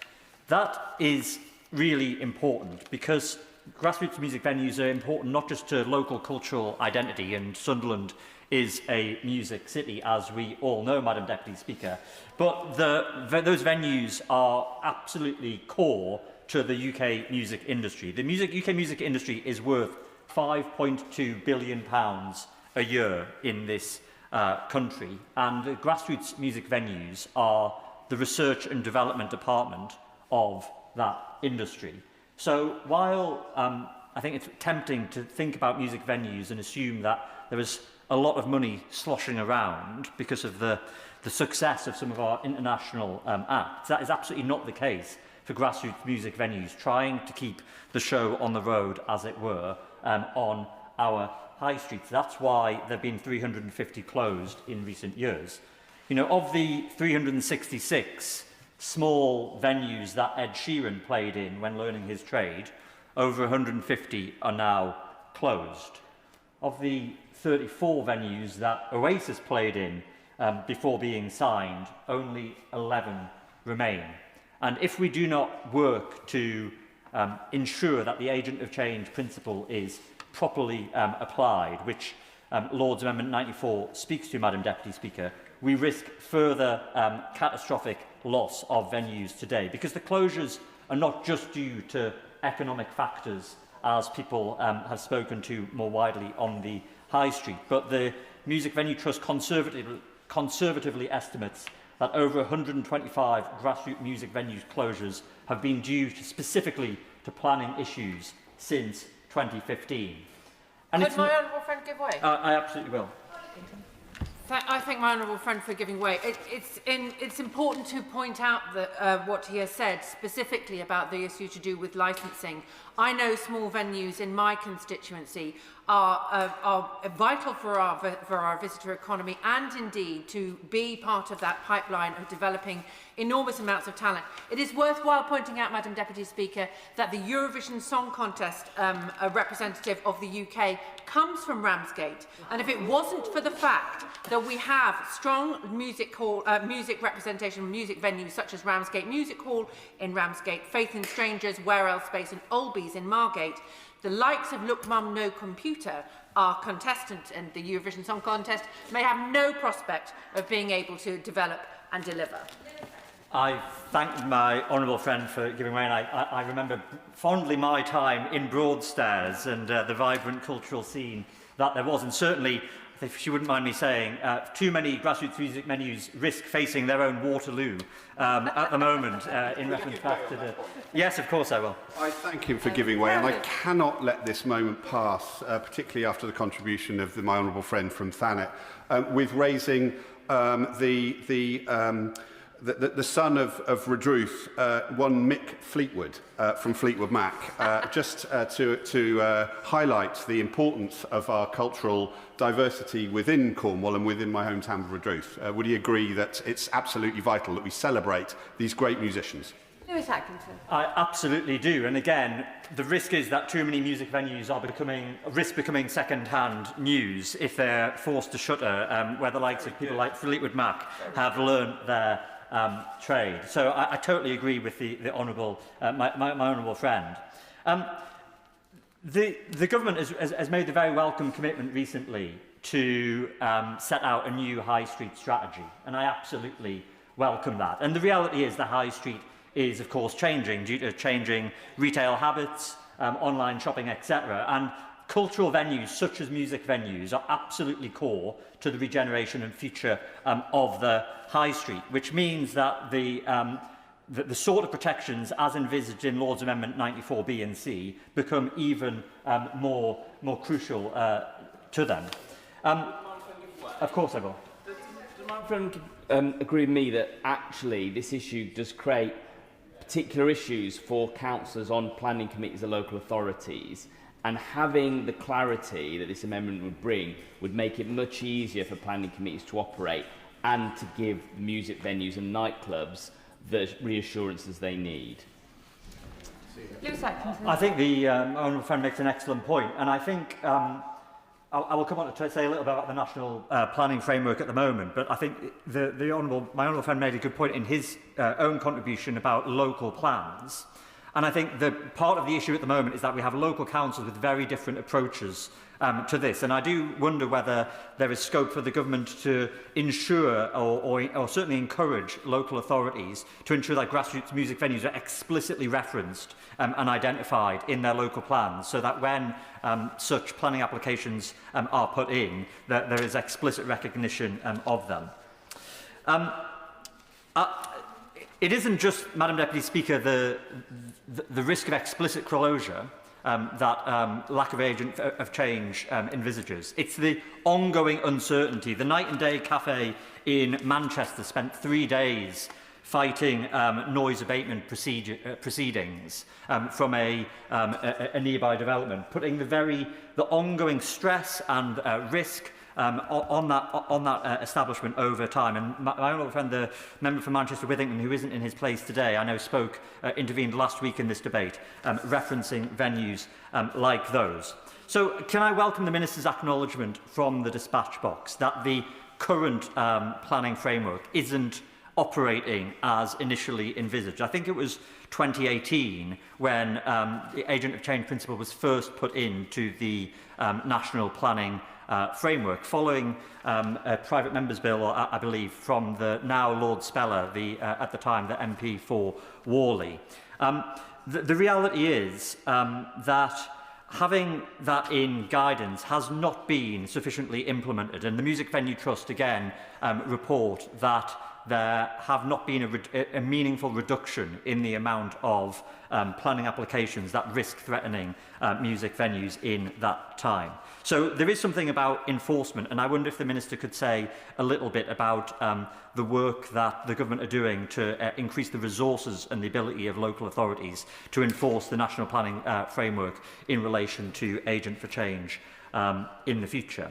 But the other reality, I'm afraid, is that the MPPF, including the draft MPPF as set out by the government recently, is just not strong enough. Lord Brannan of Canton referred to this in his speech in the other place last Thursday, I believe. And just to reassure the Minister, I am not seeking a widespread power here that would extend noise protections to all sorts of establishments.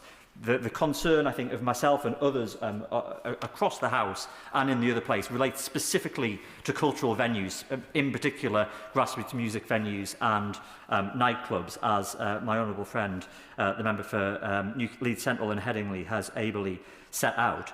I support the government's mission to build more houses and create more residences, and the example in my constituency is that actually the lack of clarity and enforcement of the current framework is stopping those, because there are flats in my city centre that are not being built because they are locked in a process where the developer tries to get away with what they can under noise abatement at the moment in the absence of a clear statutory duty, and therefore we get a local music venue stressed about potential threats to it and a developer that is not able to build houses. And I think if you look at the Scottish, if one looks at the Scottish example, my apologies, Madam Deputy Speaker, there is report to be greater clarity in that instance. I understand that the Scottish planning system is significantly different in many elements to the one that we have here, but the Music Venue Trust report a significant reduction in the amount of venue closures in Scotland since... I will. I thank my honourable friend for giving way. It's just simply to put on the record and to reaffirm what my honourable friend has said in regard to the fact that this is an important way of ensuring that we have a place-led way of shaping our communities. Because without that, we won't be able to get the homes that people desperately need in the places that they need them, and to ensure that those places are worthwhile living in because they have other things apart from homes. Those cultural venues that we are talking about are so vital not only to the economy but also to a place that you actually want to spend your time in. That is the balance that is going to be required, and that is why this power needs to be there. I entirely agree with my honourable friend, and the title of this bill is around community empowerment and devolution, and to empower my community in Sunderland, I want my community to have the powers to ensure that our key cultural venues like Pop Rex, venues like Independent, venues like the Bunker, retain protections from further development around them. So if I would just turn to the draft national planning framework that the Minister has referred to, and I understand the government's difficulty in breaking, I think, maybe some might say is a precedent of not putting planning guidance into statute. I understand there is a genuine judgment to be made here, even if there is a shared policy intent. But the existing draft national planning framework, Madam Deputy Speaker, refers to, under section P4, that existing businesses, community facilities, public services and